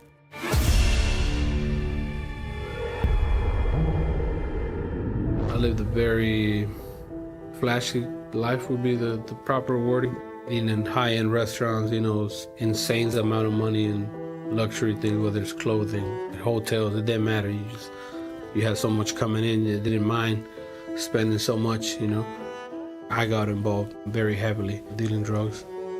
So I was moving up and up the scales, but things kind of hit the fan. There was a big drug bust in the city, and they started investigating me. I found myself wanting to leave the area, so we decided to move to Florida. I could no longer deal drugs with the people I was dealing, so I had to stop. And if you're not an asset to people, then you become a problem, because you know people, you know things, you know places. So we get to Orlando and we find ourselves having issues with the persons we were staying with. When you are living in a life where you expend so much money in stupid, unnecessary things, you know, money runs out. Because I had not been working for about a year when I came out here. The moment they seen that there was no money flow from my end, they no longer were my friends. They were no longer the ones that were protecting me. It kind of switched real quick to cause us harm now. The threats started coming through, so I didn't want to offend anyone, especially people from that kind of environment. I tried actually finding a job, and I couldn't land anything. My wife was pregnant, and my son was a baby, and I had enough to put some gas in the vehicle and buy food. So I knew after that we were down to nothing. And I said, babe, we don't have any more money, you know, we were homeless. So here I am planning on how I can get my hands on something that I can protect my family with. And all these things are just rumbling through my head. You know, I'm trying to piece all these things together, and then, you know, things start coming to my head. Well, hey, just take your life. My wife, man, living in the life that we live, she was totally the opposite. She continued to say, hey, I've been telling you, we need to seek help. So in this brochure, she called the Orlando Union Rescue Mission. The folks who arrive at the mission are typically men and women who have run out of other options. Typically, they have made a series of bad decisions that have rendered them homeless. And at the mission, we want to help them change that decision-making process that will ensure they don't end up at the mission again. I explained that we also had some issues with the people that I was dealing drugs with, and they had threatened my life and threatened my family's life. And they said, well, you're not going to be the first. You're not going to be the last. And they were willing to take us in as it was. And I kept telling my wife, I said, but I don't want to be here. She said, but we didn't have another option. I'm not going to lie, it was a struggle for me. You know, I had to remove my earrings. You know, I had to watch my mouth. Things that I was not used to doing. You know, it was different. It was a different environment. But I can say that right off the bat, one of the things they did for us was they showed us love and respect. Our program is very structured and disciplined. They attend chapel, they attend Bible studies. The guests will work in the kitchen, on our landscaping crew, facilities maintenance, help with our preschool, or do housekeeping. I never prayed in my life, never read the Bible, never been a religious person by no means. So it was interesting to me, you know, to hear these things. It was bringing some kind of like hunger, you know, and a desire to understand. And these brothers took the time to do that and to teach me and help me understand. Heavenly Father, April 17th, 2011, I surrender myself to Him. I turned my back on the life that I had and the life that I lived. It did not matter if things that I had done in the past caught up to me, that whatever happened, I was going to be kept. And that my soul had been redeemed, that my soul had been saved. The generosity of our donors and volunteers transforms every day the lives of Juan and our other guests. They share God's love and spread His kingdom. I didn't think I was going to make it the year after, you know, but here we are, 11 years later. So I can truly say that if it wasn't for God using this place, I would be dead. My family would not exist. I'm forever grateful for God using this place, man. I will forever be grateful to the Orlando Union Rescue Mission.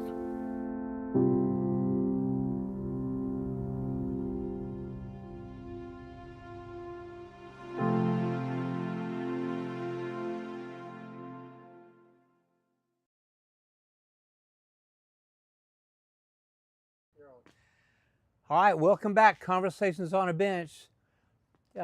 We had some folks send in questions before we started this event, and what I'm going to do now is answer one of the questions. Somebody asked us, asked me, Freddie, how were you called to help the homeless, and how did you respond to it?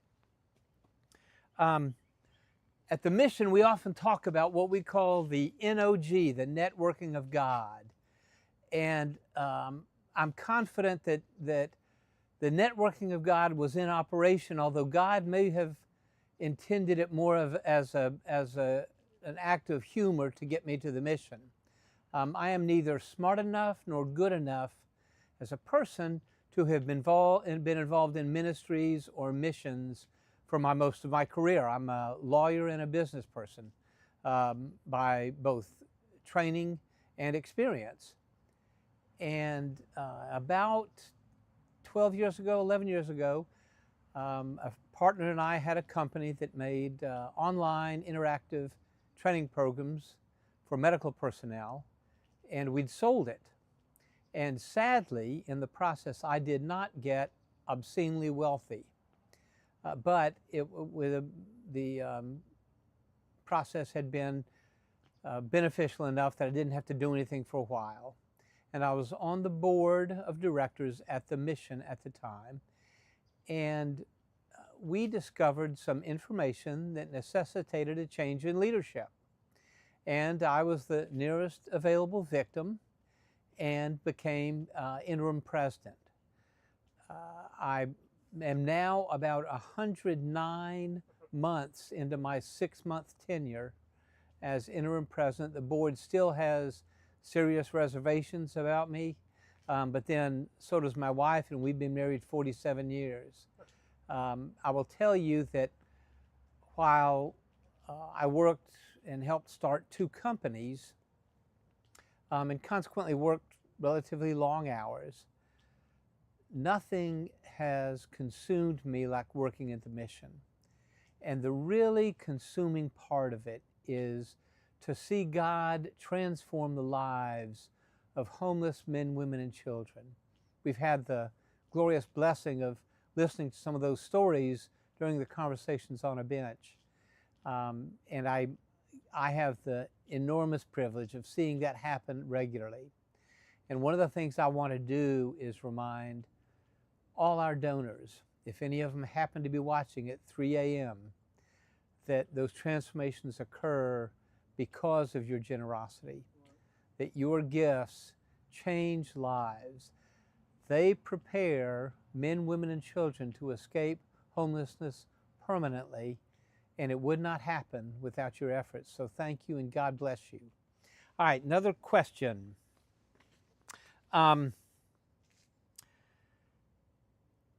Describe a typical volunteer, if there is such a thing. Because we have such a wide range of volunteer opportunities at the mission, there's probably not a typical volunteer other than we get to see 300 to 400 volunteers a month who give their time. And the common aspect of every one of them is a desire to transmit God's love to homeless folks. And that is a remarkable characteristic. We are blessed beyond measure to have, as I said, 300 to 400 of them who work at the mission every month. And they bring the love of Christ with them and then convey that to our guests. And other than that, there are folks who come in and they want to do physical work. They want to do a landscaping project or work in our garden. Then there are folks every month who come in and work with our kids doing homework assistance or tutoring. And then we have folks who show up and cook and serve meals. We do have that literally every day. And every one of those positions enables that volunteer to touch a life in a really profound way. I will make a pitch now for volunteers for our Easter banquet, at which we wash feet and give new shoes and socks to hundreds of homeless men, women, and children who do not live with us but show up for the Easter banquet and our foot washing extravaganza. And we always employ literally hundreds of volunteers to make that happen. We'd love to include you if you're out there listening. I promise you that it will be one of the most profound experiences of your life. It is every year for me. I look forward to it, and we were describing earlier Dr. David Youth, the senior pastor at First Baptist Orlando, shows up with his wife, and it is a remarkable image to see one of the most prominent, successful pastors of really large churches kneeling in front of homeless men in a attitude of humility and love. And if you participate, I promise you, it will change and enrich your life. So, while we don't have a typical volunteer, all our volunteers share an intense desire to demonstrate God's love to folks whom Jesus described as the least of these, my brothers and sisters. So we'd love for you to join that our cadre of volunteers. You can do so. Go to our website, OURM.org. That's OURM for Orlando Union Rescue Mission, OURM.org, and you'll see a button for volunteers. So click on that, and you'll be put in touch with Justin, who is our volunteer services coordinator, and he will set you up with however you think God is calling you to work at the mission. So God bless you, and thank you. All right, we want you set up for you, Ryan, to come down here, and I'll introduce you, and then ask you about your impressions of the mission and what excites you or inspires you most. We're still rolling, so I'm coming All right. in. Yeah. Have a seat. Good to see you, Ben. Good to be here. All right. Some of you may not have met yet our new director of Project Hope, our men's home, Ryan McKenzie. And as a short introduction, Ryan is 42. 41? 41? I think so. He's the same age as my older son, so I got to ask Ryan exactly how old that is. It's 3 o'clock in the morning right now. You know how dedicated Ryan is to his work here at the mission. But I met Ryan when he and my son were 5 years old, and he has been a good friend, he and his folks. He and my son played against each other in Little League Baseball for 4 years, more than that if you include the minors. Anyway, and when we needed to replace our retiring Vince Hall as director of Project Hope, Ryan called me, and it was without doubt an episode of the networking of God. Ryan did not know we were looking for somebody who is exactly like Ryan. And we began talking, and he began working 3 months ago. How many? 2 months ago? How long ago was it? May?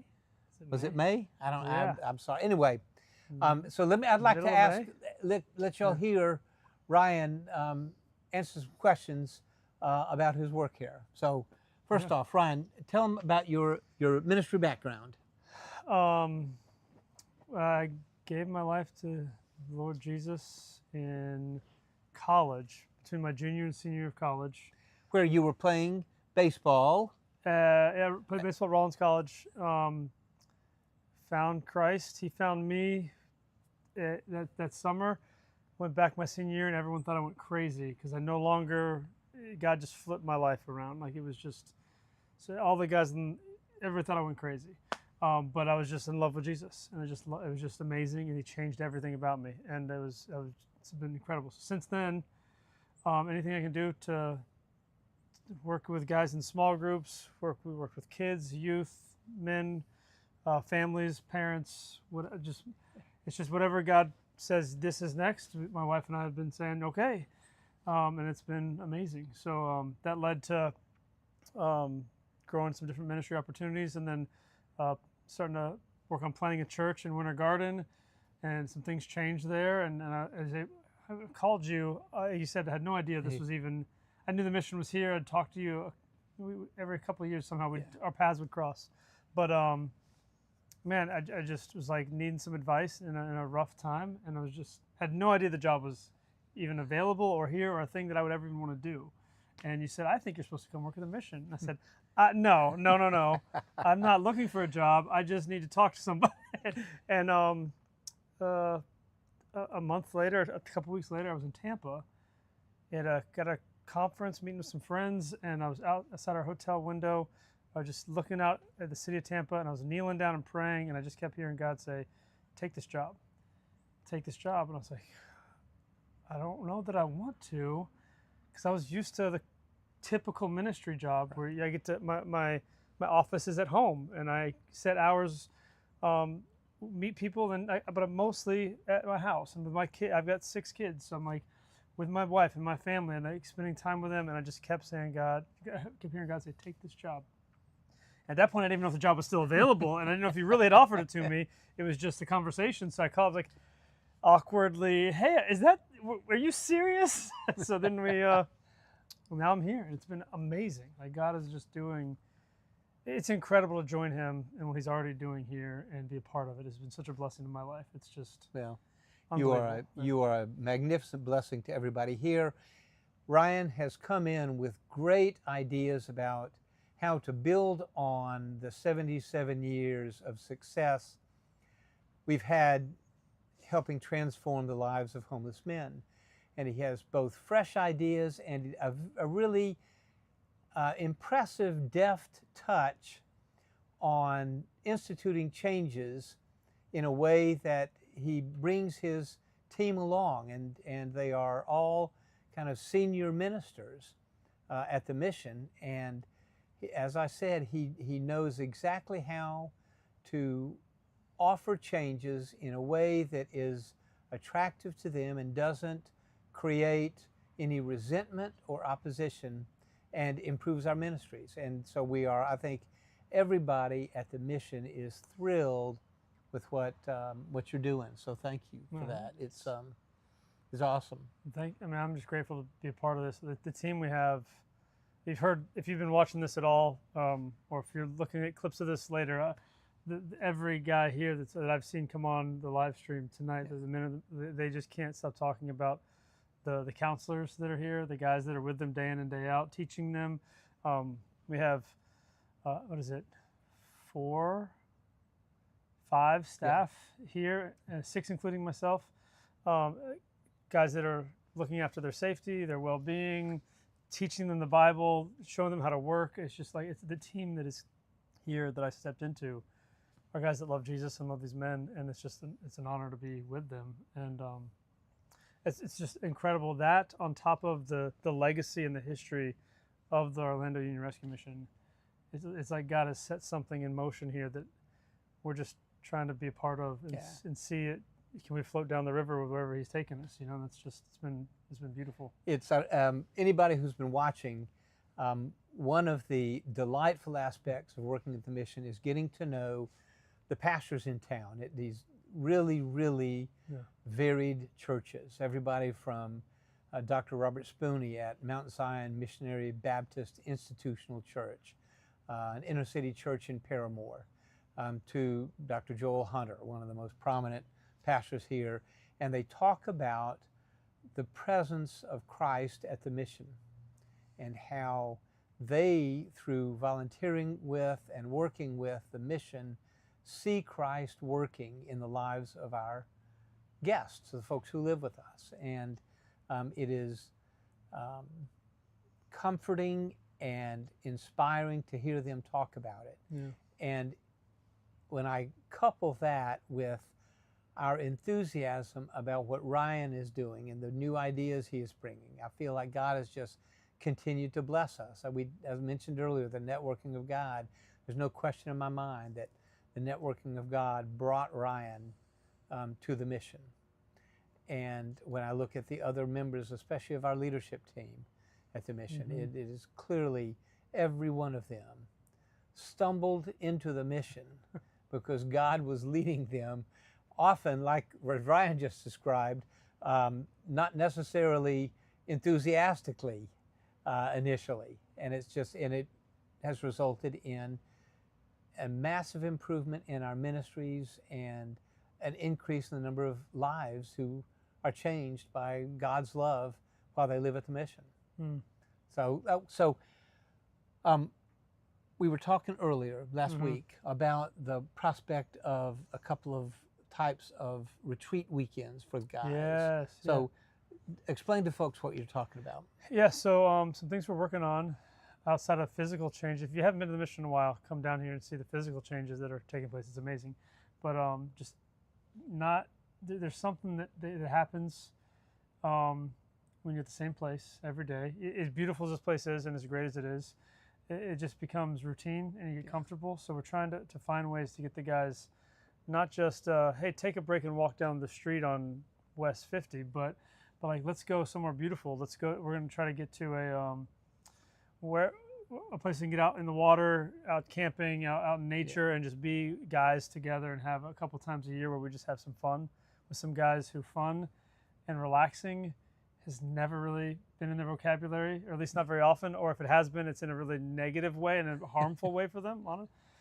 And so that's a couple times a year we want to try to do something like that. And then the other side of it is a more intense spiritual retreat where we get guys away and just take a deep look at the cross, take a deep look at Jesus and his life, and then our response to it. And we do that every day, but a class in the morning, a class at night, but there's something special about taking a whole weekend away or 2 days away and saying, I'm devoting this whole time to just look at him and just seek his face and have him minister to me. And we're going to ask some of you amazing volunteers to be a part of that with us and to minister to these guys. And I think that's the most beautiful thing that is happening here is that I think I said that to you when I first toured this place. I have odd views of not odd, but I think my views of what a church is just, it's the people of God, right? It's not a building, it's not a location, it's not a time.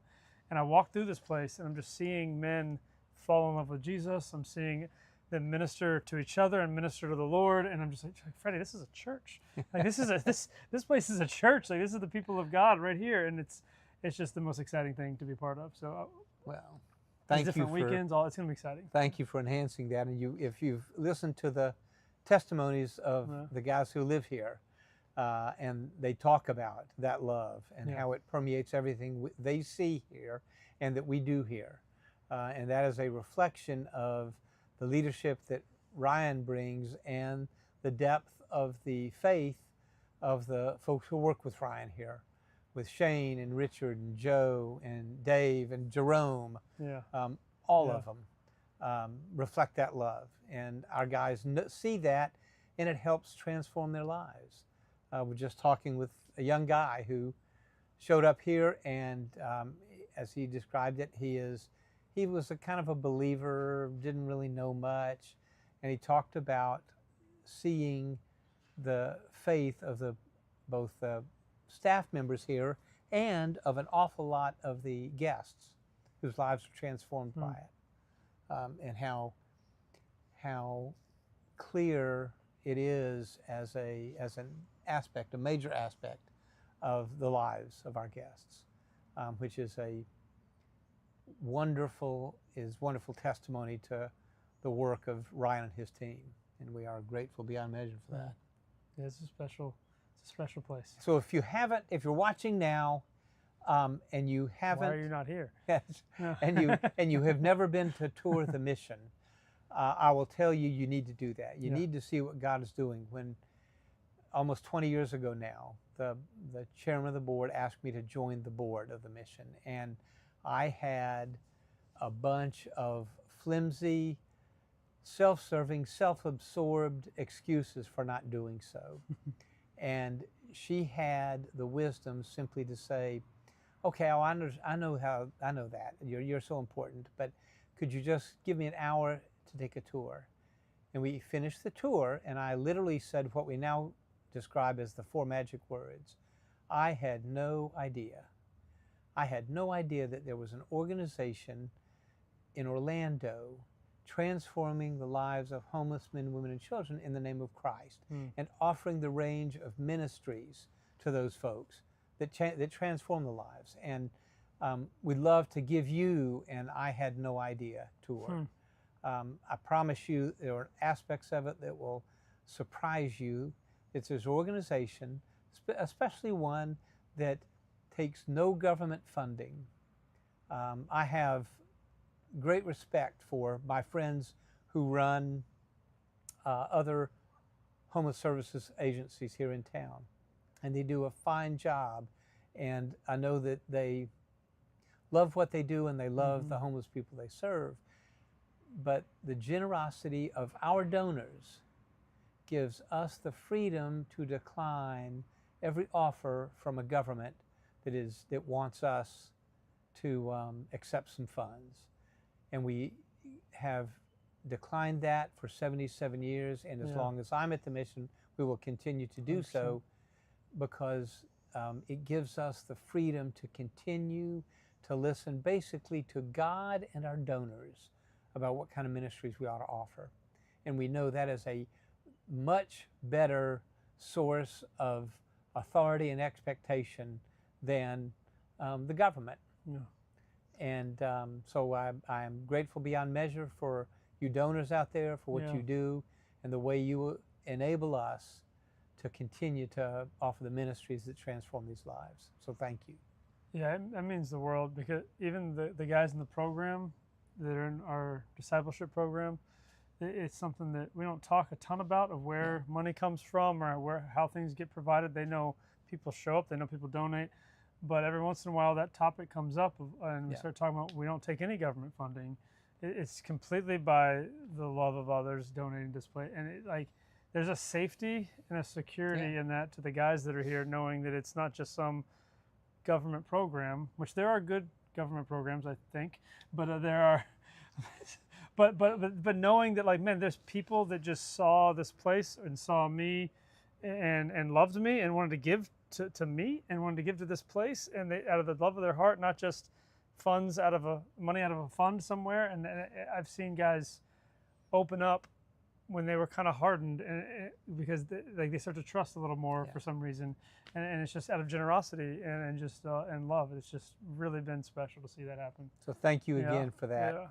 You really do change these lives, and so God bless you for that. Yeah, it's good. It's really good. Have we talked about the different programs that we have? Do people know that, you think? Probably not. Go ahead. We'll talk about the programs you have here at the project. So at the men's home where we are right now, this is you see this amazing banner. You don't really see the whole facility behind us, but if you're up at 3 a.m. and you want to know about what's going on at the homeless shelter, you probably should just come down here and we'll tell you. But for those of you watching and you can't sleep tonight, I'll just tell you what's going on. Every day at 1:30, we have guys come on campus and they line up at the Red Cross out front. And there was a similar Red Cross on I-4, right off I-4. And I grew up on top of the building. On top of the building. I grew up just outside downtown Orlando. And so we drive down I-4 just off the Lake Ivanhoe exit every day of my life.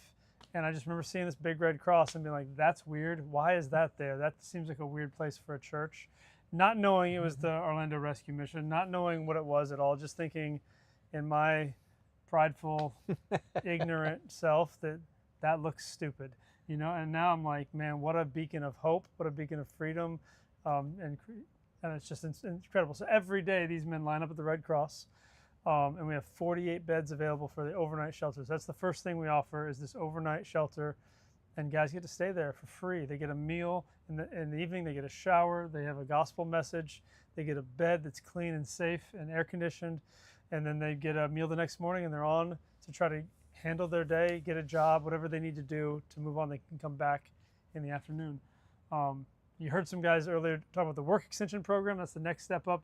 This is more than I need a one-day help, a bed for the night. This is I need some time to regain some stuff in my life, save some money so that I can move on. They have to pass a drug test.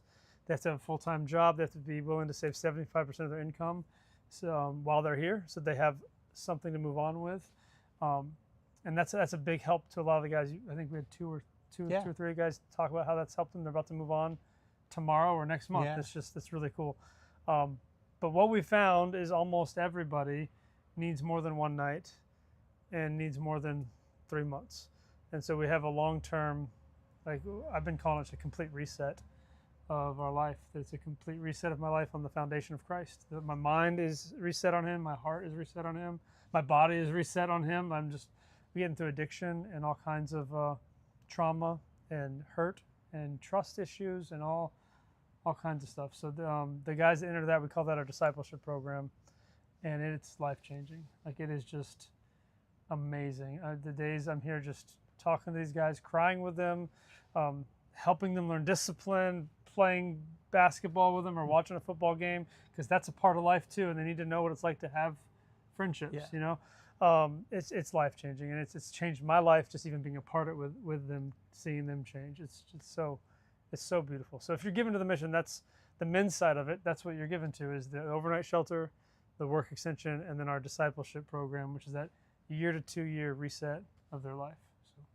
And at the family home, we have basically the discipleship program now, and it has the same general components, but it's tailored because we have so many kids and women there. Right now we have 172, I think, total guests, men, women, and children living at the family home, and you've got 158, including the overnighters, right? If you count the overnight guests, it's right about there, give or take, depending on the day. And all the ministries here rest on the foundation of Christ, that all the counseling that Ryan and his team and that Janice Roberson and her team at the family home do rests on the Word. And all of it is a reflection of Christ's love for us. Yeah. And we try to instill, as Ryan described, the complete reset, the idea that their lives have to have structure and discipline. And most of their lives have lacked those aspects before they move into the mission. And one of the things we have to do is help our guests understand that they are not homeless by accident or bad luck or because somebody's done something to them. They've made a series of bad decisions that rendered them homeless. And we have to help them learn to make different decisions. Otherwise, we could give them an apartment and some money, but as soon as we quit paying for that, homelessness would recur. Right. So we help Christ change their lives. As Ryan described it, a complete reset. And we get to see that happen here at the mission. And we'd love it. You want to come by, meet some of the folks whose lives have been reset like that.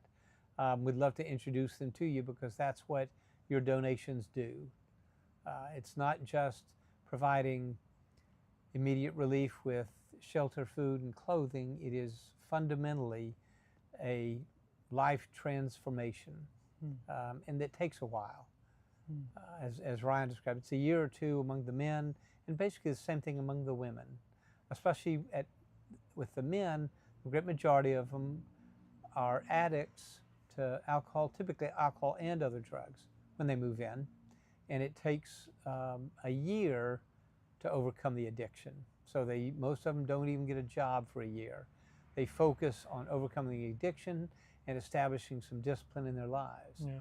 And then they can go get a job, and as Ryan mentioned earlier, they have to save 75% of their income. That is mandatory, and we check on it to make sure, and they can't take that money out of their account without our approval.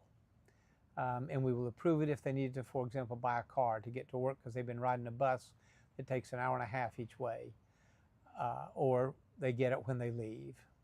And it is a fabulous transformation process that we get to watch, that y'all make possible. So thank you, and God bless you for that.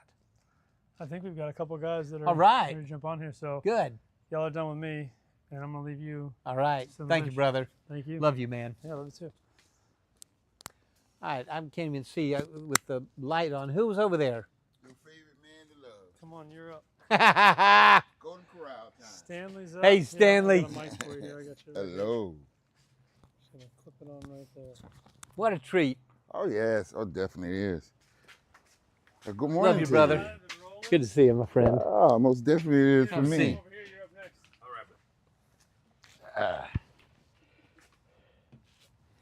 All right, so we resume our conversations on a bench with my good friend Stanley. 23 and a half hours to go, guys. You're doing great.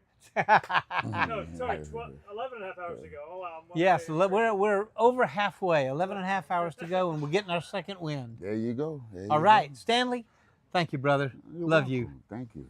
All right, so we got some bunch of folks listening to us. Okay. So you and me with a private conversation just between you and me and 20,000 others. Oh.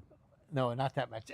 So if you would, describe what your childhood was like, where you grew up, that kind of stuff to give us a foundation for you, okay? So where'd you grow up? Oh, here in Orlando. In Orlando? Yes. What part of Orlando? Well, my mom had a 2-year plan. You know, we basically moved in different poor sections of Orlando. You know, I had a single parent at that time.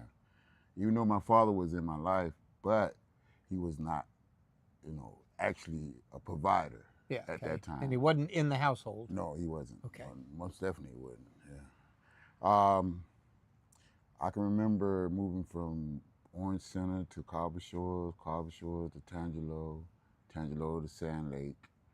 So I got the opportunity to be cultural and rich in the community. So it's a lot of people I know, but I don't know because I'm terrible with names, but I don't forget a face. So I got to meet a lot of people, grew up with a lot of different people, and once, getting into school and all that, I actually can say I had a enriched life because, my mom, she was a warrior for God all my life. Really? Yes, she was. And she went to a church that's downtown called Bethel Baptist. Mm-hmm. And I used to hate going, but you had to go as a child and pay your tithe money. She give you tithe money, even though I spent it on candy. Forgive me, Mom. But, I can say that being in Orlando, I had watched it grow up from a small town to a city, basically. My father, he picked fruit all my life, so he was an orange grove picker. Uh-huh. And I hated summers being with him. Even though I loved him, but I hated the summer treatment. We wanted money to buy extra things like school clothes or go to the fair or anything. We had to go to the orange grove. Don't get me wrong, it did a lot of things. Spend your own time picking, right? Oh, man. But you learn the basic of hard work, being a and fruit responsibility. Picker. Yes, big time. And God bless my father. He's dead. He's gone on to be with my Lord and Savior. Hopefully, he might not, but which way it was a blessing to have him in my life. Yeah. Because he taught me the things not to do, even though he did. So I can thank him for that. And plus, he blessed me with 2 other brothers that was not, other than my oldest 2 brothers, I have 2 brothers by him. So where'd you go to high school? I went to Oak Ridge, Dr. Phillips. All right, and did you graduate at that time? No, I was a hard-head case. All right, we knew a lot of them. I wanted to graduate early, so Yeah. I decided to go to Job Corps. I went to 2 Job Corps. Okay. One in Kentucky, Earl C. Clemens. The second one was in Albany, Georgia, Turner Job Corps. The first one I took up welding, which I wish I would have finished. Yeah. The second one I took up painting, which I was almost there, but I got, unfortunately, being young and crazy, got put out. Right. But I did. Well, we were all young and crazy at one point. And oh, I forgot to mention, I didn't get my high school diploma or GED until I came to the mission, which I got my high school diploma. Congratulations. Oh, thank you so much. All right, so yeah, so at some point you got into the kind of difficulties in life, right? Yes. All right, so what led to that? Was it, did you get, obviously you dropped out of school, did you get involved with drugs? Not in the streets. Okay. As most Yeah. things happen. Most of mine was in-house, by different family members. Wow. Okay. About the age of 15, my aunt died, and my mom took on her kids and brought them down from Georgia to here, which is they're from Statesboro, Georgia. Mm-hmm. Small community with Georgia Southern. And her youngest was 14. I'm 15. We found like 3 pre-rolled joints walking around. We living in Tangelo Park at the time. Okay. Okay. And found three like a couple of pre-rolled joints. We knew what the joints were, but we never smoked it before. At least I haven't. And I thought that was the most outstanding feeling I can think of. But the only thing that was a bad thing, that hunger attack that hit you after you done smoked a little bit, and now you want to go raid the refrigerator and hope mom's cooked something, because I wasn't a cooker at that time. But I learned that over years. My introduction to crack cocaine came a few years later. I was about 18 years old. I was in Turner Job Corps at that time. Mm-hmm. I come home for Christmas vacation, and the same young cousin with his older sister, they were being secretive. And in our family, we don't play that secretive too tough. Are you gonna do it openly or not? So that was my introduction coming into that, and the feeling I got from that was a crazy feeling. I mean, I never felt things that how raindrops hit you on the head. Uh-huh. My first hit of crack, that's how I felt. And I was like, wow, I wonder can I replicate that? Which I could never do, so I was chasing the dragon, as most would say. Yeah. And that's how my career of smoking crack began. And I did that for a very, very, very, very long time. All right, so when did you move into the mission? I had an off and on relationship with the mission. That's what I gathered. I think you've told me before. My first time coming to the mission, it was, I like to say, 86. Okay. That's when it was on Central Boulevard. Yeah. It was a whole different staff here. And I didn't really, I actually took myself out because my old man became dominant over my new man. And I think I stayed for about like 3 months the first time I was here. And then you took off. I took off, and I took stuff that didn't belong to me and had to pay repentance for that. Second time I came right when Shane got here. I think that was 2018, 2016, somewhere around there, Pastor Shane. Mm-hmm. I was his truck helper that time around. Oh, were you really? Yes. Yeah. That's how we got to know each other very good. And that time, I got in a dispute with somebody. So, you really can't be here once you physically get physical with a person. So, and then the last time I came was 3 years ago. I graduated the program, got my high school diploma then. I thought I was pretty much set, but the tools that the mission teach you, the most important thing about that, you have to apply it.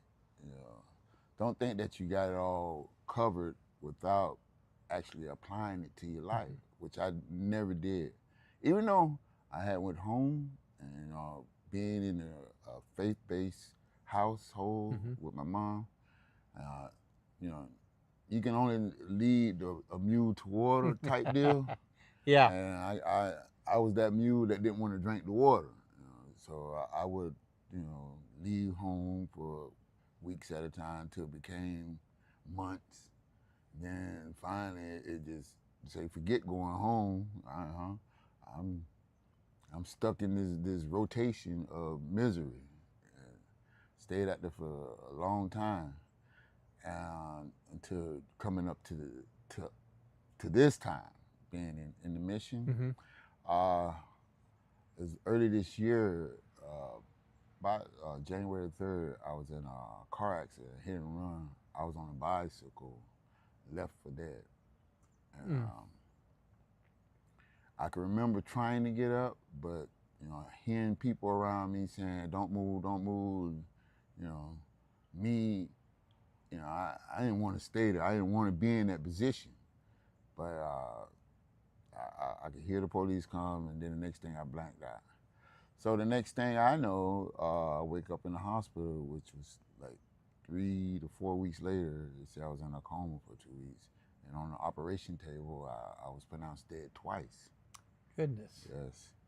And I can remember my brother coming, my oldest brother, which is, he's a Christian. He come and talked to me, and he said, the promises that you made God gonna want you to fulfill them. And I knew right then I had to come back to the mission. And I've been here since then. God bless you. Oh, thank okay, you. So this last time at the mission, has it changed you? And if so, why did it change you this time and not the earlier times?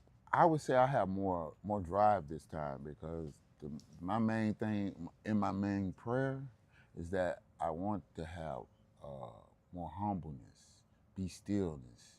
I want to hear a voice telling me that, Stanley, you have done your part. It's time to move on to what I have next for you. I always thought that I heard God the last couple of times, but it was mostly Stanley talking in the background. Stanley desires, Stanley wants, Stanley's way. But this time I'm focusing on him. This time, waiting on him to allow his hand to move, to order my steps. Fantastic. Can you feel the difference this time? Big time. Big time I have. I mean, this time I honestly say that by doing the same work that I have done before, but this time actually applying it to my everyday regimen, daily prayer, daily talking, daily teaching. Yeah. Yes. I can say it's making a major impact in my life. So are you confident this time you'll get through the program successfully and let it change your life permanently? I'm gonna say this, Freddie, only God knows, and I'm just gonna wait on him, and I'm hoping that I'm listening to the right voice. Because if it ain't of him, I definitely ain't gonna take the candy before I look at the wrapper.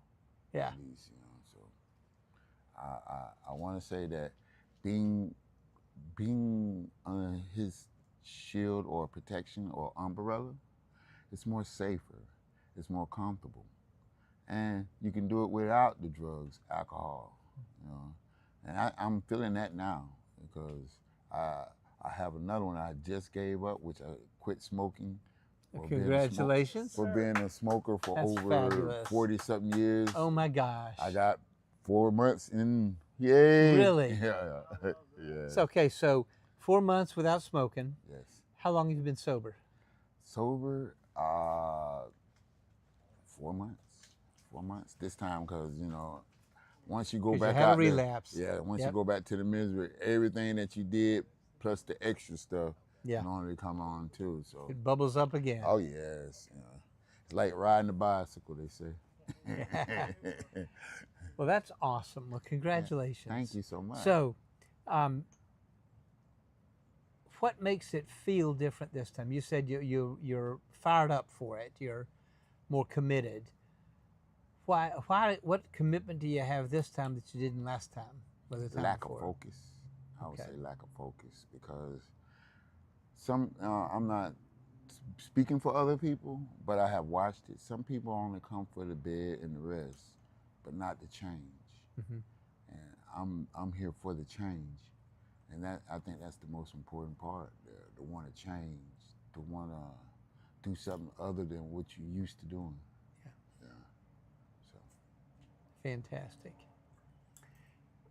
So, do you ever talk with any of the new disciples and tell them about your experience, both the prior experiences and this current experience where you feel different?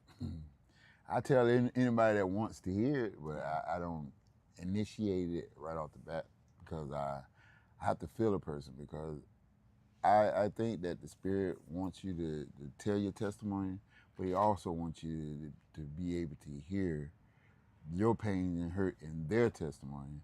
So I try to be open to most. You know, I'm always willing to do anything that if it's within God's will, and I can do it. Yes, I'm there for you.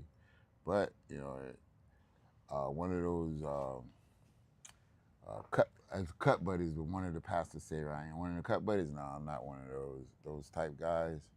You know, most of the time, I hang out in the public areas, such as the TV room or out here in the park, or because of my job assignment, I deal with the overnighters a lot too. So I'm basically, you know, just trying to do what God needs me to do. Most of the time is either telling my testimony or listening to theirs. That's great. So if you're presuming that you're successful this time, yes, sir. You think you'll be here roughly 2 years, something like that? Oh no, I don't want to be here 2 years. I want to do the year program, which I signed the contract to. But I know that what's my next, what I know what should be next is being able to be a pillar in society, which means go finding me a church home and volunteering for that church to set my foundation for the rest of my life. All right. You know? So it's not to say that I wouldn't mind being here, but I don't want to be here 2 years, and I hope God hear me when I say that. I don't want to be here 2 years, but I would be here. I would stay here if I have to. But that's. If you think He's calling you to stay, I would stay. I would definitely stay, but I know, you know, I'm getting kind of old. You know. How old are you, if you don't mind me asking? Double nickels. Okay. 55. You need to know that's not very old. Okay. Hey. Well, I have good guidelines to go by, you know, watching you guys run around here, man. I mean, I want to have that same drive and tenacity. Yes. And I would say I would love to be able to keep coming back to further find, you know, to see how much God really blessed this place and the direction it's going.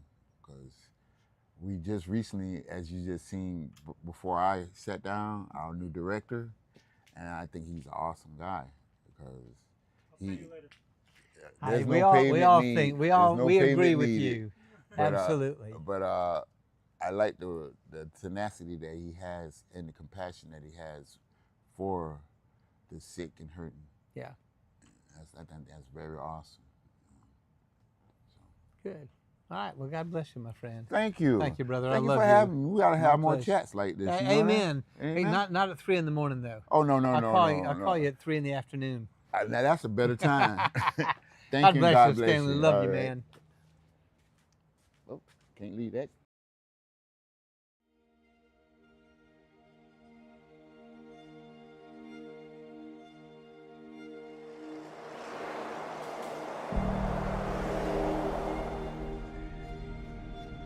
Despair can feel overwhelming.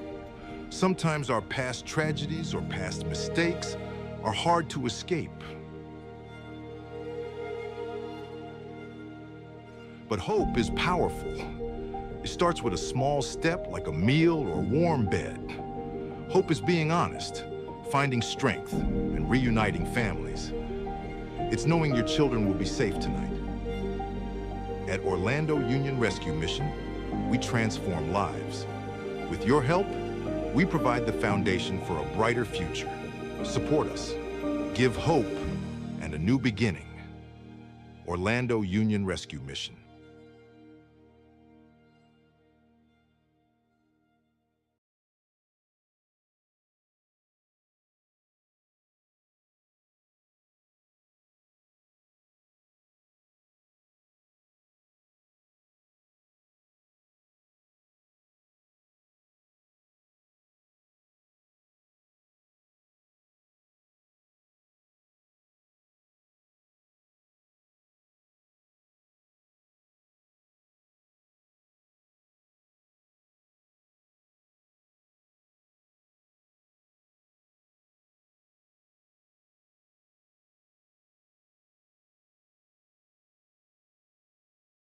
2, 1, and we're back.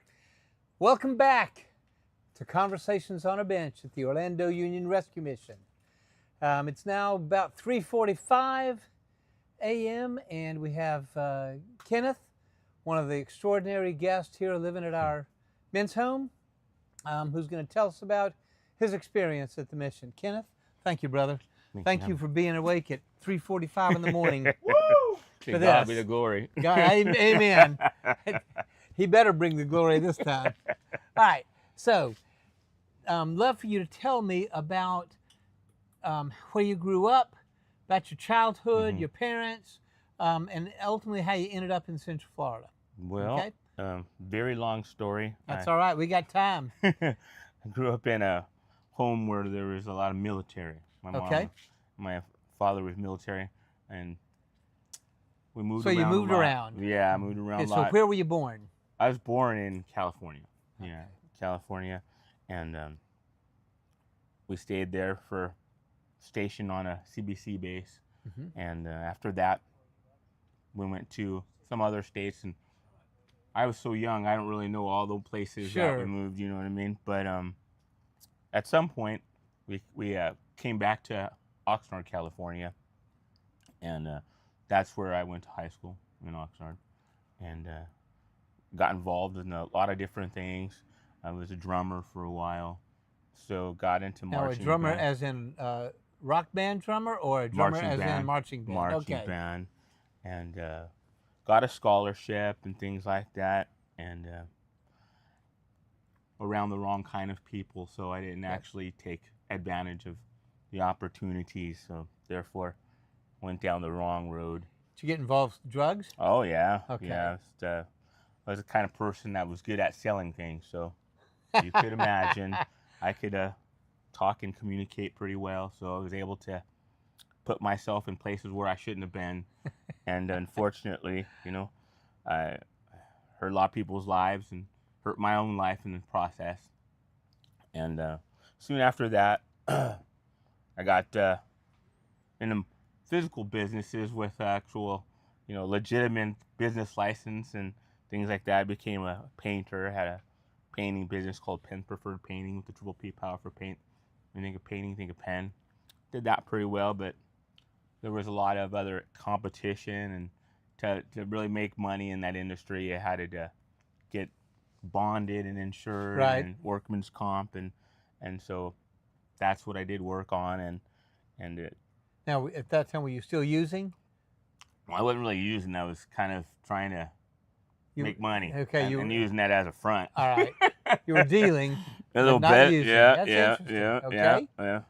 And always in and out of that because the opportunity was there. You know, quick money, and interacting with people, and became a salesman for vacuum cleaners too in the process, up and down, because the Latino labor force in California is pretty strong. Yeah. And so to compete with them, it sometimes can be taxing. Yeah. And you have to be very aggressive in certain situations, and sometimes the labor force is so strong that you can't compete with the bids that are being there, even though they're unlicensed.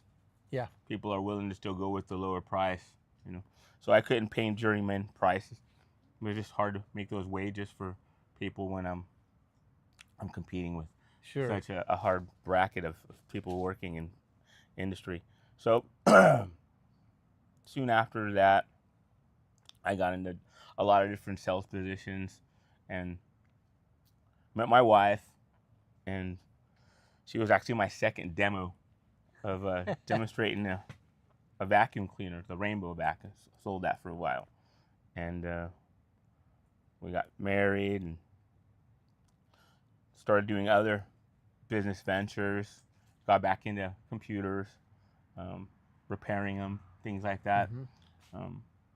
Always had that because my mom was a tech writer for the military, so I always was exposed to a lot of digital types of technology, from manuals, and then learning to be able to take the information, integrate it into my head, regurgitate it. It was kind of simple for me, so I seemed to progress in that realm. And then once we got married, there were a lot of complications, you know, learning to live with somebody and succumb to what they believe you should be as a husband, and then you trying to be that person.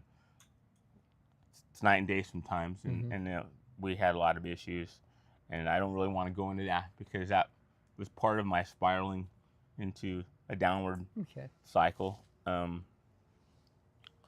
went, because of that, one day I just felt that I needed to get out of this relationship and find the Lord. And that's probably, well, that is the most important time in my life where I realized He had been speaking to my heart and that He had a call for my life. And so I tried to leave my wife to do this because I realized that it was a bad decision to be married to her. And so I tried to, and she decided she wanted to continue to stay with me. And so I quit 2 jobs that I was working, and I just started living in Oxnard, trying to find the Lord from His Word. Wow. And He definitely made Himself known to me in so many ways, so many that it's just amazing things that He showed me, and how He provided for me, how His counsel and His Word became alive to me. I knew that, you know, He had a call for my life, and that this is what I needed to do. And so many different things. I got into a Messiah discipleship home under the direction of Pastor Marjoko in Oxnard, California, and very amazing program. It was kind of like a military fashion Christian-based program. He lived at the house, and we went and did work at the mission in Oxnard, California, and then whatever particular spiritual event that was taking place. I think the one that I worked with Carlos Anacondia, and did some work with them. That was amazing. I didn't really understand the dynamic of how the Holy Spirit can move in people's lives, and you know, all this was just becoming new to me. I don't know if all the things that they said were really happening, but there was a lot of energy, there was a lot of music, there was a lot of drumming, so it was very exciting for me. I ended up having a situation with one of the residents there. He was treating one of the other guys very badly. Don't want to go into details there, but I knew for a fact if I stayed there, we were definitely gonna get into a fight, you know. And so I told Steve, the guy who was actually the driver at the time, we're leaving. Yeah, we're leaving. And so went out there and had to make some money. So did what I knew how to do pretty well, and just consider that to be my urban predatorial days, where I just did what needed to be done.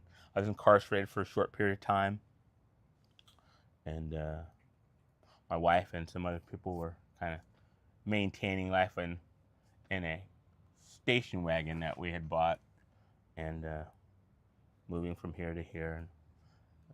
And Officer Zuniga, I think his name was, soon after I got out,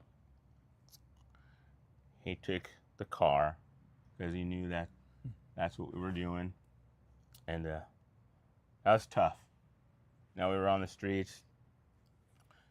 A pastor from I want to say a Lutheran church, but it might be wrong. I've talked to so many.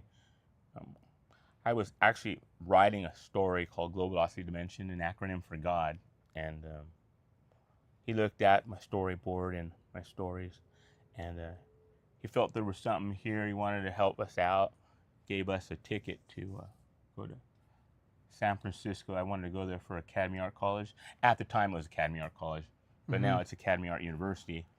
And Got there, long story short, they said, Mr. Penn, you know, for you to come here, we like everything that you got. You got a lot of energy, you're very creative, but you didn't have a high school diploma. Just can't have you come on in here without that. And so that's when it was 2000 by then, that's when I got into the adult ed there in San Francisco, got my diploma. And then on the way, taking my test, because then you took all the tests in the same day. You didn't take them separate, like I've heard people take them separately here. Right. You know what I mean? There you just took them all. You had to be prepared. And on my way, I was walking there to the adult ed campus there in San Francisco. I heard the Lord tell me clearly, I have a plan for your life. And I said, that's that same voice that when I was on the sidewalk, I was writing in my journal one day, and it's kind of crazy because people think, oh, that was in your head, but it was February 25th. I'll never forget it. Had a joint in my mouth. I'm writing in my journal. I'm on the sidewalk. We're behind this GA building with like a tarp, and there was a vent right here, and so this vent would blow out warm air from the exhaust from whatever the building had, so it would puff out the tarp. So it was very roomy, very spacious, had some mattresses, so very comfortable on the sidewalk there. And I had a joint in my mouth, and I was writing, Lord, I want to get closer to you. I want to be able to understand who you are and what your will for my life is. And this thought came into my head, and it wasn't just a thought, there was a profound voice in the theater of my mind. If you want to get closer to me, you have to get further from what's in your mouth. And I said, wait a minute. I don't think like that. Yeah. That's not me. And my wife was sitting right there, and I said, I think I just heard the Lord. Wow. She started laughing at me. She goes, man, that weed must be good. And it was just this strength right then to take that out. And I threw it, and I kid you not. The following day would have been a day that we go to church at the rescue mission in San Francisco. And I get up, pack up Mario's stuff, and we went to this thing called Crocker's Lockers in San Francisco. Had one of those little storage units there that we paid. And on my way, after packing everything up, there was an Armani suit on the sidewalk. I didn't have a suit jacket or nothing. So I'm pushing my cart, she's behind me. And it's just hanging on a fence, on a hanger. Picked up, fit me like a glove. And I felt the Lord tell me, that's for you, son. So that's when I started realizing God really speaks to his children. And then there's a guy named Chaplain Earl, who was there at the rescue mission in San Francisco. He would talk to me about a bunch of stuff. And then one particular day, he said he needed some painting done.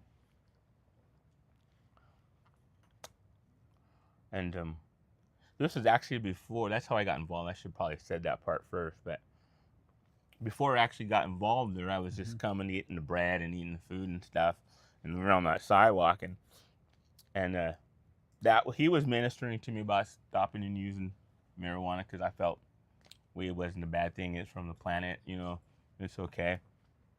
And he asked for some help with painting, and that's how I got involved with that. I started helping him with painting, and what's so funny, I remember saying, oh yeah, no, he's gonna ask for painting, and the Lord putting heavy on my heart to help him out. And I thought, you know, let me get out of here before, you know, I go put myself into something that I can't get out of. And that was weird. I can't even tell you how it happened. I remember thinking to leave, and I remember trying to go down the stairs, and then all of a sudden I just remember myself in front of him saying, yeah, I know how to paint. And so that's how I got involved there. And then soon after that, they saw that I had a skill set, and they used me as a a teacher, and then I worked with 3rd, 4th, 5th, and 6th grade kids, and then around the computer lab, updated their systems, and then the pastor said he wanted to put me in this program called Inner City Ministry Training Program, IMP, and that's where my ministry kind of began there. And it was very, very, very, very wonderful time, because I was realizing that God is real. He's preparing me. We're doing things. I'm hearing his voice in my heart. And that's when I first realized that this is called a prophetic ministry. When he's speaking to you, that's prophetic. And I didn't really understand that then. It was more than I could truly comprehend, because I didn't have anybody teaching me. Right. You know what I mean? Hey, this is what that means, and this is the, understanding of that text. You need to understand that and use that. And so, growing in that,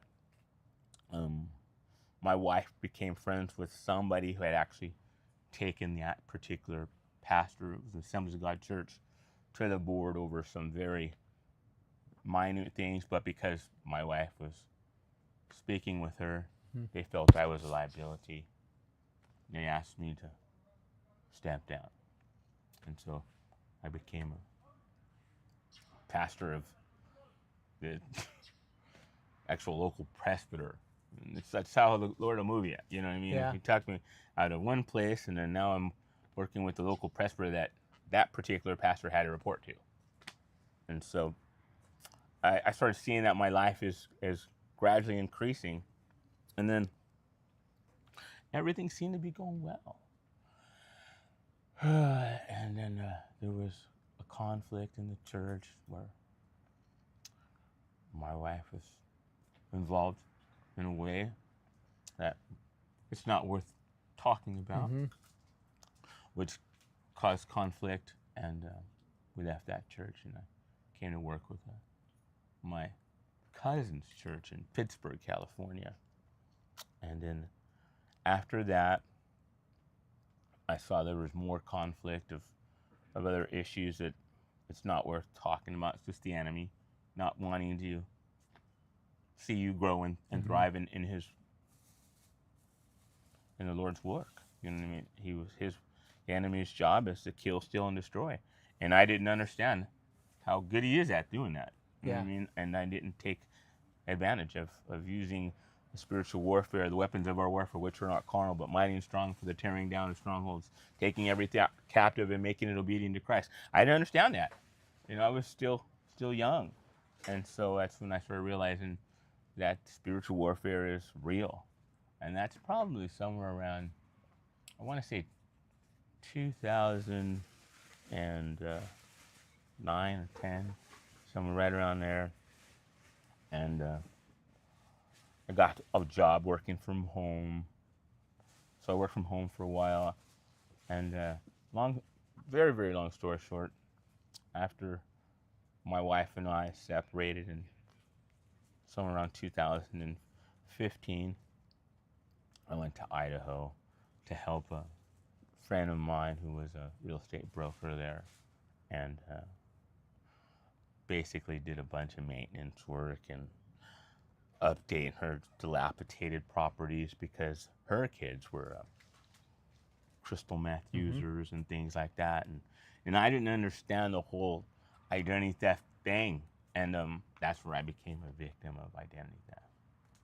I didn't know that they'd gotten into my 401. And, really? Yeah, and so still working that out right now. You know what I mean? And so they got access to your funds in the 401? Yeah, they got them. And that was something that I didn't know for a while, and found out later that there was mail being held, so it's done through the mail and things like that. And I'm still sorting it out. There's a lot more to that whole identity theft thing that I don't really understand yet. I'm definitely set up with identitytheft.gov place now, and working on that. And just basically, the reason why I came here was I had lived in the forest of Jacksonville by the International Airport in Jacksonville for a year when I was first working at the airport, and then after that, Lord put it on my heart to just focus on Him. So then I spent about another year just me and Him in that forest, and it's the best part of my life because He revealed Himself to me in such amazing ways that if I were to tell Him to you, you would not believe Him, because it's God. You know what I mean? Certain things He said, certain things He did, the illustrations that He used to teach me about Him and His love, His unfailing love. And then He basically took me from my childhood during that process, and He showed me how He had been there all this time. Wow. And gave me strength, and each and every time where I had, attempted suicide a few times, you know what I mean? And how I was in a coma and kicked me back into play, you know what I mean? Because He's a loving Father. And that's where I began to understand how much love He has for His children. And all we need to do is be still, know that He is God, and follow Him.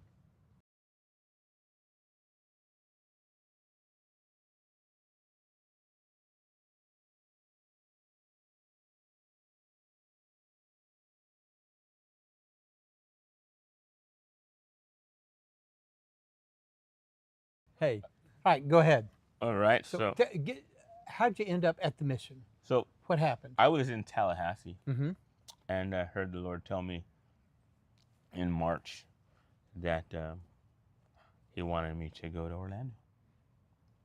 And so I had the money, and bought a ticket.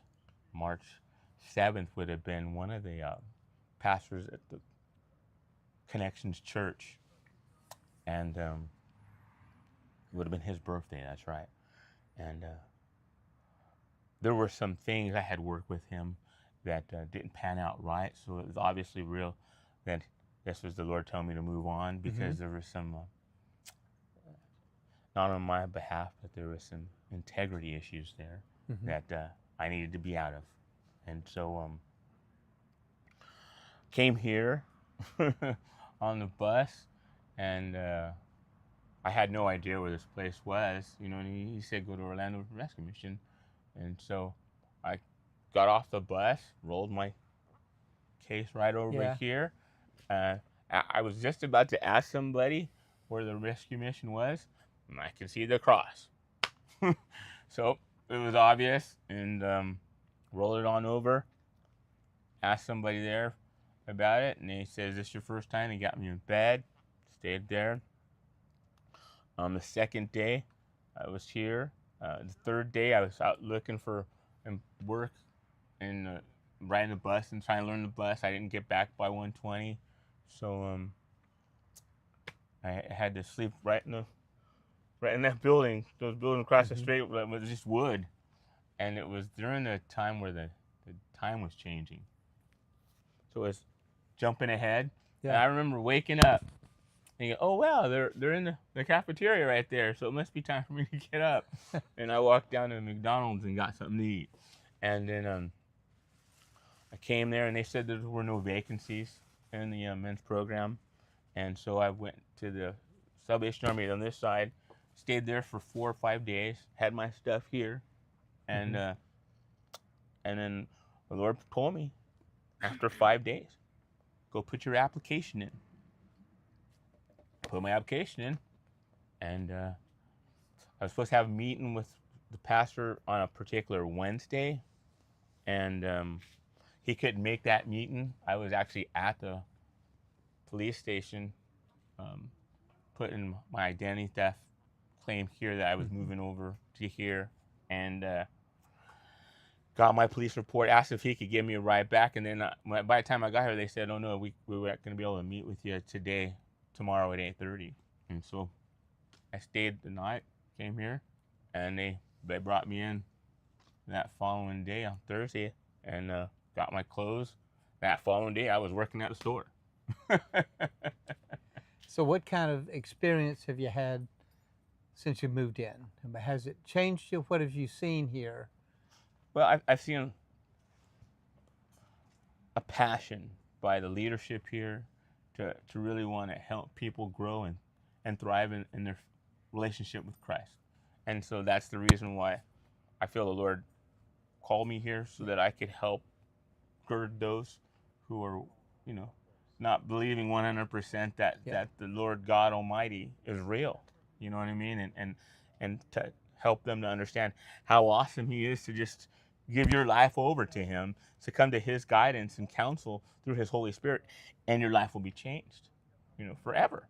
And I feel that's part of what the Lord has called me here. Pastor Richard, when I first heard him preach, it was obvious that the Lord had called me here to first and foremost, everybody's called to be an intercessor to some degree, you know what I mean? To stand in the gap and intercede for those who are not, on track and who need salvation. So I'm an intercessor, and then growing in my devotion to Christ through the books and the programs that you provide here has been a blessing. I try to record as much as I possibly can and regurgitate it into my spirit, because everybody teaches so quick, and I just got to go back to get those nuggets that I miss.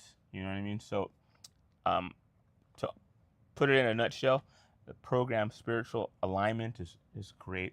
It's awesome. And if someone's fixed and focused on Lord, or really is on the fence and doesn't know where they want to go, I believe that coming here will definitely give them a positive transition where they can grow in Christ. And that's what everybody needs, to grow in Christ, to understand that, how much He loves us, and is willing to walk with you every day, every morning, every breath, every heartbeat. He's there. And this place provides that. And I'm grateful for it. Well, God bless you. Thank you, brother. You're very welcome. Appreciate it. Yeah. Bless you.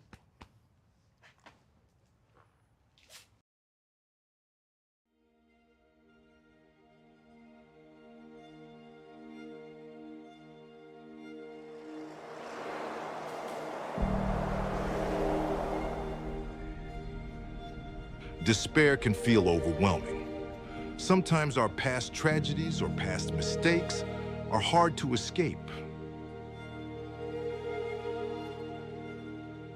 But hope is powerful. It starts with a small step like a meal or a warm bed. Hope is being honest, finding strength, and reuniting families. It's knowing your children will be safe tonight.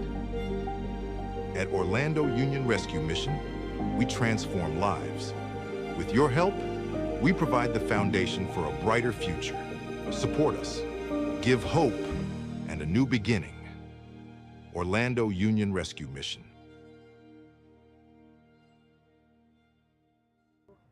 And we are back. All right. Freddie Clayton with the Orlando Union Rescue Mission. Another session of Conversations on a Bench. Hey, yes. We got another great opportunity to hear from a guest at our men's home, to hear how God has changed his life and has transformed the lives of all the men at the mission. God bless you. Thank you for being here. Bless you. Good Okay, so give me a quick rundown. Your childhood, where you grew up, what your childhood was like, and then how you ended up in Central Florida. Well, I was actually born in Africa. That's where my parents are from. Where in Africa? In Zambia. Okay. I had a pretty interesting, good childhood. My parents provided for me. Went to good schools. Came to university in Pennsylvania. Went to University of Pittsburgh. Okay. Once I graduated out of Pitt, I had a good job over there, and then I decided I was going to move to Florida, not for the weather, but just exploring. Right. Ended up here about maybe 10 years ago, I want to say now. And without getting much into details, just ended up in the wrong crowds of people. Gotcha. kind of squandered a lot of opportunities along the way. And I was like, okay, I think it's time to change. You know, I tried to fix it on my own, but every time I tried doing that, it's like it was just getting worse by the day. Right. All right. So I was like, okay, I need to change somehow. You know, something in my mind was telling me, try the Jesus way, but I kept on ignoring it because being a typical human, if I can say that. I can do that on my own. I'll fix it. I know Yeah. I need to cut down on the booze. I know I need to get rid of these friends maybe, but I ended up in the same circle all the time. Right. And it seemed like it would get deeper all the time. So I was kind of just drowning in my own misery, if I can say that. And it so happened that, you know, because of my bad financial decisions and the life I was leading, lost everything in the process and ended up on the line here at 1:30. And I was like, okay, why am I here, Lord? I don't think I belong here. You know, Right. I'm a guy that has always had my own home. Now I'm lining up at 1:30, arguing with guys over a sport. But once I came in, I think I spoke to one of the disciples, and they kind of told me about the program. Their story was kind of familiar to mine. Yeah. And I was like, okay, yeah, I can still fix it. In my mind, I was like, I can still fix it. But then I actually couldn't fix it. All right, so I think we all have to learn that in different circumstances. Yeah, so I was we can't like, do this. Let me try the discipleship program. And I got into, you know, it took me a while to decide. So Right. I have 30 days here. I need to decide if I'm going to go back there and fix it on my own, which has failed so far, or if I can try the Jesus way. And fast forward, I'm here now. So when was that? When did you make the decision That was to enter the discipleship program? a month and a half ago. I'm pretty Okay. new here, but it's been a great month. You know, just learning to get back into the Word. Mhm. My parents were pretty prayerful, so we did grow up around church. But you know, when I grew up, I kind of put all Sure. that because I thought I We was all- cool. we've- a lot put of us have everything done to the that. side. Yeah. So just getting back into the Word, learning how to read the Bible again, and enjoying it. It's been great, really. Okay, so are you sober? I am sober. It's 90 days. I haven't touched alcohol now. Well, congratulations. Yeah, because before I came here, I went broke, so I couldn't afford it. Now, the time I've been here, I don't have access to it, and I'm glad I don't. Yeah. So it feels great to wake up with energy and not hangover and sick all the time and do it all over again. So I'm having fun not having access to that stuff out there. What is your discipleship duty assignment? Where are you working? So I'm working up in the front office Okay. there, helping out there, but I do help out at other places where they need me. So Has that been rewarding?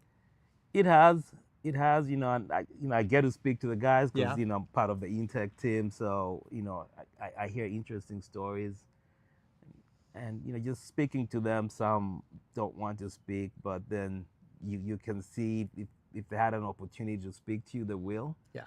But they're just going through a situation, and obviously don't pressure them until they open up to you. Yeah. But it's been great, you know, I meet different guys there every day, and just learning from them, listening to them. Sometimes, you know, their message comes in a little rough, but there's actually a message, you know, with whatever they're going through in life. So what has been the most gratifying aspect of your first 6 weeks here? Just getting back into the Word. Okay. Getting back into the Word and actually enjoying it and not making it routine. Right. Because, you know, when we're growing up, it's routine. Sunday we go to church, we have chicken after church, but we really weren't enjoying it because our parents made us do it, or my parents made me do it. Right. But now me actually just doing it and enjoying it and looking forward to it, it's been pretty rewarding to me so far. Okay, so a person with your education, your experience, other than the spiritual aspect, or getting back into the Word, redeveloping a relationship with Christ, do you see the what I would consider kind of the functional aspects of our program benefiting you?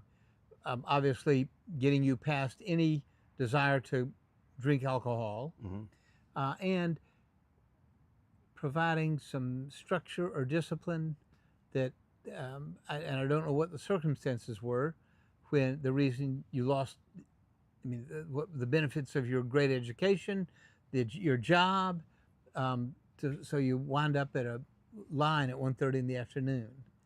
Do you see the discipleship giving you a chance to overcome those other habits? I do, because I feel like if I grow spiritually, then everything else falls in place. Okay. And that's what's happening so far. You know, just growing in the Word and obviously reflecting on where I've come from and where I am right now. I feel it could have been a different story if I was still out there right now. I wouldn't know where I'd be. But I feel the discipleship program is helping me because I feel if I grow spiritually, then I'll personally grow as well. It's like a domino effect. That's the way I look at it, and that's how I feel about it. Are your parents still alive? Unfortunately, they both went back to be with the Lord, yeah. Okay. Do you have any other family? I do have family in the Houston area. In Houston? Yes. Okay. My sister's there, and I have a young brother that's in the UK. So there's 3 of us surviving. I've lost 2 other brothers, but... And they all had left Zambia? Yes. Okay. And have you talked to, for example, your sister in Houston? Does she know you're staying here at the mission? Yeah, so I told them I was getting in a program. Yeah. And they won't hear from me in the next 2 months. Yeah. But I'm fine. If anything should happen, they will hear from me. But I did tell them this is a step I've taken, and just allow me to kind of marinate in this right now. And then in 2 months, I'll give you guys a call with a progress report. That's awesome. Did you feel any reluctance to tell them, or was your relationship good enough with them you knew they would accept it as a beneficial step? I didn't know how they were going to take it. Yeah. I mean, the whole family knew I had a drinking problem. Right. So I didn't know how they were going to take it if I told them I was getting into this program. Yeah. But you know, they welcomed the move, and they're like, all right, if that's what the Lord is calling you to do, if that's how you feel inside you, then go right ahead. We'll support you. Great. And my prayer is once I emerge from this, I can go back and rebuild my relationship, because the relationship did break because of my decisions. But they are very supportive of what I'm doing right now. And I know that makes it easier. Yeah, I just pray we'll get back to, having the family conference calls being silly and just having fun with each other. That did kind of break when I was going through my stuff and making poor decisions. So. And so you're obviously looking forward to that. Yes, those are my surviving relatives. So it's who I go back to report with my praise report. You mentioned getting back into the Word as the biggest benefit you've experienced. Is that a reflection of the book work you're doing, or is it simply independent reading of the Word at the suggestion of somebody, or is it just completely you decided you're on your own to read additional? So it's a bit of everything, but most of it was my personal decision. I felt like if I tried the Jesus way, it's going to work, and I'm confident it's going to work because I believe in my Lord Jesus, and so far you're feeling like it's working. It is. Good. Yeah, but it's only been 6 weeks, and it's going to be 12 weeks and more to come. So I'm very confident this is what I probably needed. Fantastic. Yes. Good. Do you have any specific plans that you want to go back to your old profession, your old jobs, or are you just going to take it one day at a time and determine where God leads you? Well, God is going to lead me. Jesus has the will right now. Yeah. So, yeah, definitely I'd love to get back into the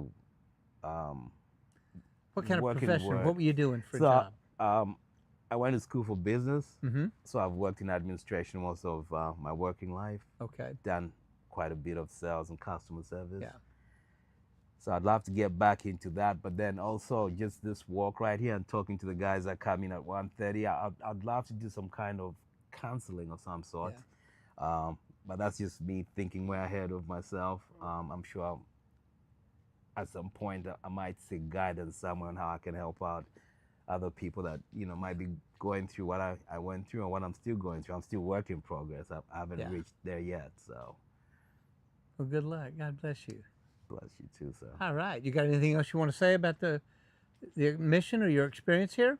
Yeah, well, the mission is a great place. If you're here for the right reasons and you're in it with all your heart, it's a great place to come to.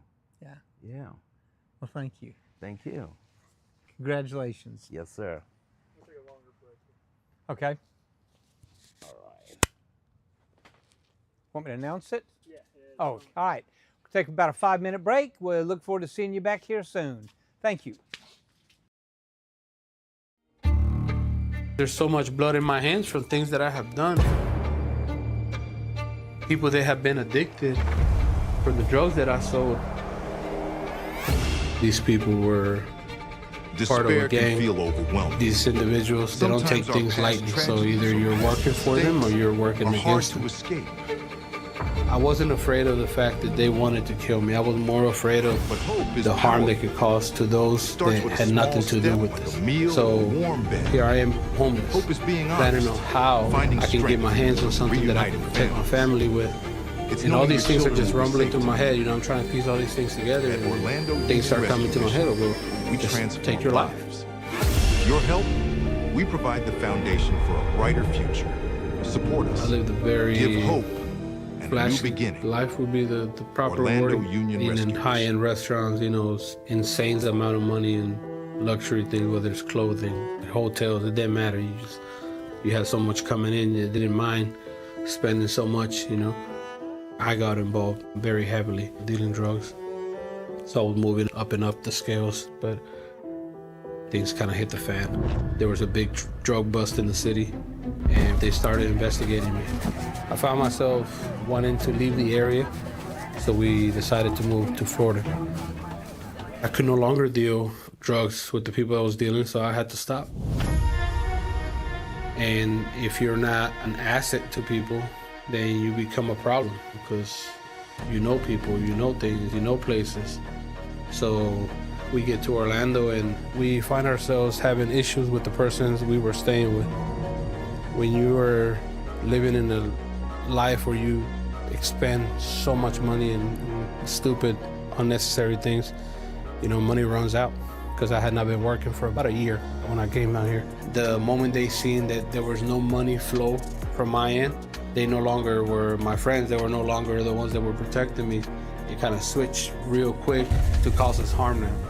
The threats started coming through, so I didn't want to offend anyone, especially people from that kind of environment. I tried actually finding a job, and I couldn't land anything. My wife was pregnant, and my son was a baby, and I had enough to put some gas in the vehicle and buy food. So I knew after that we were down to nothing. And I said, babe, we don't have any more money, we were homeless.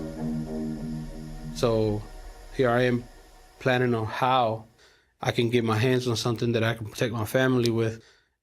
And all these things are just rumbling through my head. I'm trying to piece all these things together, and then, things start coming to my head. Well, hey, just take your life. My wife, man, living in the life that we live, she was totally the opposite. She continued to say, hey, I've been telling you, we need to seek help. So in this brochure, she called the Orlando Union Rescue Mission. The folks who arrive at the mission are typically men and women who have run out of other options. Typically, they have made a series of bad decisions that have rendered them homeless. And at the mission, we want to help them change that decision-making process that will ensure they don't end up at the mission again. I explained that we also had some issues with the people that I was dealing drugs with, and they had threatened my life and threatened my family's life. And they said, well, you're not going to be the first. You're not going to be the last. And they were willing to take us in as it was. And I kept telling my wife, I said, but I don't want to be here. She said, but we didn't have another option. I'm not going to lie, it was a struggle for me. You know, I had to remove my earrings. You know, I had to watch my mouth. Things that I was not used to doing. You know, it was different. It was a different environment, but I can say that right off the bat, one of the things they did for us was they showed us love and respect. Our program is very structured and disciplined. They attend chapel, they attend Bible studies. The guests will work in the kitchen, on our landscaping crew, facilities maintenance, help with our preschool, or do housekeeping. I never prayed in my life, never read the Bible, never been a religious person by no means. So it was interesting to me, you know, to hear these things. It was bringing some kind of like hunger, you know, and a desire to understand. And these brothers took the time to do that and to teach me and help me understand. Heavenly Father, April 17, 2011, I surrender myself to Him. I turned my back on the life that I had and the life that I lived. It did not matter if things that I had done in the past caught up to me, that whatever happened, I was going to be kept. And that my soul had been redeemed, that my soul had been saved. The generosity of our donors and volunteers transforms every day the lives of Juan and our other guests. They share God's love and spread His kingdom. I didn't think I was going to make it the year after, you know, but here we are, 11 years later. So I can truly say that if it wasn't for God using this place, I would be dead. My family would not exist. I'm forever grateful for God using this place, man. I will forever be grateful to the Orlando Union Rescue Mission.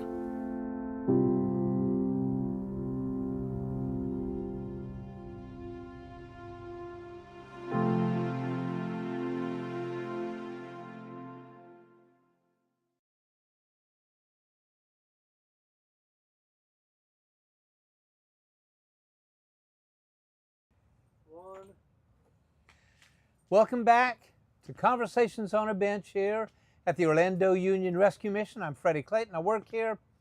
We have another spectacular guest who can give us testimony about his experience here at the mission. God bless you. Thank you for being here, Freddie. man. Good Thank you, buddy. Good to see you. My pleasure. Okay, so give me a quick rundown on your childhood, where you grew up, your progress through school, and how you ended up in Central Florida. Okay. I grew up in a city about 40 miles north of Chicago, Lake Forest. Okay. I was blessed to grow up there, although I didn't know what the word blessed mean at the time, because the school system was funded by very rich people like the Walgreens, the Swifts, the Armors, people like that. Yeah. You know? So they took care of the school system because their kids went there. And we had the best of the best of the best at the time. Yeah. The technology wasn't like it is today, of course. So I had good grades and went on to go to college, earned a master's degree in computer science. Did you really? Where? SIU. Yeah. And I don't know. It's okay. So the rest is kind of, you know, there's a long life that goes in the middle to where I wound up here. Right. Homeless. Right. And for anyone that thinks that they'll never become homeless, they don't understand that it only takes a second. Yeah. For it to happen. And you know, a lot of people live paycheck to paycheck these days. So.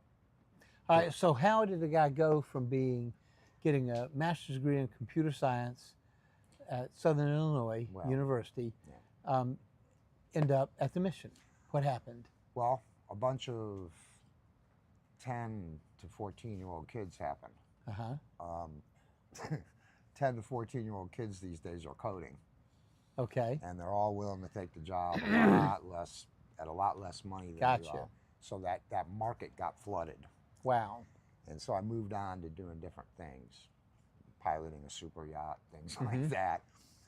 And I came here to visit my daughter, actually, and a series of events occurred that landed me here. Basically just, got robbed. Oh my and all my gosh. money was taken, and I didn't have anywhere to go. And I was told about this place over and over and over by various other people. And I went to the coalition first, and they wouldn't take me because I hadn't been a resident of Orange County for 6 months. Really? Yeah. And I was like, okay, well, that's not going to help. So I came here, and I was actually standing out front. And on the first day when you come in, they always ask for the new guys to come to the front of the line. And so I'd been walking around for 3 or 4 days. And where were you sleeping that time? I was sleeping on concrete, anywhere I could where, You wouldn't get rousted? Yes. Gotcha. Yes, exactly. I wasn't going to say it that way, but yes, that's exactly right. And I was standing out front, and my blood sugar was extremely low, and I was standing on the curb, and I fell face first into the asphalt. And 2 disciples in the program here, and 2 homeless people who I'd never seen before in my life, I didn't know any of these people, came over, picked me up, carried me into the shade, and said, "What's your problem?" I said, "I think my blood sugar's too low." Instantly, a Pepsi, a candy bar, and 2 packs of sugar appeared. And I thought, right then, okay, I guess I'm home. These people are going to help, right? These people don't know me at all, and they're going to help. And that's basically how I ended up here. And how long ago was that? About 120 days ago. Okay. Yeah. So I'm relatively new in the program. And I've studied a lot of world religions. And I guess I was agnostic. I believed there was God. I just didn't know what religion was right. And I think one of the main takeaways here that I've learned here is it's not about religion. It's about spirituality and your personal relationship with Jesus. Right. And Since I've embarked on that journey, I don't even know how to explain all the things that are happening to me. The weird things happen. Well, as you know, you've seen it over and over again. But the feelings that I have now, I mean, I literally had no conscience, no filter. And if you look at the people behind me in life, I said things and did things with absolutely no care about how it affected anybody around me. And so I really needed a dose of humility. And being here, going through the program, Project Hope, and working to facilitate what goes on here on a daily basis for the overnight guests, it's actually brought me to that level where I have some humility. I see it. I see the need for facilities like this.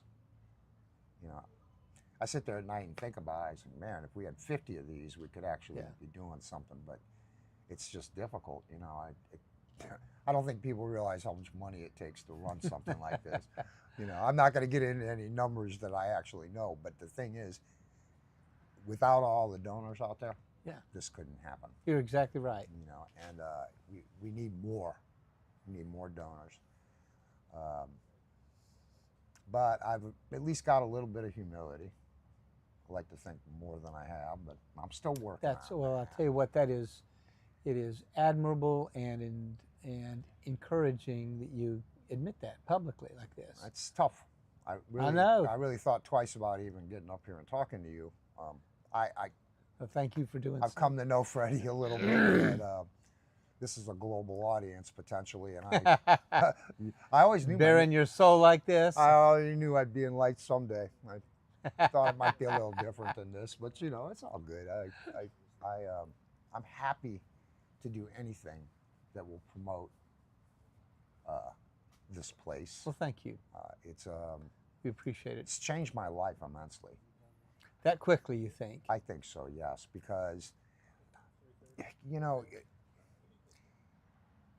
people go through life and they're just happy with the extent, you know, whatever, status quo. I mean, they just go on, and I think many people don't have any growth in their life, you know, spiritually, or everybody's so busy at trying to attain wealth. Right. And wealth is not the key to the measure of success in my mind now. Prior to this, yes. But nowadays, I think that becoming more spiritual, I think the real wealth is in your spirituality. Now, the Bible even says that. Yeah. Lay up your treasures in heaven. Don't worry about what you got here. Which is kind of tough, you know, because everybody wants a little more. But the people that have more should do more to help the people who don't, in my opinion. And well, one of the things you said earlier is that all those donors out there, they respond to that. It is constantly humbling to me to think that we have thousands of people who give sacrificially to help transform lives. Well, and for people they do not know. Yeah, I mean, I think you should get Reebok as a sponsor, because everybody wants a pair of Reeboks. Or is it Nike? It's never been up on any of that stuff. But no, I mean, seriously, that is, you know, I don't think people realize how core that is to programs like this. I mean, this program is changing me and my life. At some point in the future here, shortly, I hope, I won't be laying on a street. Right. And that's a result of the Orlando Union Rescue Mission. That's without program like this, I think I would just probably become one of the cyclical, you know, come back every 90 days type of things. But this program gives me an out from that. And I'm looking forward to going out there and spreading the word and becoming a productive member of society. God bless you. As you will. I mean, I don't know other way to put it. That's exactly right.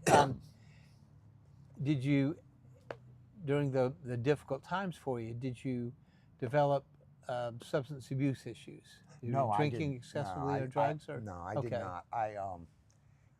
I grew up with an alcoholic father who was never there because he was in the bar. And as a result of that, my mom had to work 3 jobs to pay the mortgage payment. So she was never there. And so early on, I took like a mom-dad role in the household because there were 3 of us. Right. And I'd get up, cook breakfast, get everybody off of school, and then I'd run because I was running late to get to school. In fact, I got in trouble all the time for that because I was always late. And I could, back then, you know, you didn't say a word about what was going on at home. Right. And I would go in and I just take the detention, whatever it was that they penalized me with, because you didn't bring your family problems and tell anybody about them. Right. And I don't know. I didn't, seeing my dad, you know, wasted all the time when he was around, kind of curbed that. I mean, in life, yes, I have gone through little periods. High school. Yeah. I don't even want to talk about high school. Well, you know, I'm talking about you're talking alcoholism. You're talking about this recent events. Yeah. No. Would I, you know, I would sit out there at the bus stop waiting to line up, okay? And I'm not gonna, you know, insult anybody's intelligence or anything like that. Yeah, sure, according, I'd go up there and grab a can of beer, 7-Eleven, put it in a cup, you know, because there's nothing to do out there. There absolutely is nothing to do. So yeah, I would have a couple of beers before I came in. But I wouldn't call that a substance abuse problem. It was just boredom, you know. And I never came here ever wasted or anything like that. We do get some of that. Yeah, of course. But those people are more chronic. I wasn't chronic. I was just bored, and I tried very hard to get into this disciple program. And one day I asked I asked one of the disciples, I said, I'm trying to get in there, but they keep telling me there's no space. And the guy says, I'll give you a hint. And I said, what's that? And he goes, stop coming in here smelling like beer when you go to ask. And I thought, oh, it never really occurred to me, you know? So I quit doing that. Yeah. And then and you got in. Amazing how that works. What a coincidence. Yeah, I don't think there was any coincidence. I don't believe in coincidences now. But I think everything is in God's hands. And, you know, there's no question about it. He wrote the script. And it took this program for me to understand that. You can read the Bible all you want, but if you don't have any faith, you're going to get nothing out of it. And this program, don't get me wrong, it's especially the new program that you guys have instituted. This is a lot of work. I mean, you have your normal everyday activities you have to do that support the operation of the facility. Yep. And then you also have a lot of book work and a lot of reading and a lot of stuff, but you're getting something for it. It's not like you're just slaving. Right. You know, when you go back and you do the book work and all that stuff, and you lay your head down at night and go to sleep in by the way, a nice bed. Beats a curb every time. You lay there and you think about things, and obviously because you worked in the morning and you did all your book work in the afternoon or evening, depending on your shift, when you lay your head down, what are you thinking about? Well, you're thinking about all the material you absorbed. Yeah. And I can only say this, it's brought change. I felt heat in my chest.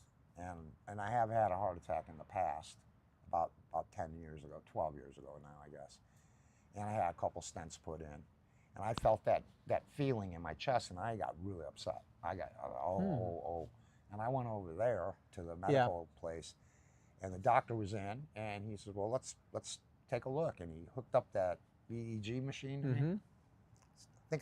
I don't have it. I peeled it off last night. I had one of them little stickers on me.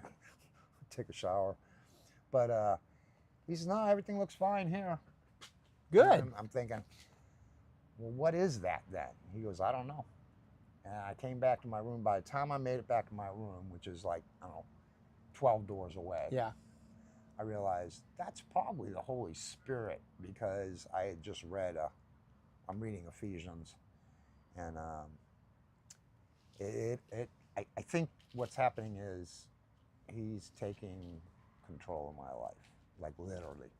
And I don't know, I can't explain it because it's so foreign to me, you know, but I feel joy. I mean, that's really strange for me. I've never felt it. You know, when you have no conscience and no filter, you don't experience emotions like joy. And I get it now. I get it. And it's all as a result of this particular place and the programs that are available. The resources that you guys, come up with, I know it's all basically donated in one way or another. I mean, a lot of people think, well, the only way I can the only way I can help is to donate money. That's not true at all. There's other things you can do to donate, and we need you. We really need you, because we could expand this and help more people. Yeah. It's just, our director, Ryan, he, sometimes they bring people into the program and everybody looks at him like, what are you doing? And he says, I'm going to try to help everybody I can. And I was like, okay. So he's a good guy. He is a good guy. Sometimes, his rules are a little stricter than we like, but I guess you got to have a handle on this thing this is a large place, and he has to kind of herd us all into. Well, and when you have 150 guys living here, you can't afford to have 150 different programs. Well, we like to think. Of course. Brian has a different opinion about that, and I'm sure you do as well. Yes, I do. So anyway, as you know, so you set the guidelines, like some of those rules that are so strict, you set the guidelines for the great majority of the guys. What do the majority of the guys need? Now we know that some folks don't need quite as tight restrictions. Right. And we hope that they will tolerate it because they get the other benefits from the program. Well, I mean, anybody who actually lives here and is working the program, they see the benefits. Yeah. Now, you know, I don't know why I can't have a can of Coke in my room, but that's the rule. Well, I will tell you why. I do know the rule. I mean, it attracts because bugs. that's right. If I've you- been it's here. Not, it's not the sealed Coke; it's the empty Coke. That's exactly right. And But, yeah, you know, and when you get these giant infestations of 6 foot, 84-pound roaches that carry you off. That's exactly right. But no, I understand that. Oh no! Well, thank you, Ryan. That was timely. That's service, isn't it? That was. Listen, that. What a coincidence! I got news for you. That doesn't happen very often around here. But it was good theater. Yes, it was. But no, I mean, I do understand it, and you know, there's things that go on here, and there's always the person who grumbles, and I was one of those. You know, I mean, at the very beginning, I grumbled about everything. Now I just kind of take it in stride and go, okay, I get it. You know, I hate washing windows, and when Ryan called me up and asked me to make a list of what we do. I work in the dining hall and the laundry and some various other places. And I gave him a list. It was about a page, 1-page list. He hands me out the printed page, and it's 3 pages long, very smallly spaced. And I'm like, whoa, what happened here? Well, what he had done is he added window cleaning. And this facility used to be a hotel. Yeah. For those of you who don't know. Good morning. When you morning, guys. When you how are you? When you look at a hotel, the next time any of you out there look at a hotel, look how much glass is involved in a hotel. Well, Ryan's 2-page ad was glass. It's the one thing I despise. I hate cleaning windows. I had a brief stint in Chicago when I was very young and not afraid of heights, where I worked for a window washing company. Oh my gosh. And we had a 60-story building, and wow, literally, you washed windows down one side. Yeah. You moved all the gear to the next side. You washed those windows, and by the time you made it all the way around, you restarted the side you began on, and that was your only job. Wow. And boring really quick, and then scary when the wind was blowing. I can imagine. You get up 60 stories in Chicago, it's windy. You know, the stage might be that far from the building, and you're holding on to the back bar, leaning out to do the window work. So I have a real aversion to windows. And now it's 90% of the duties list. but at least these are on the ground. That's right. You know, I'm standing on a firm foundation, which is what, it's actually interesting I just said that because I didn't realize it. The firm foundation that this place provides for a man who actually wants it. You have to want it. Right. It's like anything else, you're not going to improve your life if you don't want to. And it's available here. That's what this place is, a firm foundation to grow, become, you know, somebody who cares about other people, and hopefully go out and carry that message to other people. And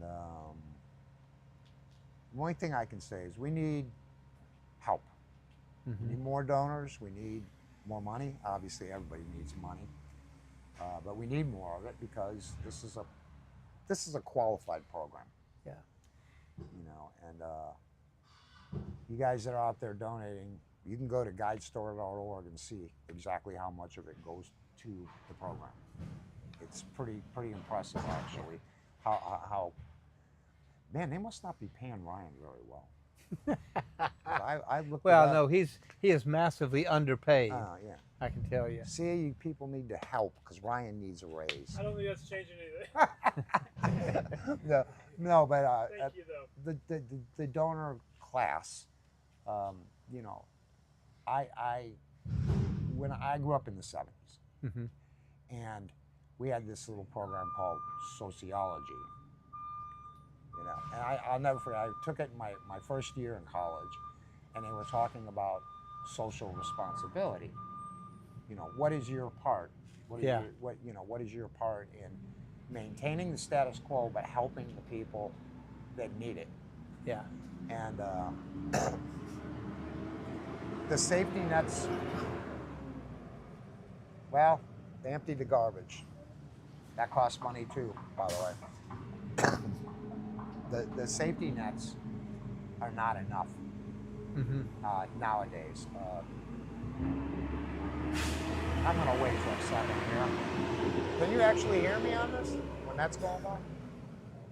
You see, you can't hear me. I can't hear you, but they can hear you. Wow. Oh, okay. Well, anyway, the safety nets that are in place today, they really aren't enough, actually. And that's what I mean. You could go from a secure life, everything's going great, and in a second, you can end up homeless. And that's really got to be scary for the women and children. Absolutely. I can't even imagine that. Yeah. You know, I'm just a single man, you know, and you know, the old adage is a man provides for himself and all that. How do the women and children deal with that? You know, and I do know we have a sister facility. Would that be appropriate, sister? I guess. Yes. We have the sister facility that does take care of the women and the children. And I think that that's what makes the program that we're running here, it's Project Hope. I mean, that's what makes it so incredible is that we can actually service both issues, you know. I think it is interesting that, you know, they have a separate facility for the women far enough away where they're safe from the bed. Well, and even there, we have very strict rules prohibiting any personal relationships between men and women. Yes. That actually, when you come in, you sign documents to the effect that you will not do that. Right. At the time, because and I know that it is almost irresistible, that temptation. Not to me, but well, to for others, a great majority, a great majority, and it always ends up being disruptive and detrimental. And I think it's detrimental to the people involved in the relationship. Oh, no question it is. You know, because they have these illusions about where they are, and they don't realize that once you make that jump and you leave the programs, you don't have nothing. You're right back to where you were because you don't have a firm foundation. Right. Everything's about firm foundation, I think. And that's the wonderful thing about this program. The way it's set up, I don't know if I'm allowed to do this, but generally the way it works is you study you study and you learn about Jesus Christ, and then you do that for, I don't know, 8, 9 months, whatever the case is. And then you move into a different phase of the program where you go out, you get a job, you know, and the facility supports you while you're getting on your feet. And then when you leave here, they magically fill your apartment with furniture and give you the clothes and the sheets and all the stuff you need so that you get a jump start. Yeah. And a program like that, to my knowledge, does not exist in Central Florida. I mean, there may be another one that I don't know about. And I'm sure that if you went to all the individual organizations that are helping people who are homeless, I imagine you could get all that stuff. But this program wraps it all up in one package. And it makes it, it's a remarkable program. Well, thank you. I don't know where you came up with this idea, but you know. None of us came up with this idea. It's been, and no one person did, other than God. We've been refining it for 77 years. Yeah. The initial program was 4 beds, and basically just an overnight shelter. Wow. Didn't even feed him the first year. Wow. Just 4 beds in a little office in downtown Orlando. And look what God has done in the ensuing 77 years. Yeah. It is remarkable. Made a lot more work for me and the crew. Because it's a lot That's bigger. exactly right. but that was our goal. Yeah. Well, you're still refining it, you said. Yeah. When will we be able to have a Coke in our room? 2164. That's the year, right? Well, I think I'm going to miss that Well, because I don't think I'll be around in 20.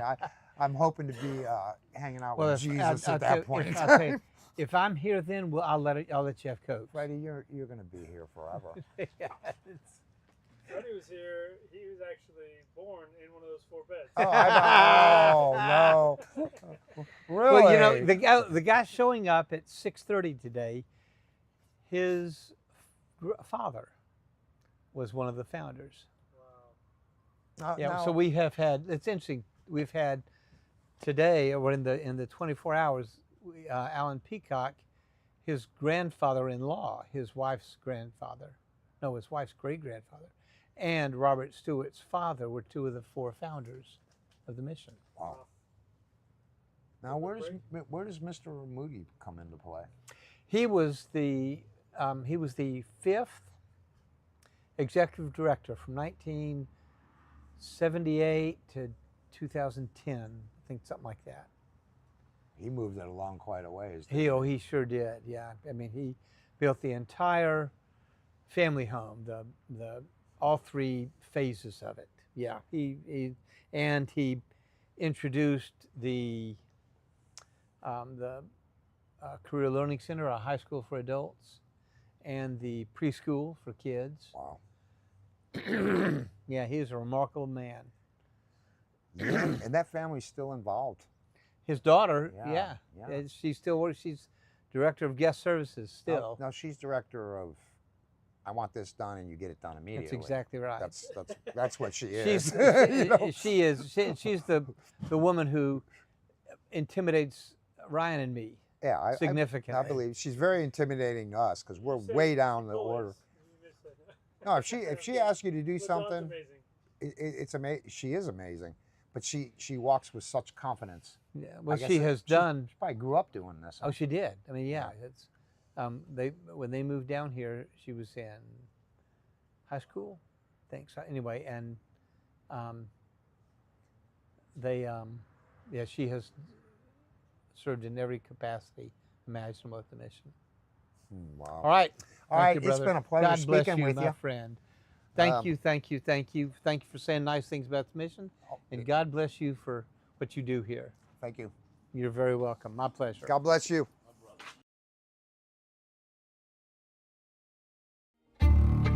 There's so much blood in my hands from things that I have done. People that have been addicted for the drugs that I sold. These people were part of a Despair can gang. feel overwhelming. These individuals, they don't take Sometimes our things past lightly. So tragedies either you're working for them or you're working are hard against to them. escape. I wasn't afraid of the fact that they wanted to kill me. I was more afraid of the harm they could cause to those that had nothing to do with this. So here I am, homeless, planning on how I can get my hands on something that I can protect my family with. And all these things are just rumbling through my head. You know, I'm trying to piece all these things together, and things start coming to my head. Well, just take your life. With your help, we provide the foundation for a brighter future. Support us. I lived a very give hope and a new beginning. Life would be the proper Orlando word. Union Being in Rescuers. high-end restaurants, you know, insane amount of money and luxury things, whether it's clothing, hotels, it didn't matter. You had so much coming in, you didn't mind spending so much, you know. I got involved very heavily dealing drugs. So I was moving up and up the scales, but things kind of hit the fan. Thank you for rejoining us for Conversations on a Bench at the Project Hope, the men's facility at the Orlando Union Rescue Mission. We have another great guest to talk about his experience here at the mission. You get to hear another transformation story. So without further waste of time, thank you, brother. How you doing, Freddie? I'm doing awesome. How are you? Oh, I'm doing well. Good. So you heard the previous guest talking. Start us off by telling about your childhood, where you grew up, how you ended up in Central Florida, and how you ended up at the mission. Well, I'm going to let you know right from the beginning, I believe in divine appointment. My story is a little bit different, and I'm going to try to capture it as fast as I can to make the point. I was born in Lexington, Kentucky. I'm a hillbilly, and I was raised up and in around the church. My grandmother, grandfather, and my mom were Christians, and I was raised up that way. But I personally chose during the 70s with the long hair, the drug, sex, rock and roll days, to go the opposite direction. At a real early age, 12, I started huffing paint, huffing gas, and I kept that on from about then to the time I was 32, along with other drugs. My mom and dad stuck with me, done all they could. I was raised in a good home. I had lots of love, probably too much love, I think, sometimes, because I took it for granted. Yeah. And I was one of those that thought I was better than somebody, one of those that actually had more than I realized. And then I started getting in trouble between skipping school, robbing, stealing, selling drugs. And finally, I kept going in and out of juvenile court till finally they had to take me out of my home because my parents could no longer do anything with me. And I literally turned 18 in the back of a police car because I had committed a crime in juvenile, which they had given me a sentence that wasn't up until I turned 18. And when I was in juvenile, they could not keep me there once I turned 18. Right. So they took me out of a cell. My birthday is July 14th. They took me out of my cell at 11:45 on July 13th, put me in the back of the police car to take me down to the adult facility. Wow. So at 12 o'clock, I was literally in the back of a police car. Wow. Okay, I remember times being in my juvenile cell, getting down on my knees and praying. But I did not understand really who Jesus was. I didn't understand really what it meant to surrender your life to Christ. Yeah. I was still in that drug, sex, and rock and roll state of mind. Well, when I turned 18 and I finished that sentence, my parents had already moved down here to Apopka, Florida. My mom wanted me to leave Kentucky, come down here and start over. Right from the start, I hated Florida. I couldn't stand the sand. Did you really? Yes, I couldn't stand the sand. I was used to hills. I was used to dirt.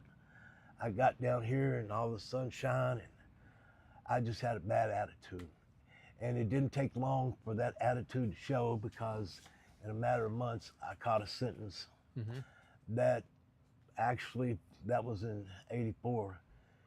And actually that sentence went on to last for years.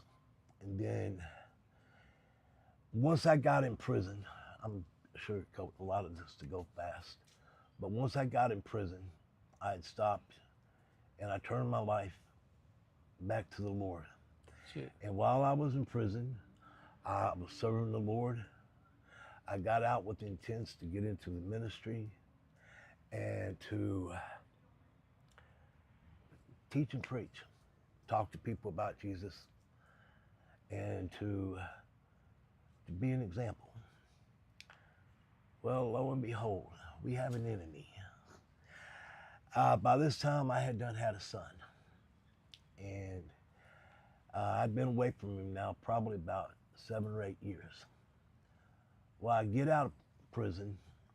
I think I get out in September 1st, 2002. I get out, I go home.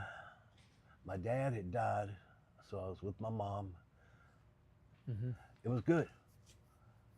The Lord provided everything. Good home. I had my child living with me. I'd started business here in Orlando in landscaping. and everything was good. I had a new truck, tools, and was going to church. There was a new church just getting off the ground, and some of my friends were there. The church had reached out for me when I'd come out. I'd been out for about a year. Well, between the working and the long, hard hours of getting the business started, I began to get my eyes off the things of the Lord, and I got bored. Just that's the best word put. I got bored of being a Christian. I got bored with going to church. I got bored with the things of God, and I was taking them for granted. And then next thing you know, I stopped my praying, stopped reading my Bible, got my eyes on drinking, started sneaking around drinking, and I ended up wrecking my truck. Then when I wrecked my truck, I lost my business. Wow. I lost everything. And then at this point, I began to see the disappointment in my mom's eyes. My son had decided he was going to go back to live with his mother. And I had also been put on probation for the DUI that I caught when I wrecked the truck. And then I'd had some child support to pay, and I hadn't been paying it. So all of a sudden, I was caught up in the legal system again, and I'd done been locked up for years. And I was like 38 at this time. And I just was not going to go back to jail or prison. And I couldn't handle the shame I was seeing. Inside, I was screaming out, but I wasn't willing to let go. So I just up and left everything. I left here. I went back to Kentucky for a moment. And one day I woke up outside my grandmother's house. I said, I'm going to Las Vegas. Didn't know nobody, never been out that way before. So I got on an airplane. I mean, I take that back, an airplane. I've done an airplane on the way back years later. I got on Greyhound bus, and I got off the bus in Las Vegas, Nevada on July the 2nd, 2004. Didn't know nobody, didn't know anything about it. Only thing I'd ever known about Las Vegas is what I'd read in book, magazine, and all that, seen on TV. For granted, it's all that glamour, but I come to find out that there's a lot concerning Las Vegas. It's not called Sin City for nothing. Well, I ended up on the streets. I stayed in a hotel about 3 days, and after that, after drinking myself blitz, losing my money, $300-400 ain't that much in Las Vegas. Found that out quick. I ended up on the streets, like I said. And for 9 years, I was your classic street bum. I've even got it tattooed on me, a shopping cart that says Tramp Cycle.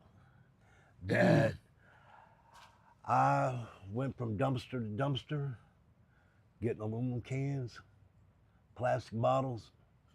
I ate out of the dumpster. I found my clothes in dumpsters. And at this time, my name, I didn't like to tell people my name because I was scared of what legal infractions that could come from the South here. I began to meet a lot of people, and I'd already done had my spider webs put on me. And I went by the name of Spider. And for about the next 20 years, I forgot my name was John, and I went by the name Spider. I've even got grandchildren that call me that, don't really know any better. But I was out there on the streets. I slept wherever. I've slept under houses, I've slept on top of houses, I've slept in abandoned vans, I've slept on abandoned school buses, I've slept on cardboards and gravel lot. I've slept down in storm drains.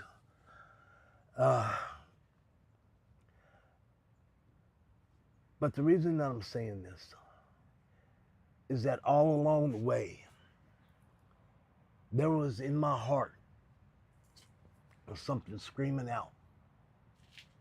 I knew what it was. I knew it was the Lord. But I wouldn't give way to it. Mm-hmm. I'm pretty sure y'all have heard of Kirk Cameron. Mm-hmm. Well, there was a night walking down Las Vegas Strip, and these people come up to me and they were talking about, hey, they're giving away interviews. They're giving $20 to have an interview. Mm-hmm. Well, at that time, I wanted $20. I did not know what I was going to walk into. Well, went down, and they was just getting ready to turn off the lights, and they go, you want to do an interview? I said, yeah. Hair all long and bushy and stuff. And they went to talking. Mm-hmm. He got to asking me about Jesus and the homeless on the streets of Las Vegas. I started giving pat answers to make it sound good. I just want my $20. Then he flipped the script on me. He turned around and he said, well, what about you and God? Stunned me. I just looked at him, man, threw up my hands, man, this interview's over. I walked away. About 6 months later, I was sitting in a church on a Sunday morning because it was raining and I didn't want to be out in the rain. I went in this place, I sat down, I was sleeping. They had coffee afterwards, so I went upstairs to have the coffee, and there was this big guy sitting across the table from me. He kept looking at me, and I'm thinking, oh man, what have I done to this man? Because I do a lot of things out there. Next thing you know, he looked at me, he said, did you do an interview? I was sitting there thinking. I said, yeah. He said, man, come with me. Oh my God, what did I do? I walked over to the pastor, and the guy looked at his pastor. He says, you recognize this fella? He said, he looks familiar. He said, this is the guy that is on Kirk's video. I'm like, what? And he was recognizing me, but I didn't know neither one of them. To make a long story short, God was intervening there and dealing with my life. Yeah. And then I ended up committing a crime out there that I went to prison for 3 years out there in Nevada. Mm-hmm. When I got out, I run into a pastor. Me and him was going to fight. I was going to fight him because he said something about my girlfriend. I walked up to him, and he looked at me and said, Spider, Jesus loves you. Man, that took all the fight out. Mm-hmm. What do you mean, Jesus loves me? Well, me and him become the best friends. Wow. And he's passed on now, but he was on the streets, cocaine addict and all that. One day, he just seen what he was doing. He said, God, if you're real, show me. Without going into detail, he become one of the greatest homeless ministers and pastors and ministries out there called Broken Chains. Well, I left there. I gotta go on here. I left Las Vegas, ended up in Washington State. Mm-hmm. For about 8, 9 years, I stayed up there on the streets, getting high. I'd gotten into meth. And I'd gotten into meth real hard. Just so happened, my girlfriend had been a cook and a dealer, and I just happened to be in it and got grandfathered into the local underground. Well, about after 8 years, I left there because my son had contacted me, and I come back down to Florida to be with him. But there was some things that happened in Kentucky, and I went back to Kentucky, and my grandmother had died. At this time, I'm still fighting things with God, but inside, I'm so lonely. Next thing you know, I committed another crime, but this crime, it was a little more severe. It was done one in violence. And after all my past, I didn't think, and neither did my lawyers, think that I was going to get out. I was looking at a life sentence because they had me dead to rights. And in Kentucky, they got something called a sit down, where it's just you, your lawyer, and the prosecuting attorney. Prosecuting attorney, this lady, she walked up, she looked right dead at me. She goes, "I know you done this." Oh, wow. But she goes, "But I don't believe you meant to." And in the crime itself, it was no plan. It just happened. But to make a long story short, she gave me 2 years.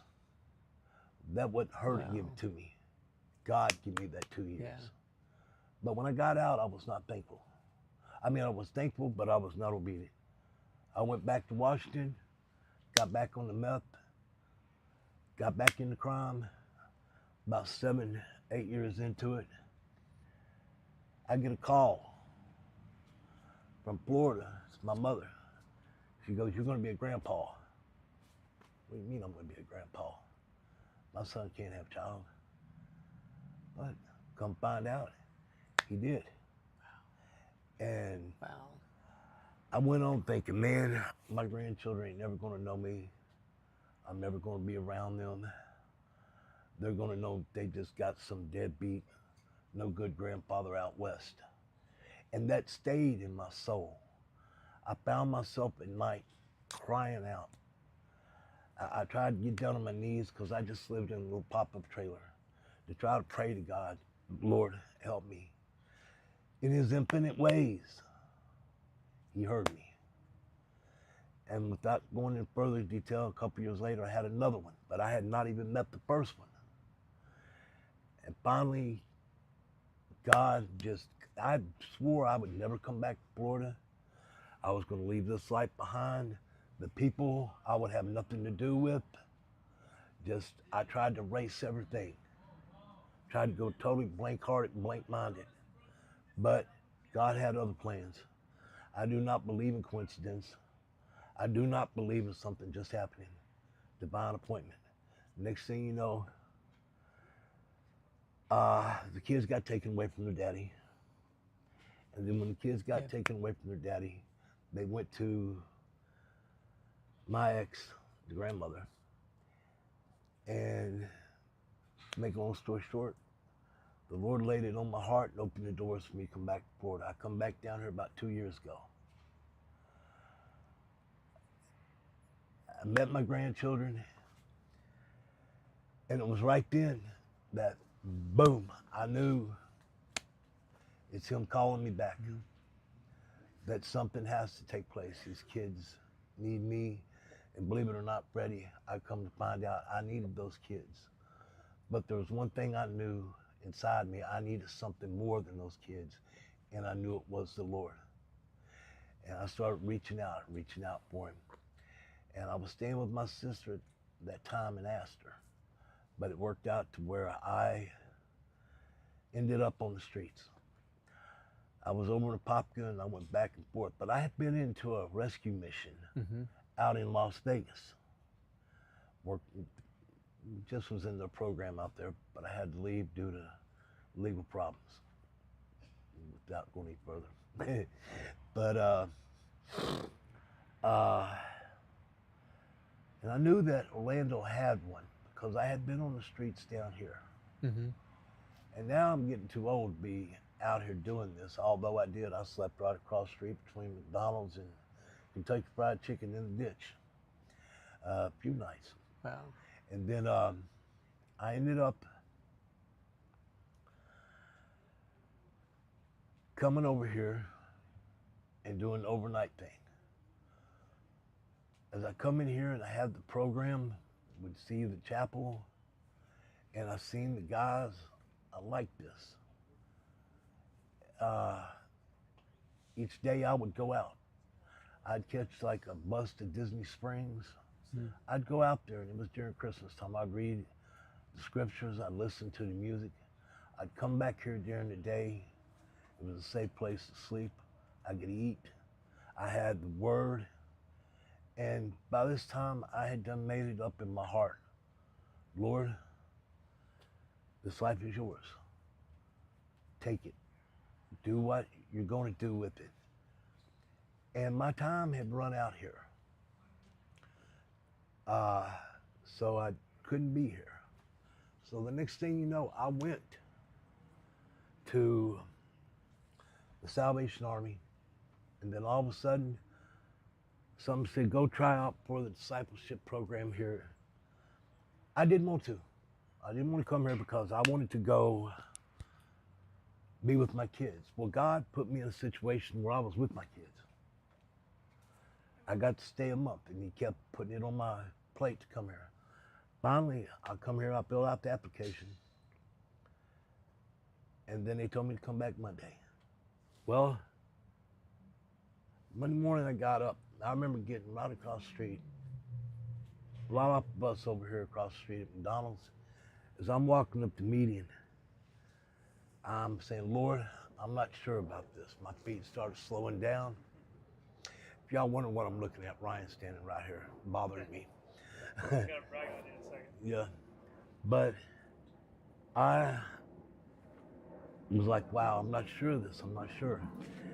And I said, Lord, I'm getting cold feet. Boy, he kept those feet just walking. I walked in, I had my interview, and I've been here ever since. This has never been a program to me.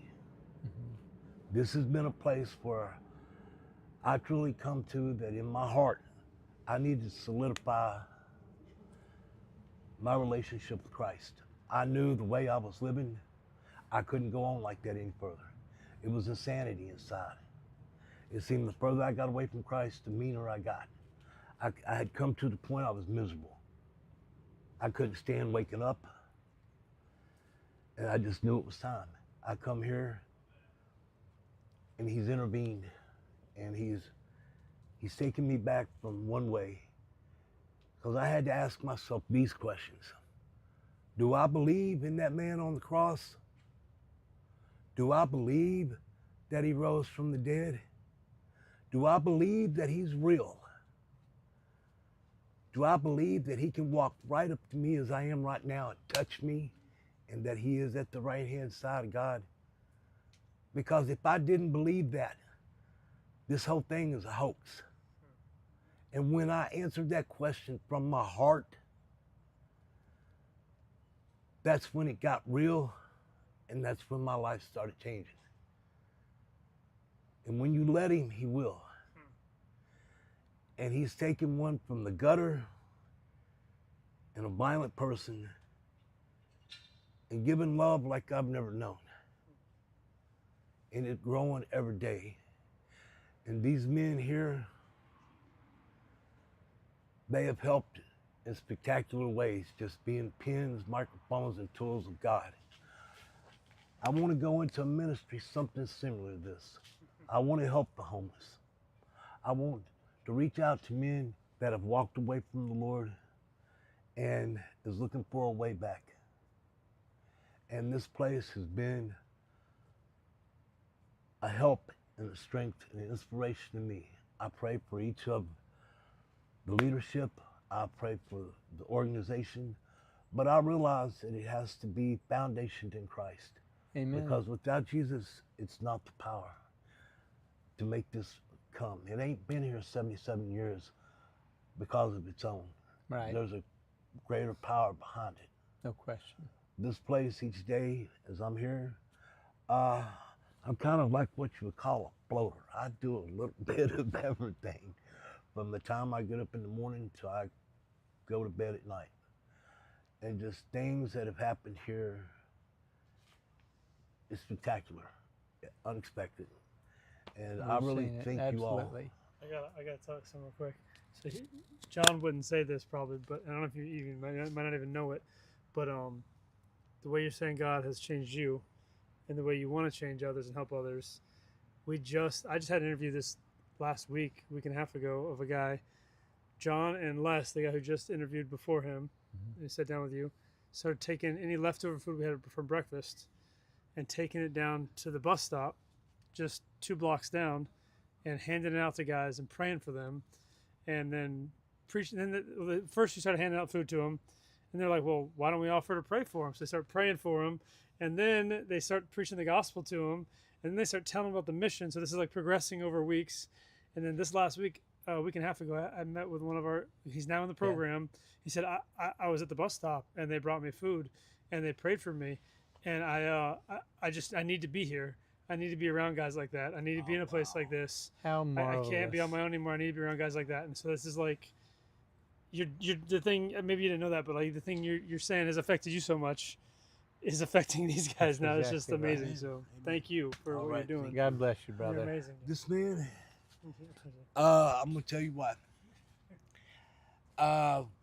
This man Ryan, he didn't get here until like 2 or 3 months. Well, about 2 months into me being in this program, and rumors are rumors, and men talk. Well, the rumor was that Ryan had come and was involved in another organization that was, I won't mention names, but, and I'm thinking, well, if this new director comes in and he is involved in that organization, well, I'm going to leave right now, because that is not foundation in Christ. Well, the very first day when he come into our chapel to have a meeting with the discipleship program, I asked him right off the bat, I said, can I talk to you? He said, is it happy right now? Can I talk to you afterwards? I said, no, I won't talk to you right now, because the question I needed to ask, all the disciples had their rumors, had their little conversations about it, but none of them would say anything. But me, I'm gonna get right straight to the point, because I'm gonna go get my clothes right now if he answers me in the wrong way. When I asked him, he looked at me and he says, no, I'm a Christian. From that moment on, me and this man has been friends and brothers. And I'm on board with what he's done. There's times I'll be looking at him, where you coming from? What are you thinking? But it's like, okay, let's see what happens. But, and I've come to know you, Freddie. And God bless you. And I love you both. Well, we love you. And I love what God's doing in you. I really hope that those out there that are watching, because this is unscripted. This is not a pretend. This is not a hoax. This place works, and God is working here. Amen. Thank you, brother. All right. Love you. Love you too, buddy.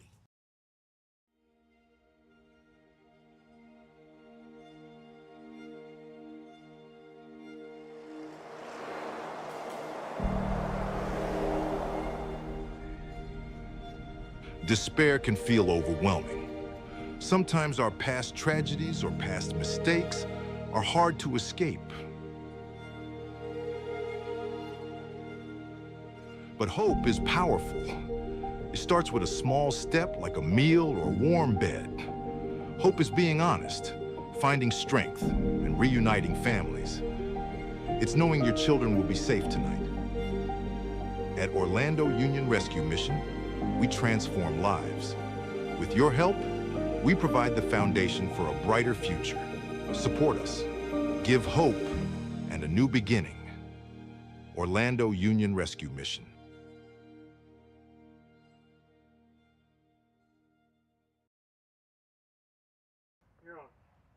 Welcome back. One more time, Conversations on a Bench at the Orlando Union Rescue Mission. I'm Freddie Clayton. I work here at the mission, and we have Renard, one of my good friends, who is a guest at the men's home, and actually works in the bargain store that we operate. Renard, good to see you, brother. Good to see you. Thank you for talking with me. Thank you. All right, so tell me about where you grew up. Tell me about your childhood and how you ended up first in Central Florida and then the mission. Well, okay. I'm born and raised. I'm a native of Orlando. Been here all my life. Come November, it'll be 60 years living here. So, my family, I'm a very family-oriented person. Get along with everyone. Rather they rub me the wrong way, I tend to kind of brush it off, and I would make a joke about it, and they'll laugh, and we end up being good friends in the end. I just like having fun. Okay, so how many siblings you got, brothers and sisters? I have 2 other brothers, well, one passed, and I have an older sister and a younger sister. And do they still live in the Orlando area? Well, my oldest sister, she's living in Houston, Texas, and my younger sister is in Orlando. Okay. What was your childhood like? Wow. Pampered.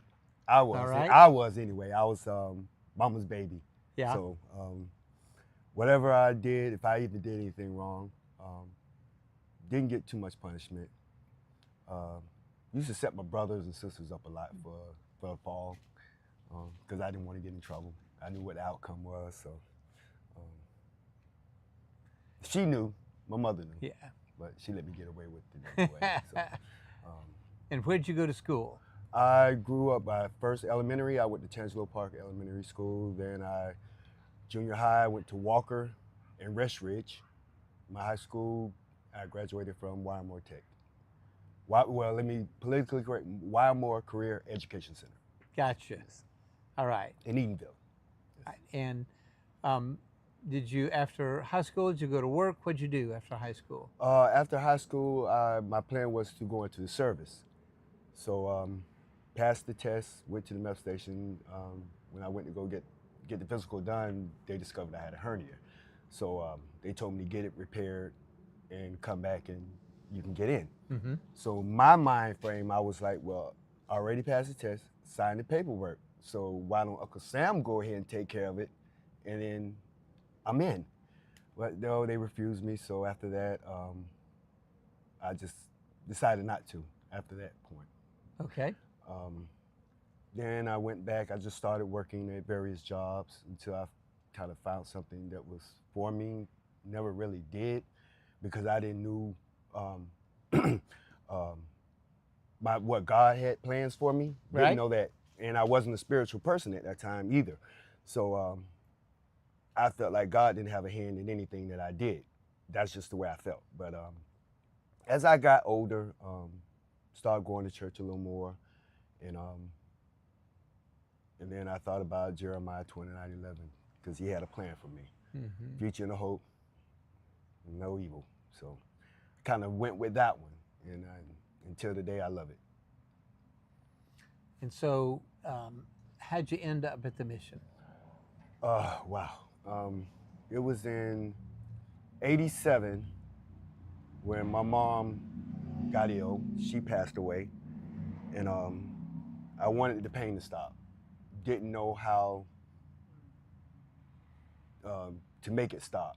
And my brother, rest in peace, he was in another field of his life, and I got involved with that. And he kept trying to say, this is not for you, this is not my brother, this is not for you. Go home, go home. And I wouldn't.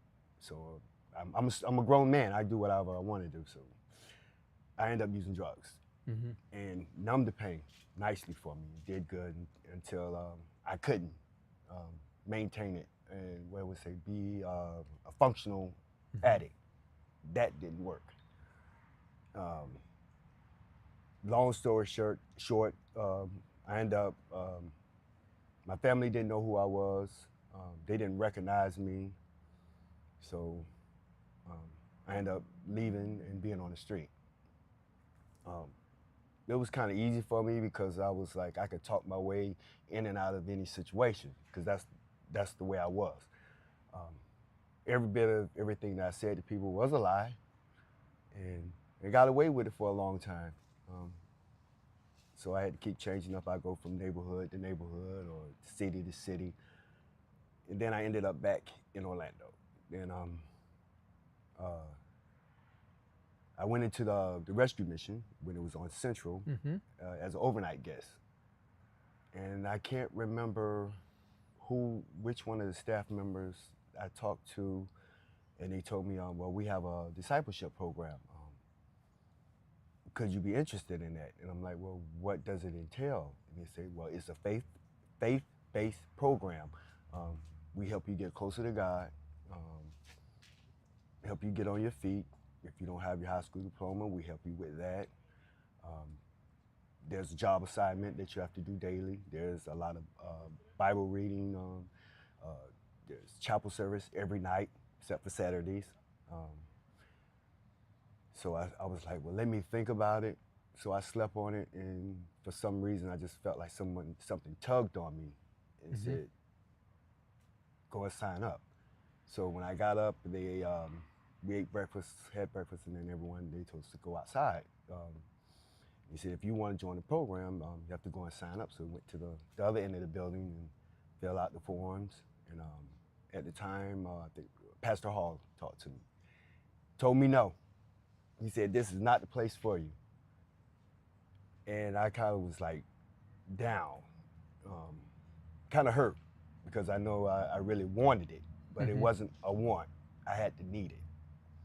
So next day, did the same thing again, came back. So I kept coming back, kept coming back until he just like, all right, come send him on in. Let me talk with him. So we sat down and we talked, and we said, well, welcome.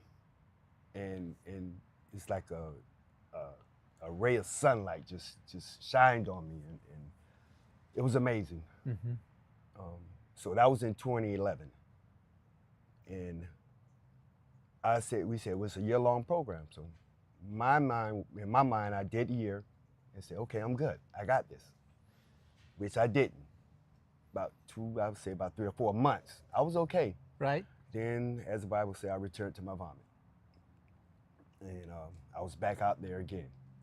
But this time, it wasn't as long as it was before. Well, one day is too long anyway to be back out there in it. 2017, I came back in again. I didn't think that he was gonna let me in. But I didn't leave on a bad term. I completed the book work, all the assignments, so I got back in. Yeah. And I was like, well, I'm gonna make the best of it. So from 2017 to 22, we transitioned over to Project Hope. And not only did we transition over, I transitioned. My whole life was flipped upside down. I was a new me. And I loved it. Got along with everyone. Loved it. I mean, I think I did every job on this facility except the kitchen. Because my mom would never allow me in the kitchen. Never. So, and I told Pastor all that. I said, no, I can't go in the kitchen. Mom didn't allow me in the kitchen. I said, if y'all want to survive, keep me out the kitchen.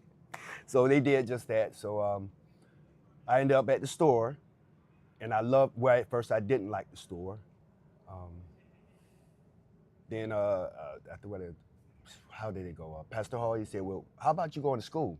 So he sent me to Valencia. I was like, well, you can pick up a trade. What do you like doing? I said, I like warehouses.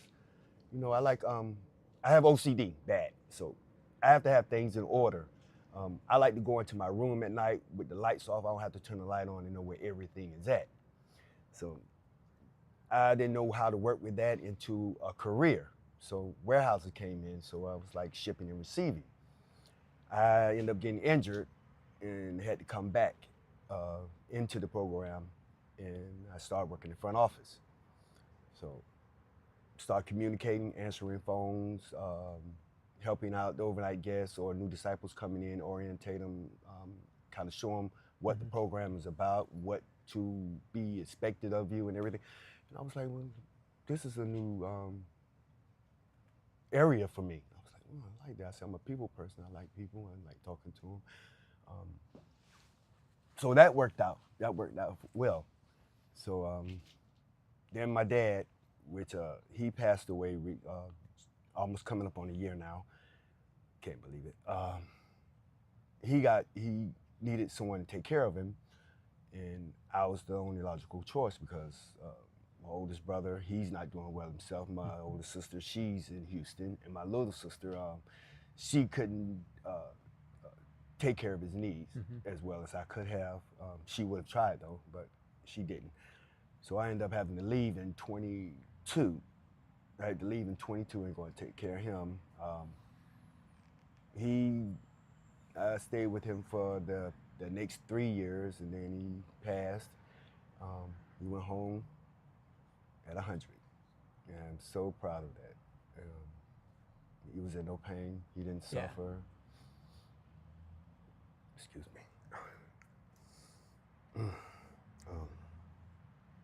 So I thank the Lord for giving me the opportunity to be with him on his last days. And when I got there, I had to use the tools that the mission taught me. And the first thing was I asked my dad, do you know Jesus? And I asked him, do he believe? He told me, yes, he did. And I asked him, do he pray? And he said, not often. So I said, well, I'm going to pray with you. So we prayed. And he was nice. I mean, to the very end, he was active, and I just couldn't believe it. At 100 years old, and he still wanted to get up and do things on his own.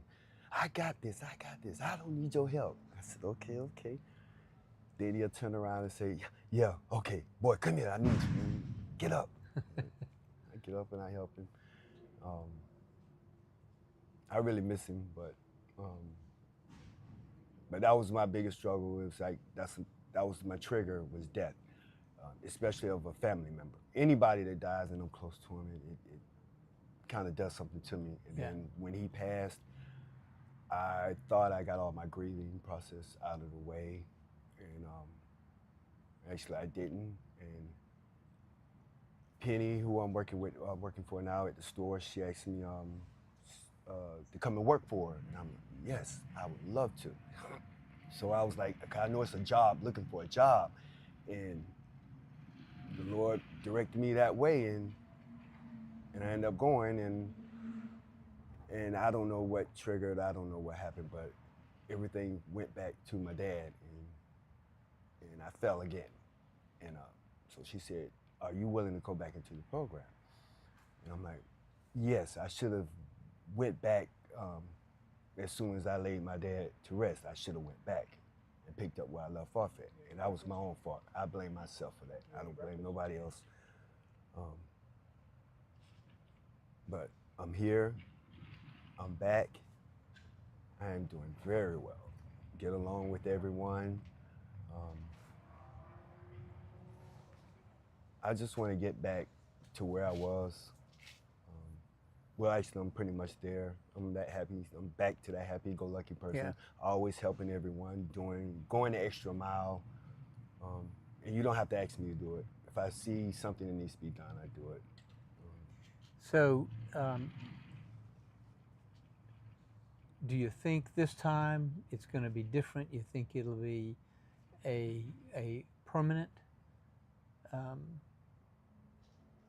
change in you with respect to, so that you don't have to come back here again once you graduate? Oh, I know it is. Okay. Oh, I know that. What makes you feel it this way this time? The structure that's going on, and it's changed. A lot of people don't like change, but nothing in the world stays the same. Everything changes. Yeah. And I've changed, and I see it. My family members see it. The people I work with see it. Even the regular guests that come into the store, it was like, I know you from somewhere. I said, yeah, I was here in 17 to 22, but I had to leave. She said, yeah, that's right. Where did you go? And then I told them the story, what happened. And it was like, oh, wow, 100? Because that's out of my whole story. The only thing they got out of that was your dad lived to be 100. It is pretty remarkable. I mean, my whole story, and it just went curved right back to my dad. Yeah. I'm like, well, I'm not mad. I said, I mean, that's a milestone. Yeah. I mean, not many people can say they live well. I mean, can tell a story that relative lived to be 100 years old. So I'm hoping it's in the bloodline, because his sister lived to be 99, and he made it to 100. I'm on the road. I asked God, I said, I don't want the whole 40. Just give me 20 more. You give me 20 more, and I believe I can help a whole lot more people with those 20 years. So, but there is a change in structure, and I'm ready for it. Good. You feel good about what's happened this time, this visit? How it's changed you? The visit, as far as this time back in the program. Oh, since you came back. It's a change. It's a lot of new faces, which I'm a kind of person I like to see everyone, get to know everyone. I'm terrible with names, so I told him all that. I said, I may have to ask you 3 or 4 times what's your name, but don't get upset with me. I can remember your face, but names I'm not too good with. But it's good, yeah. Good. Get along with everyone. Yes. Good. What has been, in your experience at the mission, what has been the most gratifying aspect of the program or its effect on you? The word. Mhm. I'm not a reader. People say, well, did you read this book? Do you watch this news? No, I do not. That I don't do. The only book that I will read is the Bible or the assignment handbooks that I get. I read those because it's all faith-based, and that's all the knowledge I want in my head right now, because it's truth and it's growth. Yeah. God doesn't lie, doesn't know how, so His word I do believe. So that's awesome. Well, God bless you. Thank you for sharing with me, man. Thank you. Love you. You're the greatest. Love you too. Thank you, man. Thank you. All right. Yeah.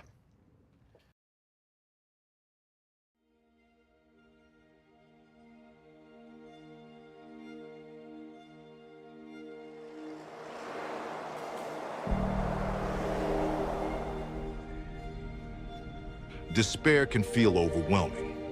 Sometimes our past tragedies or past mistakes are hard to escape. But hope is powerful. It starts with a small step like a meal or warm bed. Hope is being honest, finding strength, and reuniting families. It's knowing your children will be safe tonight. At Orlando Union Rescue Mission, we transform lives. With your help, we provide the foundation for a brighter future. Support us. Give hope and a new beginning. Orlando Union Rescue Mission.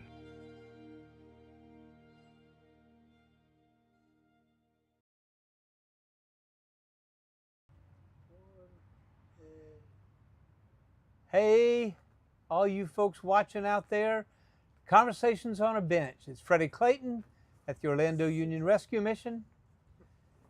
I got a special guest here, Ricky, who is a disciple in our program at the Men's Home at Project Hope.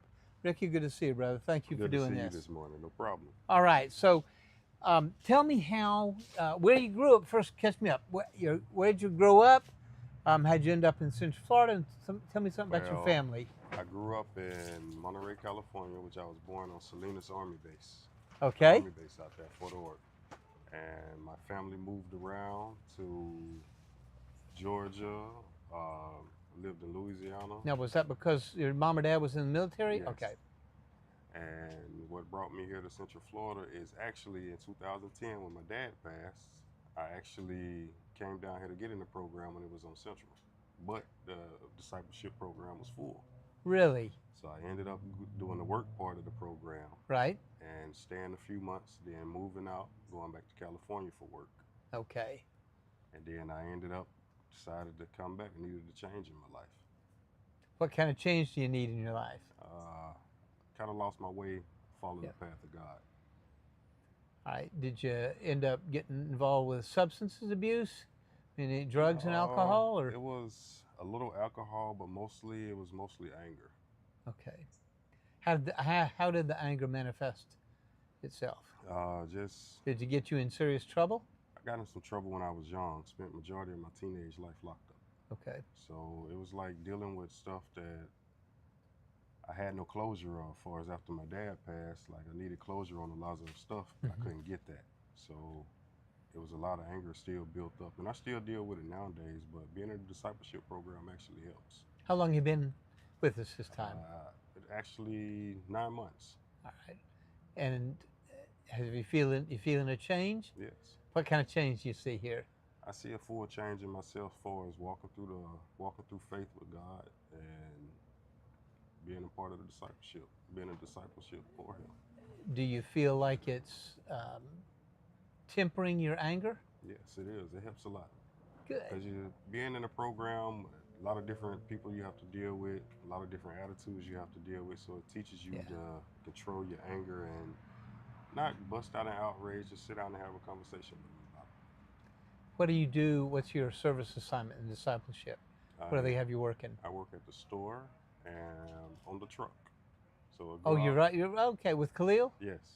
So Fantastic. I go out, greet people, pick up donations from them, and help whatever's needed help inside the store when we come back. Well, you clearly are doing a good job, because I heard from one of our customers recently, you went and picked up stuff, and she talked about how pleasant and helpful you and Khalil were. So God bless you. Thank you for that. No problem. So what's for you, what is the most gratifying aspect of the program? As far as what's changed in your life the most that you feel best about? me dealing with my anger. Okay. Because instead of like I can read more and focus on God and like the books that we get, it actually helps to deal with situations in life. And you use the word of God to actually put that towards your life and situations that you deal with. And like I read a lot of the Bible all the time. Yeah. And I'm like, man, I've been through some stuff like this, and this is actually speaking to me on that. Who's your case manager? Richard. Okay. Does he help talk you through that and the application of it in your life? Yes. Great. Do you see the same type of tempering of anger or the development of virtues in other disciples here? No, some I do, but everybody has their own attitude that they have. Mhm. A lot of people, we have to get over everything that we've been going through. Everybody are in different stages of changing. Yeah. So it's nothing bad. It's good. So how do you see yourself progressing at the mission? Are you ready to go get a job? You and Richard decided you're ready to get a job, or there's more work to do on that to prepare you for it? It's still more work to do to prepare for work, but for as mentally ready for work, Yeah. yes. But I still need a little more work, a little more knowledge. And do you feel patient enough to wait on it like that? Yes. Good. Good. What kind of work have you been doing in the past? Construction, journeyman welder. I used to build ships. Really? Yes. You're a journeyman welder. Yes, sir. That's impressive. And I understand a journeyman welder can always find work. Yep. So do you see, once you get through our program? Going back to that? Yeah. It's a possibility. Yeah. Do you want to stay in Florida? You're going to go back out to California? Do you have any feel for that yet? I was thinking about staying down here in Central Florida. I just have to see. Yeah. Is your dad still alive? No. Okay. And your mom? She's still alive, but we talk every now and then. But where's she living? She's living in Atlanta right now. Okay. We talk every now and then, but I was like the black sheep of the family. So we all went our separate ways, and we still stay in contact with each other. But so you and she have a slightly strained relationship? Yeah, somewhat. Okay. All right. I would encourage you, as you develop at the mission, to seek to rectify that. And I know Richard he counsel you the same way. Because as a parent, I can tell you that even if my child and I were estranged, the opportunity to repair that relationship would be just about the most important thing in the world. Especially if someone like you can make that change, and she's obviously going to notice that. That's great. So, and you have how many other siblings? Yes, I have sisters and a stepbrother. Okay. And are they any of them in Central Florida? No. All right. Do you see any other benefits or significant changes that you're looking for through your discipleship program, other than your anger control, or is that you think that's it? I didn't used to be a people person. So like it opened me up to talk more and deal with more people, get involved with more stuff. Good. So I actually like that. Now, is that kind of another facet of your ability to control the anger? I mean, yeah. That's great. That's awesome. How about your relationship with Christ? Describe that for me. It's been good. Like, I read the Bibles and the book that we have to study by, and it actually helps me a whole lot. Does it really? Yes. It helps me not to, it teaches me how to control my rage, like far as reading some of the stuff in the Bible that they had to go through. Yeah. People not doing for them or not trying to help, and like you actually see that nowadays. So it's like, oh man, you know, there's nothing, it could be worse. Yeah. I always have to look at it like that. Amen. Amen. Well, God bless you, my friend. God bless you. Thank you, too. Ricky. No problem. Appreciate brother. it. God bless you. Thank you for what you're doing here. You're a good man. All right, let's take a little break.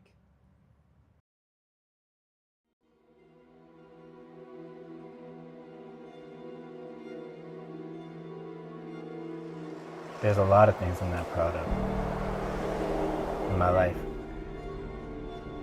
Despair can feel overwhelming. Think about where I've come Sometimes from. our past tragedies or past mistakes mind-boggling. are hard to escape. The largest robbery in juvenile history, 211 houses. But hope is powerful. The gang I was in, It starts with a we small didn't step, care. like a meal or a warm Our bed. lives were Hope is being honest, what finding we can strength, and get reuniting next. families. You know, what I It's got knowing your was children will be safe an addiction to seeing the At fear come Orlando over Union them every Rescue time Mission, that I we pointed a transform gun in their lives. face. With your help, It's evil. we and provide it's a the vile foundation for a brighter future. place to come Support from. us. I was Give in hope. prison, in jail New from beginning. 15 to 30, Orlando in Union and out. Rescue Mission. Collectively, around 8 years I spent in jail throughout that time. I remember we broke into a car and found a gun. So now it turned into, let's go hold somebody up and see what they'll give to us, you know? And so from going to hanging out outside and playing basketball or football outside, went into hanging out at night and trying to get alcohol and smoke cigarettes. By the time that I got into middle school, I was already heavily involved with a street gang. When I was like 17 or 18, I tried cocaine and then so on and so forth until I was heavily addicted to cocaine. I mean, later on in my life, around my 20s, there was days where I couldn't go without it. If I didn't have cocaine, I was sick to my stomach. Like I couldn't do anything. I remember one time we were trying to sell a bunch of weed, and that was at a gas station, and these guys saw me there, and they decided that they were gonna try to rob me. I'm running away, and the guy shot me. He shot me twice, and then the first time he shot me, I laid on the ground and just waited, and I turned around and I saw the guy coming right for me, and I remember he pointed the gun right at my face and said, "Say goodnight," and he pulled the trigger.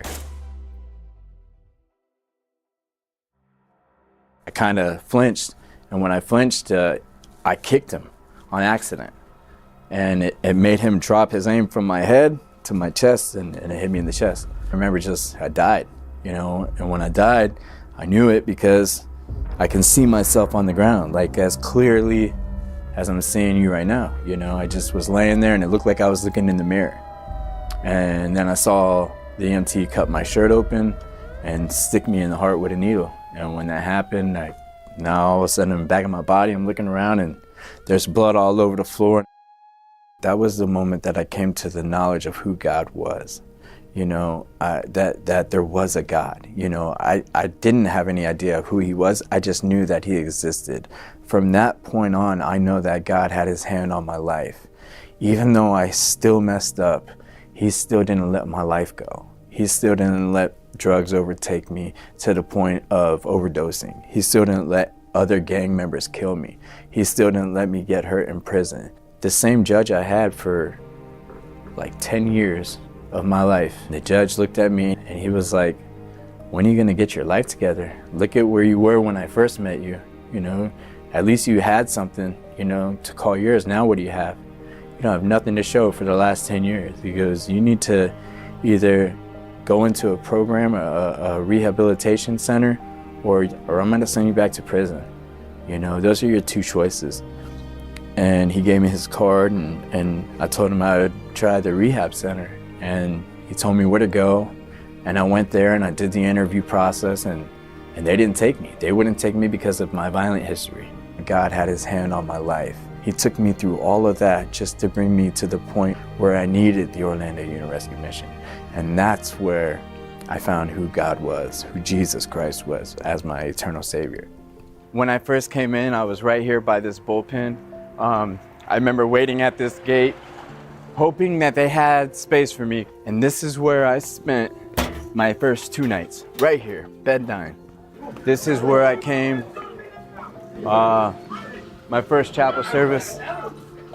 I would sit right here all the time. This is the spot. This is where I found Christ, right here. Art offered me a position here as a maintenance technician, and I couldn't be happier.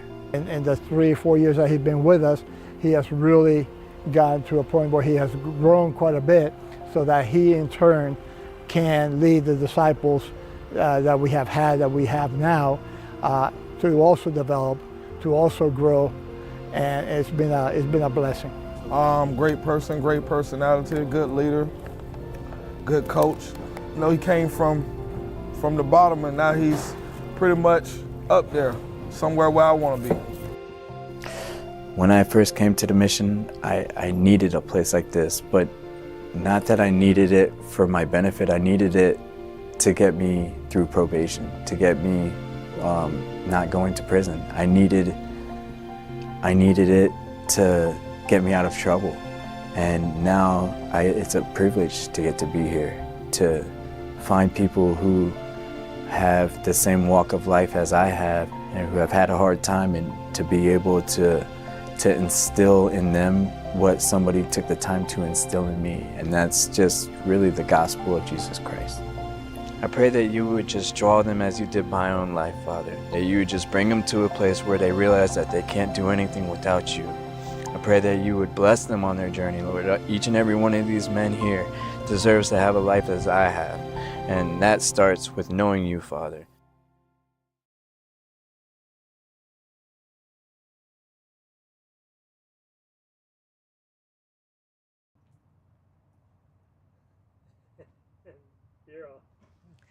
Welcome back to Conversations on a Bench. We're here with one of our great friends and superstar guests at Project Hope, James. James, thank you, brother. Thank you for having me. Appreciate it, man. All right, so before we even get to your history, you have some awesome news about a significant accomplishment over the past week or so, right? Yeah, I just managed to get my GED, and luckily here in the state of Florida, you can actually get your high school diploma from that. And I just finished my last test 2 days ago, and I passed, and I finally get to graduate. Well, congratulations. Yes, sir. And it was you told me a little while ago, it was what, 8 years since you last were in school? About 8 years, yeah. That is fabulous. Congratulations. What an accomplishment. And I understand that your final test was in social studies. Yes. And that you blew the doors off it. It wasn't even close, was it? I guess so. I don't know what the score was. Maybe I didn't get the whole score. I think Jessica may have told me that you were like 20 points above passing. Yeah. That was great. All right. Well, congratulations. That's about what I got on the practice test, so that's awesome. That's awesome. Well, congratulations. Okay, so tell me about your childhood. Where'd you grow up first? Well, I grew up kind of a little bit all over the place in Arizona, but for the most part, I lived in a town, a little tiny town called Apache Junction. It shares a border with Mesa. It's okay. Kind of nobody knows about it unless you live there. You know, it was just kind of an odd childhood. When I was very young, about 2 years old, my mom and dad had gotten a divorce. I'm not sure on all the details of why, but you know, I've been told a lot of things. But it's just a he said, she said thing, and yeah, can't really pick sides. But my dad wound up getting remarried, and for the most part, I lived with my dad and my stepmom, Noreen. And life was a little bit rough. Every other weekend, I'd go see my mom, and then come back with my dad. And the way that life was in those two different households was completely different. My dad was very, very, very strict and careful. My mom, she was very laxed and always trying to get me what I wanted and just try and make up for what she couldn't in the time that she wasn't around. And it was a bit destructive for me because I didn't really know where I belonged, how I was supposed to be. And I started to get into more trouble as I got older, as I didn't feel noticed, loved, or appreciated, and it just continued to spiral. I felt like my dad had resented me because of his relationship with my mom, and every time he sees me, I felt like it reminded him of her, and he hated me for it. I'm not sure if that's the truth, but it's what I was led to believe by my own self. And I was struggling in school a ton, was getting in fights all the time, got kicked out of so many different schools. And then older as a teenager, I started, running away from home, going and drinking and partying, and later on getting introduced to drugs. How old were you when that happened? I was about 13. Right. And did that intensify or get worse as you got older, the drug use? Yeah. It didn't start off too bad. Like, I was drinking, started smoking cigarettes, and weed after that. And then it went up to cocaine, and then eventually went to methamphetamines. And I'd been to like kind of like a rehab place before in Arizona called TLC. Mm-hmm. That place didn't really help much. They mostly cared about money. The treatment of the individuals there was less than fair. And about after 7 months, I thought, I'm cool, I got this, I'll be great. Within that same week, I was stealing alcohol from the store, and, trying to find drug dealers on the street and rip them off, stuff like that. Getting in more fights, drunk, waking up in a jail cell. I got known as the Weekender. It was every Saturday. Did you really? Yeah. I'd wake up in the drunk tank, and I'd get to sit there for 2 days till I could see the judge. Then, the running joke was, "I'll see you next weekend." Like, no. And then here I am again. I knew just about every sergeant and sheriff by name. Wow. They, me. And this was all still in Apache Junction? Yeah, this was all still in Apache Junction. Then I want to say when I was about 18, I moved up north in Arizona to a place called Prescott, in Prescott Valley. And I went up there to live with my grandpa to see if things would get a little better. It did for a bit.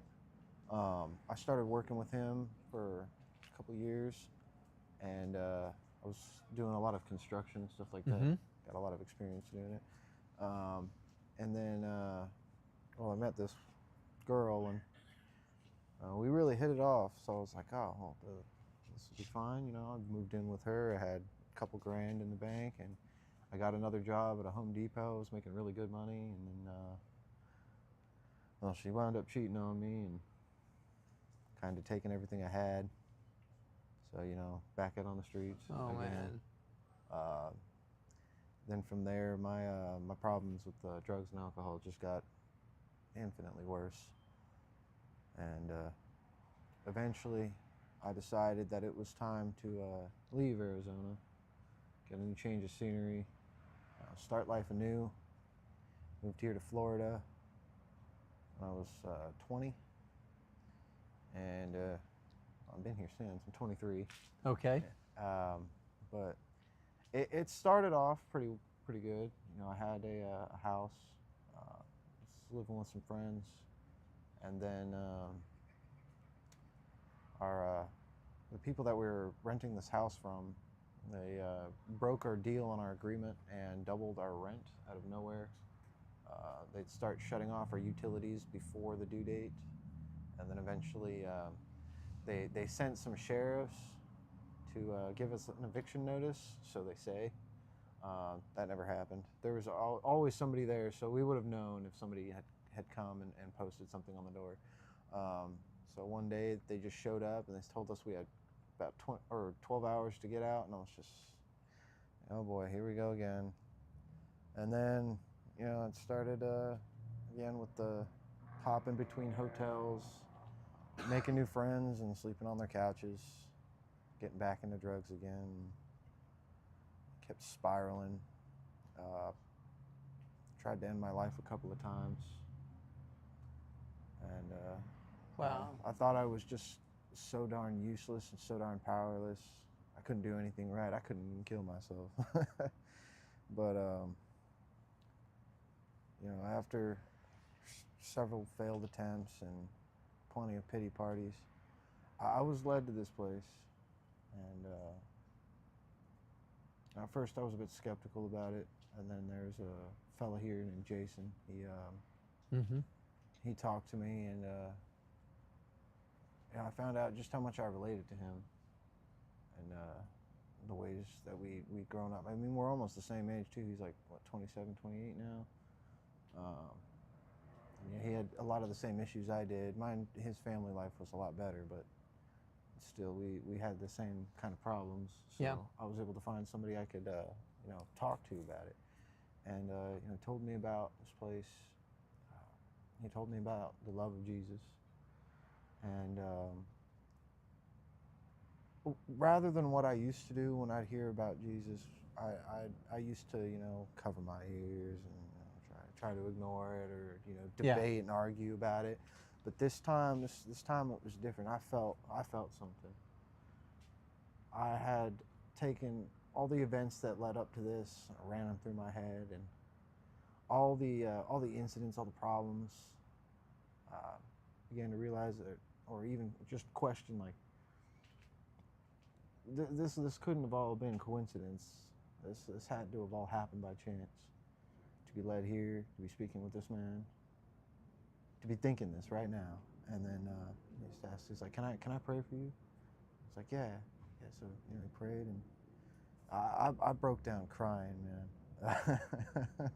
As a man, I will admit it. I cried like a baby. Oh, that happens to an awful lot of us. You needn't worry. And you know, he asked, you know, are you saved? And I was just like, no, I'm not. I honestly, I used to go to a church occasionally with my mom when I was a kid, but that was really it. And then it was a Catholic church as well, so kind of, I guess, different ideals there. But he was just like, well, if you'd like, I'd like to lead you to Christ. And rather than just playing it off, I said, please. And I remember just sitting there as he was doing the prayer, and right at the end, he says, you gotta confess to him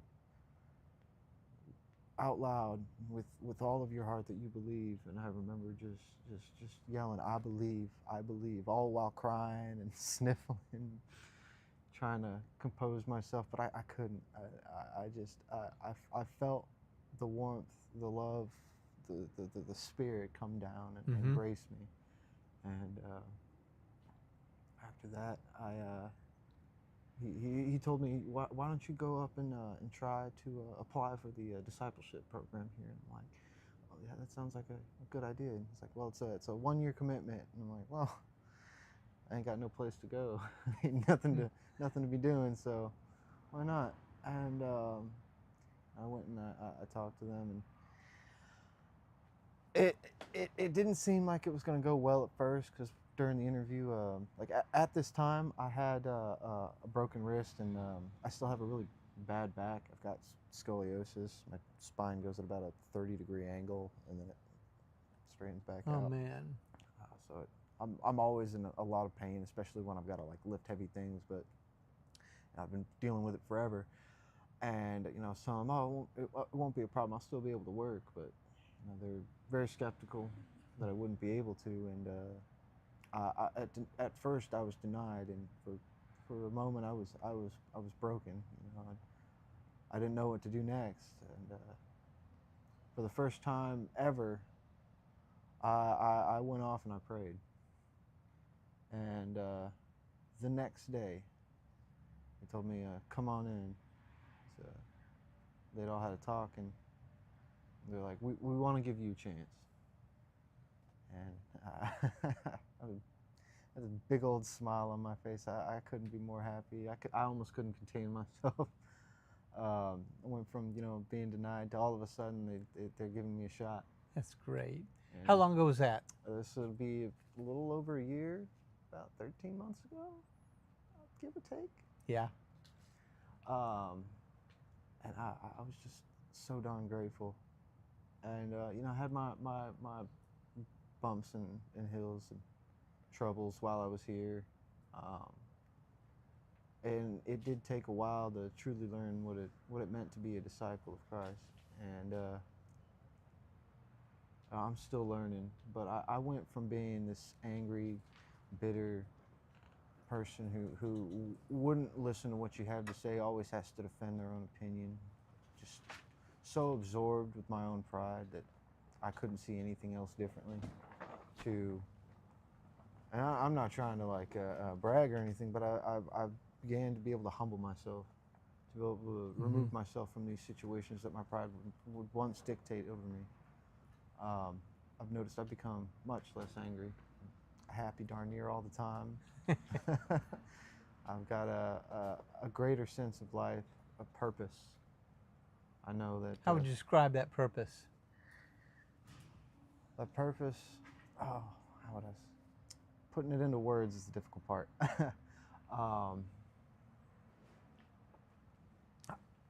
I'm meant to take everything that I've been through, all the trials, all the troubles, everything, and to find others like me, to find those who struggle with the same thing, and to show them that there's something greater in life. There's something greater than life. And through that, I can be able to lead more people. I can be able to show more people the truth. Because as it says, God's not willing that anybody shall perish, but that all shall be saved. And I truly believe that. And I'm making my mission to make as many disciples, bring as many people to God as I possibly can. That's awesome. So has the program here, has it prepared you to get ready to do that? I believe it has, yes. There is still some stuff I'm working on. Like I'm currently in the second phase of the new system that we got going. And I've been able to learn so much more since we began it. Actually having more intimate talks during counseling and everything. Been able to actually ask some questions. And it's not like things that I was averting. It was rather things I didn't know to ask. And now getting this opportunity, I've been given a far greater understanding of God's word and my purpose and my job, what is expected of me. Not just here, but in general. And it's wonderful to be able to know I have a purpose and to know I'm loved and that I can make a difference. Well, God bless you. Thank you. God bless you. Thank you for taking the time. Of course. And thanks for sharing with everybody. It's marvelous. Congratulations. All right. We're on? Are you okay? Fantastic. You grab your mic.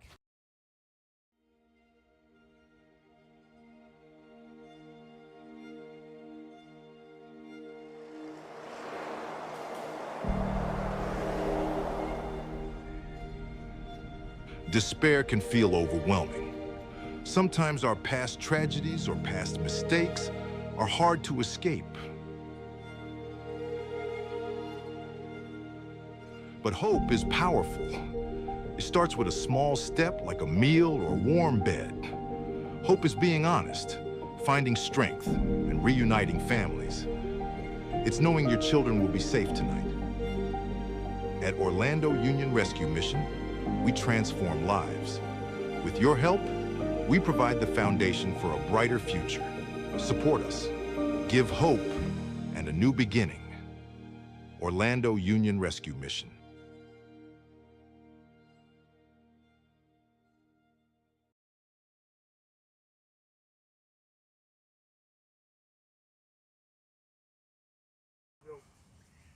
Freddie Clayton, one more time now. Conversations on a Bench.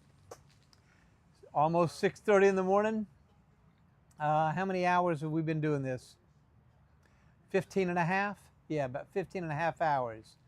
Have the extraordinary opportunity now to talk to John, another one of our spectacular disciples at Project Hope. Thank you for doing this, brother. Morning, Freddie. Appreciate this. Morning. How you doing? All right, so tell me about your childhood, where you grew up, how you ended up in Central Florida, Okay. and how you ended up at the mission.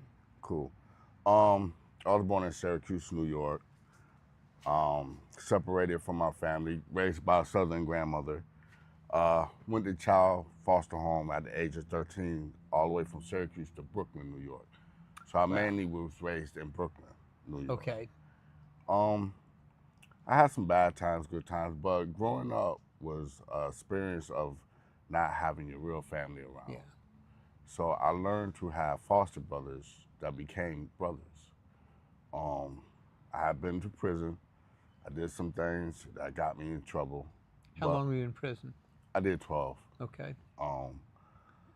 But after that, I had went into... Was that in New York? Yeah, Okay. yeah. They sent me to Janesville Correctional Facility, that's upper state New York. Okay. But after that, I ended up having street problems with drugs. Okay. And it was like my world had turned upside down, like the Twin Towers and Humpty Dumpty. Yeah. Just falling apart. Chaos. Now, was that prior to going to prison, or was it afterwards, or was it during it? I mean, It was. Did it start before? Yeah, before. 'Cause that was I Before presume the drugs were a factor, a contributing factor. Yes. With the difficulties you got Yes, into. the pain, the high, Gotcha. the highness of being isolated and Yeah. being alone. So after that, it was just chaos, just a train wreck. Stay clean, get dirty, get clean. It was a teeter-totter, up and down. And so you get out of prison. Yep. And you're still in New York. Mm-hmm. When did you come down to Florida? In 2021. Okay, just after COVID? Yeah, I followed my mom's down here, and then she passed away of COVID, and then I went back up north. And then I came back to Jacksonville because I got some brothers down here, 3 brothers and 1 sister down here, and one of them is with us, so. Okay. And I was in the program, but the teeter-totter came back again. Right. And I just wasn't ready. And so I was out there in the hotels and running around. Like in Orlando? In Jacksonville. In Jacksonville, yeah. okay. So I guess one day I just told my brother to call me. And he called me and told me, to come to Orlando for a new beginning.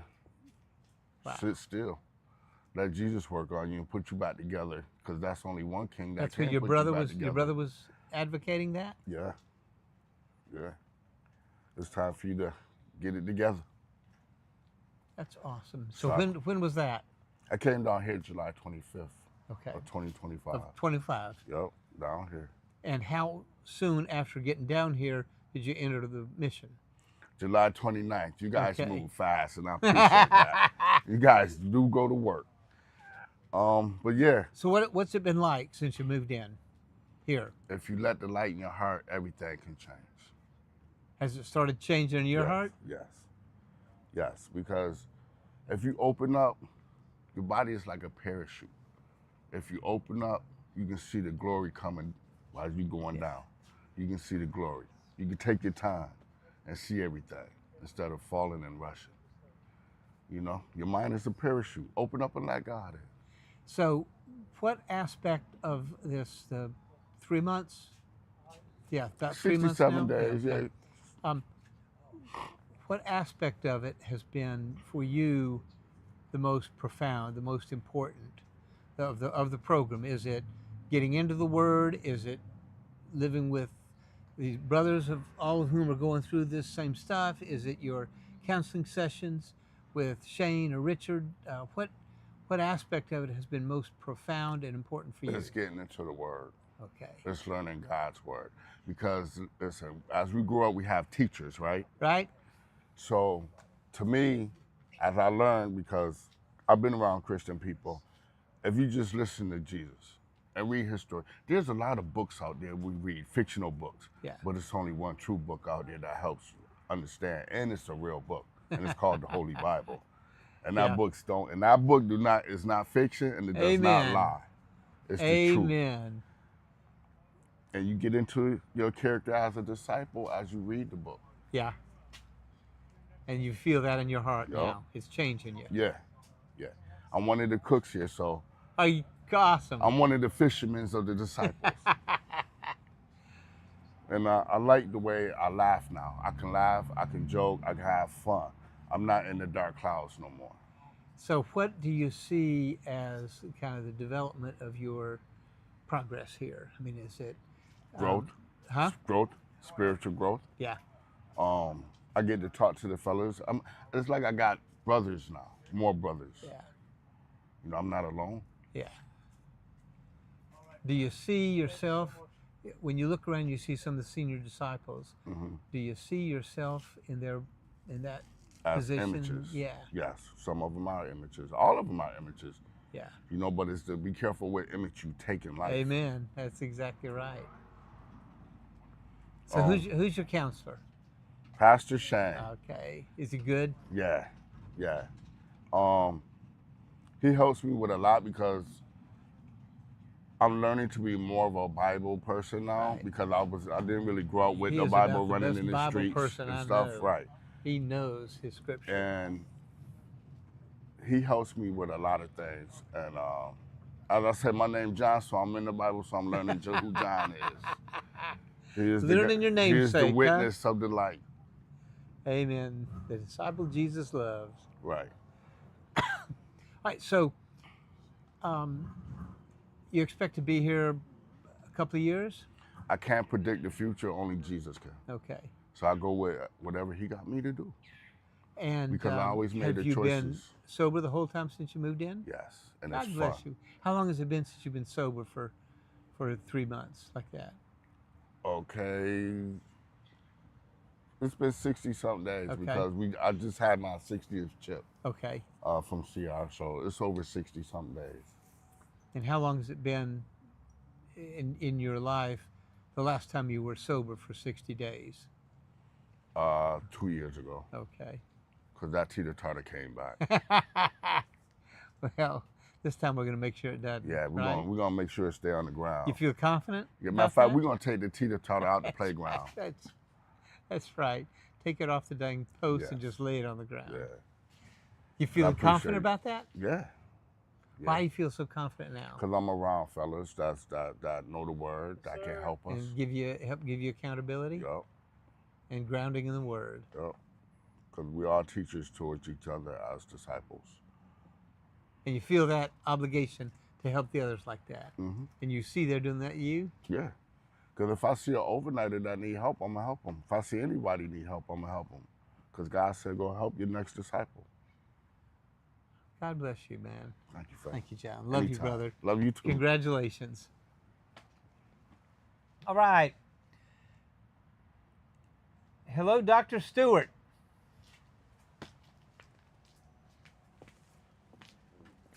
Thank you, my friend. Hi, I'm Freddie Clayton with the Orlando Union Rescue Mission, and our goal is not merely to provide immediate relief with a bed and a meal. Instead, our objective is to transform the lives of our guests, the 268 men, women, and children who live with us. We do that with a broad range of programs. For example, we have a very focused and successful addiction recovery program. We have classes and counseling sessions in a wide array of topics, from personal finance to anger management, to job preparedness, to parenting. And all these things prepare our guests so when they get out of the mission, they never have to come back to a place like the mission again. We offer programs in homework assistance and tutoring that all kids have access to ensure success in school. We have a range of physical activities and sports, social time, and Bible studies for all our kids. When we got here, he barely talked. Now he says his whole ABCs, 1 through 20. He's learned so much. One of my favorite staff is Mr. Tim because he's nice, he jokes around with the kids, and many other kids like to hang around him. Victorious for Life class really helped me because that helped me become in tune with myself and learn a lot, relieved a lot of my anxiety. And now when I'm looking for jobs, I can actually put I'm a high school graduate. It's a wonderful feeling, it really is. I have learned a lot about who God is and who He is as a Savior, who He is as a Father. I'm grateful for just being here and just learning and growing. If it wasn't for the mission, I wouldn't be a medical assistant. I wouldn't be a homeowner. All of these things, I would not have been able to become the person that I am now without my time here at the mission. All these things are free to our guests, and we take no government funding. We are sustained exclusively by the voluntary donations of individuals, companies, churches, and other organizations. We also want to ensure that our guests are introduced to and develop a relationship with Christ. If you'd like to be a part of this, if you'd like to volunteer at the mission or to donate to the mission, I encourage you, go to our website, OURM.org, or call me on my cell phone personally, 407-928-6375.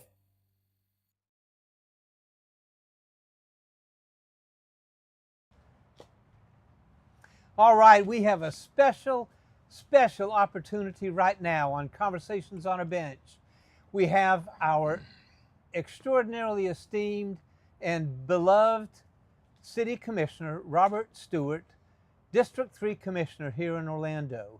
And as impressive as Robert is as a commissioner, and as impressive as he was as the longtime executive director and heart of the Christian Service Center, his real claim to fame is he is the greatest Little League umpire in U.S. history. I had the extraordinary honor of coaching for several years in College Park Little League when Robert was the head umpire.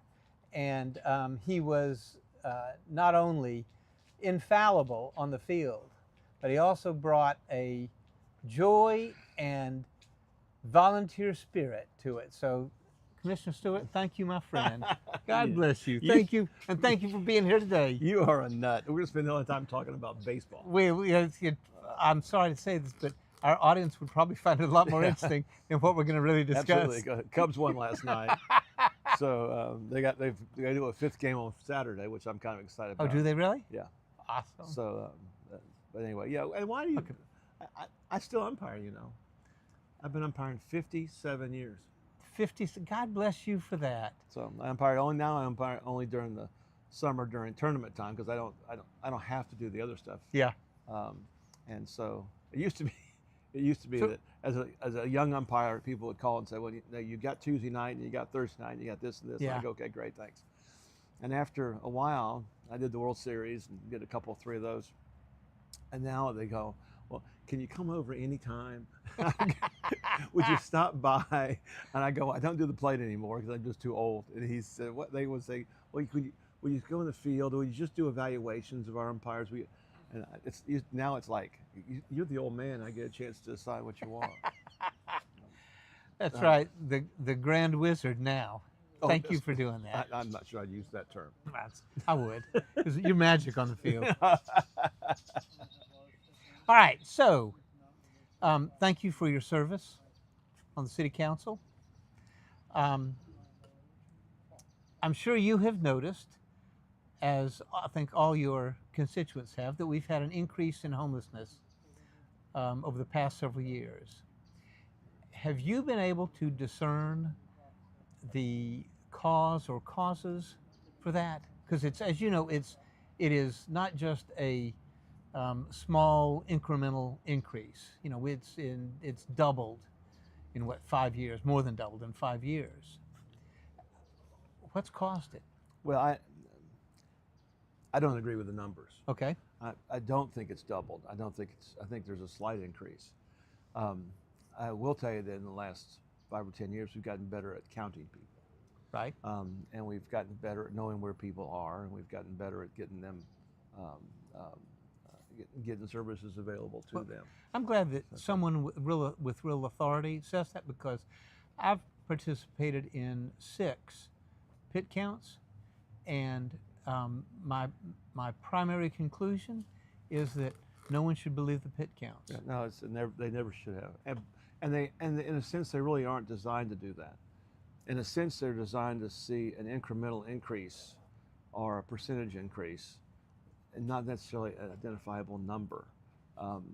Because the idea is you look at the same spots over and over again, and now you count 1,000 one year, then you count 1,500, then you could argue that there's a 50% increase. Right.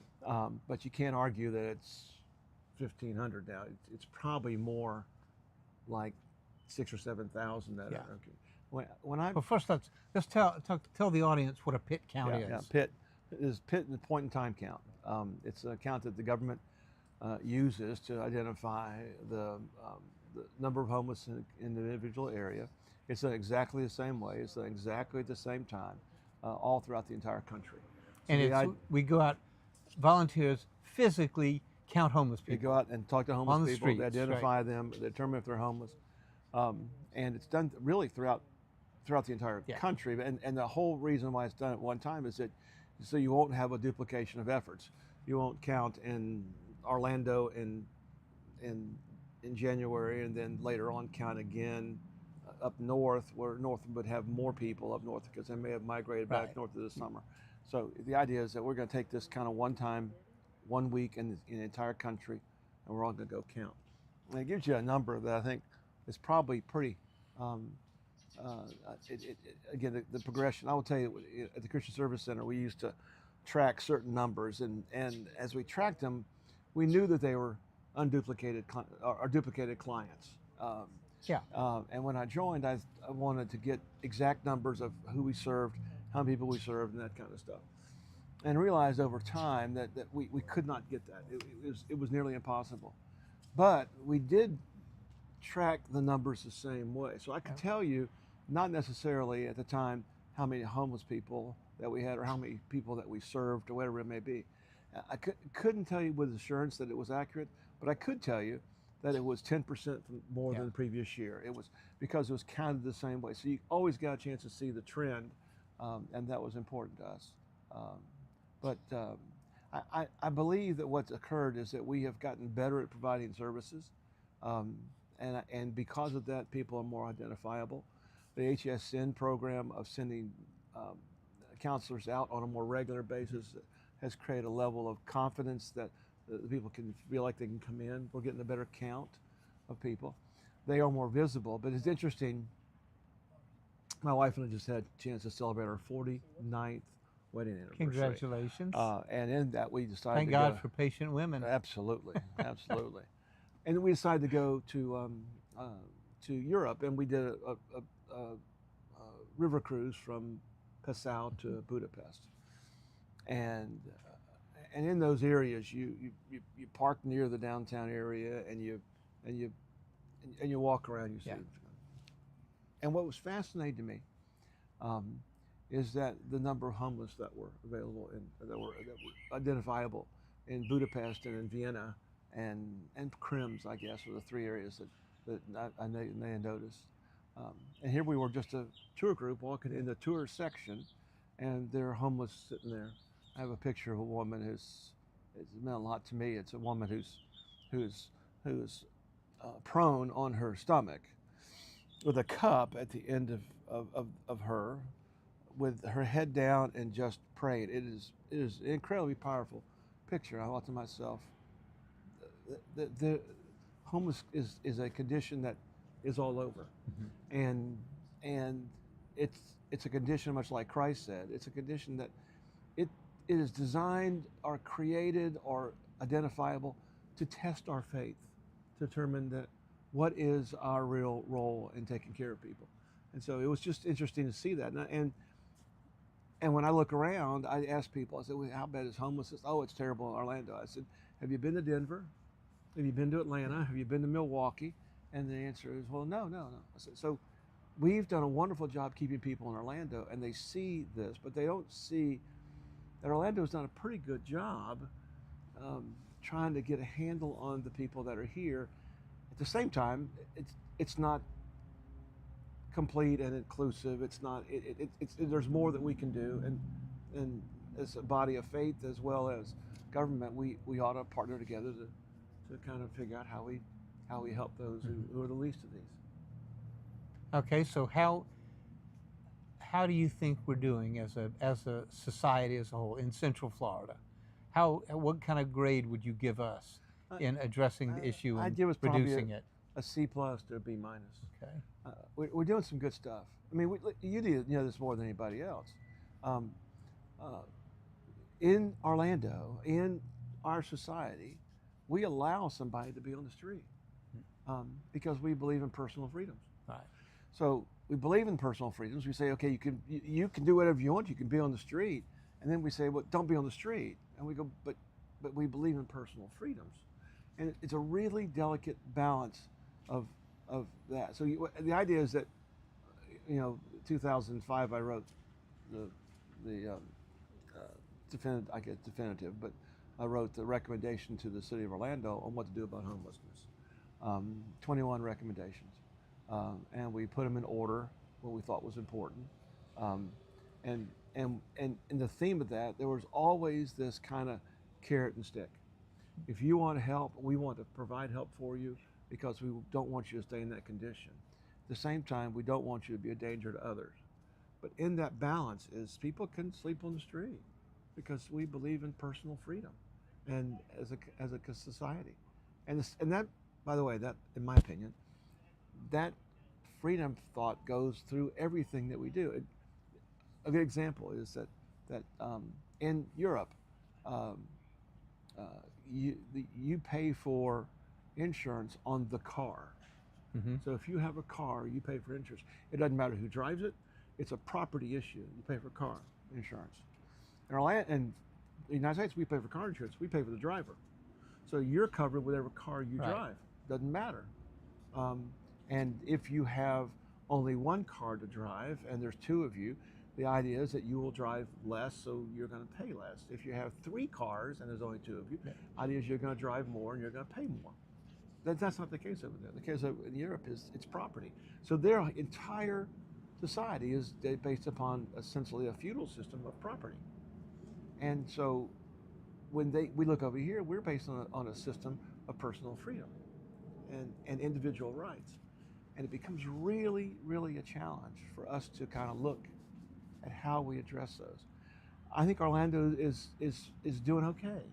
I think when you look at us compared to other cities, we have the partnership among agencies, we have the commitment from the city and from the county, and from individuals that, religious groups like yours, where we're going to figure out how to partner. We're going to figure out how to make this happen. But at the same time, a guy can walk down Highway 50 because why? It's America. He has a right to. Well, but he's had that freedom roughly since the late 60s, when we basically shut down the overwhelming 92%, I think, of the old behavioral health, mental health facilities. Our system is clearly aggravated by the fact that we took people out of hospitals and said, you're an adult, you can take your meds, and so come by and get your meds and come take them. And but we're not taking care of you anymore. Right. Well, we didn't say we're not taking care. Well, I think what we said was we're not going to force you. It was in or all your those decisions. your personal responsibility. Right, Yeah. and because of your freedom. So, but I guess I look at it and I say, we've had while we spend significant sums. I mean, not just in Orlando, but throughout the country, increasing amounts. And I think everybody agrees that the number of homeless continue to increase. Right?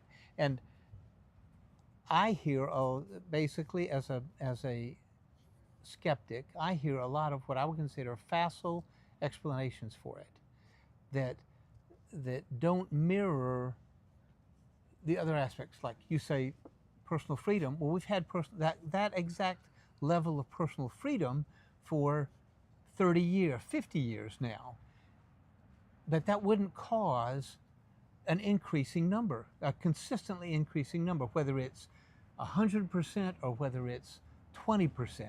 Well, those that will tell you the increasing number will tell you that it is a lack of housing stock that's available. And I mean I know all the statistics. Yeah.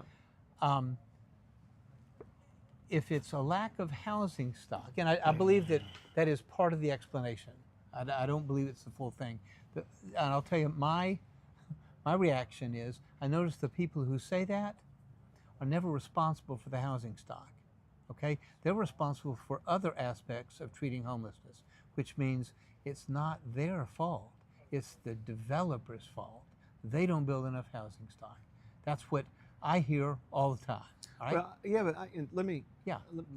Let's go back to. Okay. Back when you were a child.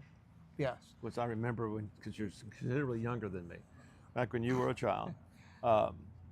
When I got out of college, there was a housing path, if you want to call it that. Yeah, yeah. And the path was you got out of college, you got a roommate, you got an apartment, right? You shared those costs, you fell in love, got married, you then got another apartment complex, Right. got another apartment. You then worked towards either a better apartment or a down payment on a home. Then you had a small home, and you went to a larger home, and you kind of did this process. So there was this kind of path that you had in housing. What has happened around our country, and Orlando is an example of it, is that there's not that middle range of housing. There's not this natural path that goes through. Section 8 has caused part of this problem, and the fact is that Section 8 is designed to get people from lower housing to upper housing, right? Right. And the general rule is, this has been now for 20 years. The general rule of thumb is that I get Section 8 housing, and I go get a job, and I pay, say, $300 a month because the government's paying the rest, other $800. And it comes to my annual review, and they ask you to bring in your income, because I'm going to pay you based upon your income. And then what they do is they quit their job and walk in and say, I don't have a job, so I got to keep the same income. And they go, great, thank you, you're okay. And you get the $300, and then they walk out the next day and go get a job. And what it does is it takes what was designed as originally a pretty good idea of, hey, we've got kind of subsidized housing, then we have this kind of subsidized income, and then we want you to move in that path. And what occurred was that people figured out how to play the system. They game the system, exactly. And there's this large group in the middle that's not going anywhere. And so then you insult that by adding extremely high cost in building, and then you go through a COVID, which accelerates that high cost of building. And now all of a sudden, to build a condo in downtown Orlando, we just kind of looked at this past week, to build a condo downtown Orlando for seniors, we're going to build 350, I say we, the community is going to build 350 units, and it's going to cost $511,000 per unit. Okay, well, if I'm out of college, or if I'm on the street, how do I afford $511,000 condo, or just the rent of an apartment there? And the answer is that is happening in Orlando. It's much more visible because I think We have people like you and a lot of people that are kind of in the system that understand it and are screaming and yelling. And that's okay. But it's happening all over the country. No, I agree, but I look at it and I think we cause those problems. Those problems are not a result of routine market forces. Well, I don't disagree. I think there is some there, but I do think it starts. I mean, you know this from things that we do. Small decisions you make early in life have this incredible impact on the rest of your life. A small decision to go out with a girl that you think is okay ends up becoming your wife and your children. Yeah, and a 49-year and our life is that way. And I will tell you that when people were saying these things 30 years ago, nobody was listening, and they were saying, "Hey, we got to do this." And the answer is, "No, everything's fine," because I can build more apartments. I can remember, my dad died in '76, so I can remember about 1974. He and I were driving down 441, and he saw the glut of apartments that's being built down in south on 441. Now down near Rio Grande. It's at the time it's called Excalibur Apartments. Is where I actually lived for a few months. And he looked and said to me, "We have more apartments than we ever need in the history of Orlando." and I go, "Well, I don't think so. Then people are coming here." No, we will never fill these apartments. And so you have this kind of thinking in the leadership side, and I think those small decisions of people 30, 35, 40 years ago that said, "Oh, well, I'll tell you what, let's move it over here and let's add a couple of pools and let's add some other stuff and we'll go after this certain market," end up having them look at a higher level of housing that they get a faster return on investment. And nobody looked at these kind of growth areas. And the only guys that looked at the growth, these lower areas, were people who we would today call slumlords, who said, let's just create the housing stock. But I think I think that what's happening today is aggravated by small decisions years and years ago that said, we're not looking at our community as a whole. Now we're looking at our community as a whole and saying, well, we don't have the resources to get back where we were. So how do we take those incremental resource steps to do that? We need 80,000 apartments in our community. And the city is working their tail off, and we're going to do 2,000. And county's working their tail off, they're going to do 4,000. When you say, you mean trying to find you're more going to stock. approve or help fund or find identifiable locations, that kind of thing. And so by the time we get, let's say we do a great job, and in the next year we as a community create 10,000 apartments. Okay, well, but in that time, we're going to go from a demand of 80 to a demand of 90. Right. And so you're still $80,000. Yeah, right. You're still 80,000 units. And so, and the political side is, well, you're right, Robert. That's okay. Where are you going to put them? Well, I don't know. But if you land don't put them near my house because you might affect my property values. Right. And you have to vote for the Greenway belt. Because don't put them out there because you can't. You go and look for lower land costs, which aren't in downtown Orlando. They're farther out. And even if it's just a regular apartment complex, there's a whole nother part of our community that says, no, that's not good. And the answer is, okay, well then what is good? I mean, and what I feel like sometimes is a lot of guys who decide that they're going to express themselves. Yeah. My mom would say, shoot their mouth off. Yeah. Are guys who aren't invested in the community. And so, but we still listen to them. And so it kind of creates this very delicate balance where you're trying to move here, but not move here. And so what occurs is things move slowly and things move much more deliberately. And I feel kind of like my dad, just go build the stuff. We'll figure out how to put it in. But the cost is so much higher before. And I don't quite know why, except that you got wood from Canada and you got you know gypsum from China, and you have a lot of issues that create that. But it becomes that that housing stock is very expensive. So to get their money back to the developer, they have to go rent it to a higher level. They're in a higher level, they have to add more benefits, add more Right. benefits, then it's more to maintain, now you got to go to a higher person. And what occurs is there's this jump from here to here. And so now when I talk to people, where you had a roommate and you could stay in a 2-bedroom apartment and you guys would be tickled to death because you both had your own said bedroom and you Right. shared the bedroom in college. Now you got your own bedroom, right? Now you go to the same apartment and there's 4 people living in it. Right. Because and you're paying the same essential money that you paid, but there's 4 people living because that's how only way That's you how can you can afford it. And so, but back to your issue about homelessness, I think we're doing a good job. HSN has done a pretty good job for us helping identify those people. That the master database they have allows us to make sure we're not dealing with unduplicated clients. A commitment that all of us have this common database to know that we're talking to the same people. I worked at the center for 25 years, the idea was that we're helping these people in the Daily Bread program. We're helping these people in the emergency services. And we had the Fresh Start program that you're familiar with.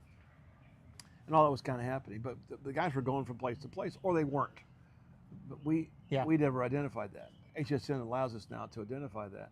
And now, and what Eric's latest is that they now do a breakfast, lunch, and dinner. They allow that, but in doing that, everybody essentially is registered. They know who's there, and they have plenty of carrots out to say, if you want help, we know who you are. We're going to try and help you. I say all that to say this. And yesterday, I'm walking down Orange Avenue, 1.5 miles from downtown Orlando, and I see one of our former clients. I haven't been at the center for 5 years. Yeah. I see one of our former clients walking down Orange Avenue, and I look and I recognize him. He hasn't changed a bit in 5 years, and stopped and said, "Hey, how are you doing?" And he looked at me as if I was somebody off of Mars, and just kept on walking. And I thought to myself, I know him. I served him. I served him for years at the Daily Bread program. Haven't seen him for 5 years. Want to find out how he's doing. And he has decided he's living in this lifestyle, and that's where he's going to live, and that's where he wants to live. And in my opinion is, the government's responsibility now is if that's how he wants to live, it's our responsibility to make sure it's safe. And because that's what our obligation to our citizens is. So, but what if that his choice is he wants to sleep in Dartmouth Park?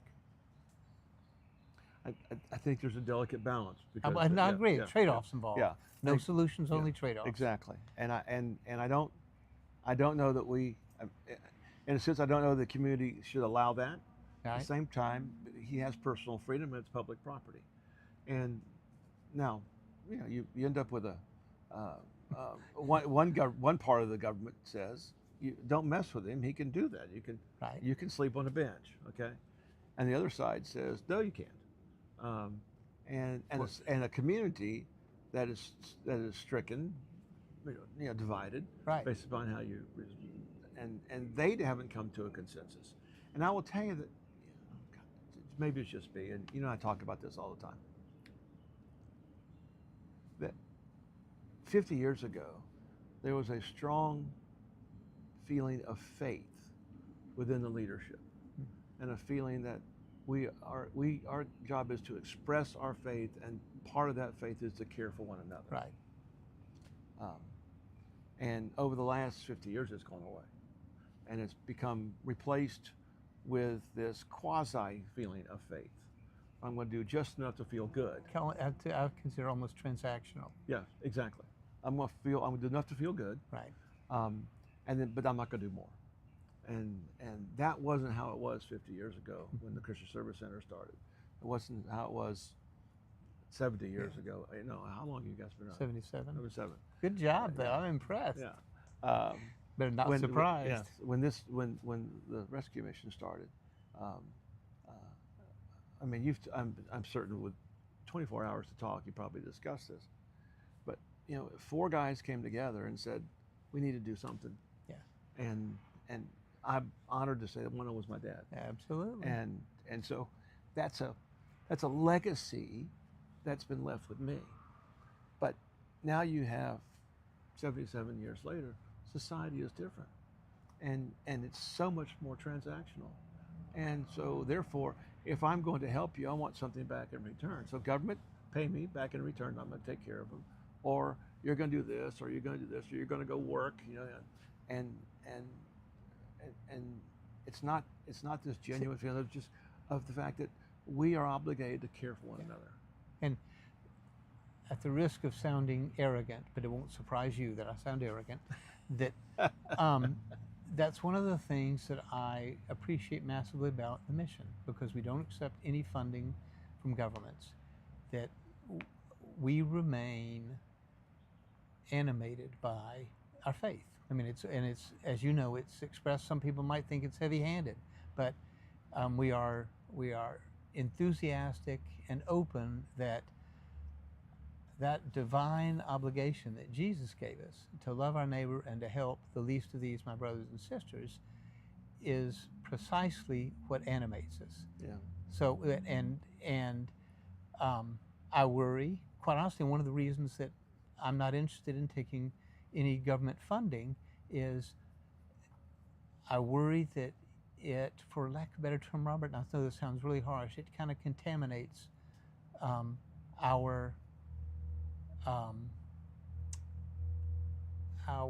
the environment. Yeah. That because well, look, I've had the honor of knowing 4 or 5 directors. Okay.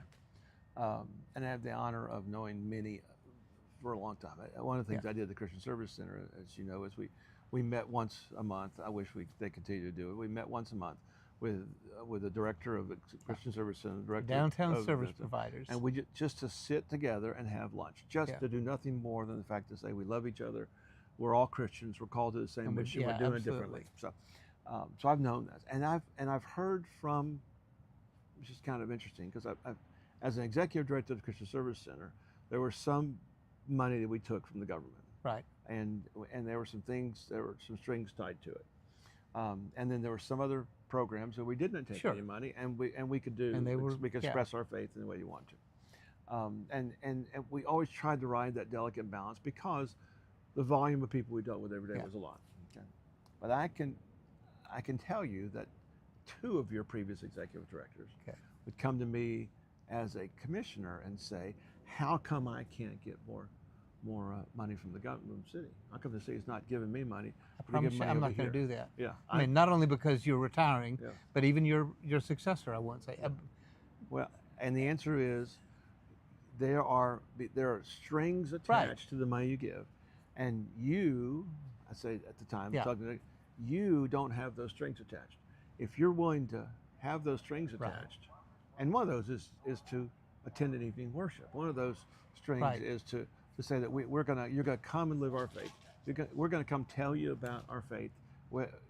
In a sense, sometimes, whether you like it or not. Well, it's not just sometimes. We tell them. I know, but your obligation is to attend chapel. Right. And when that's a requirement, and that's a faith requirement. I understand. The city has said, and federal and government says you can't. You can't do that.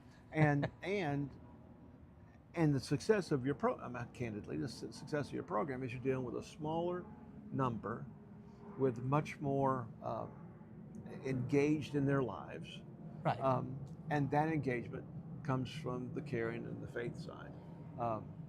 At the center, we had programs that were like that, and then other programs that weren't. I don't know. So when you're feeding people that are hungry, and you're feeding 300 to 500 people a day, it was kind of nice taking the, but we only took a little bit of money. But, I mean, they didn't pay us. That's changed. Yeah, it's changed. But I can remember we weren't taking any money, and so we would have our program. We said, okay, we're gonna pray. Yeah. And we would sit down and we'd call everybody together. We're gonna pray, and we would pray in Jesus' name. And somebody came later on and said, well, I'm a Muslim, and I'd like I'm offended. And I would say, then you go to the Muslim daily bread. And they go, there's not one, right? Exactly. This is supported by the churches. This is our faith, and our faith calls us to care for you. Yeah. But our faith doesn't call us to be you. So let's figure that out. And so y'all have, and candidly, I think it is good, sound theology. Y'all have continued that core mission of the fact that it is faith-based. We're going to care for you because of our faith. And in that care, it is much more, it's fewer people, much deeper. And I think, I don't know if you guys have the figures for it, but I think that you probably have a higher percentage lack of recidivism, lack of that recidivism. Because it's more intense. It's more intense, right? And same time, the guy's going to leave here and go on the street. Right. He needs to go on the street different than it was before. Right. That's exactly and, right. And that's what I played you guys for. No, you're kind. It's important. Thank you, buddy. Love you. Love you. Thank I you. admire man. you. Yeah. Love your wife more. I don't know if I you love, do too. You do your too. wife, That's okay. your wife wouldn't. Yeah. No, I know. I think I love you as. If she were as good an umpire, I'd love her more. I'd love her more. But I'm a pretty good umpire. You were a great umpire. That's what I'm saying. Yeah. She's not as good. And she's retiring soon. What now? She's retiring too. Yes. Your wife? Yes. I get a So chance two to go great over and leaders love on her. in the community, Robert Stewart and I get Susan Clayton. I get to go love on her for a little while. Yeah. All right, buddy. Thank you, brother. Love you. Thank you. Thank you Love for what you do. Thank you. And thank you for the coffee. I'm going to drink a little of it. Thank you. We didn't drink any of it. Not yet. Now it's just warm.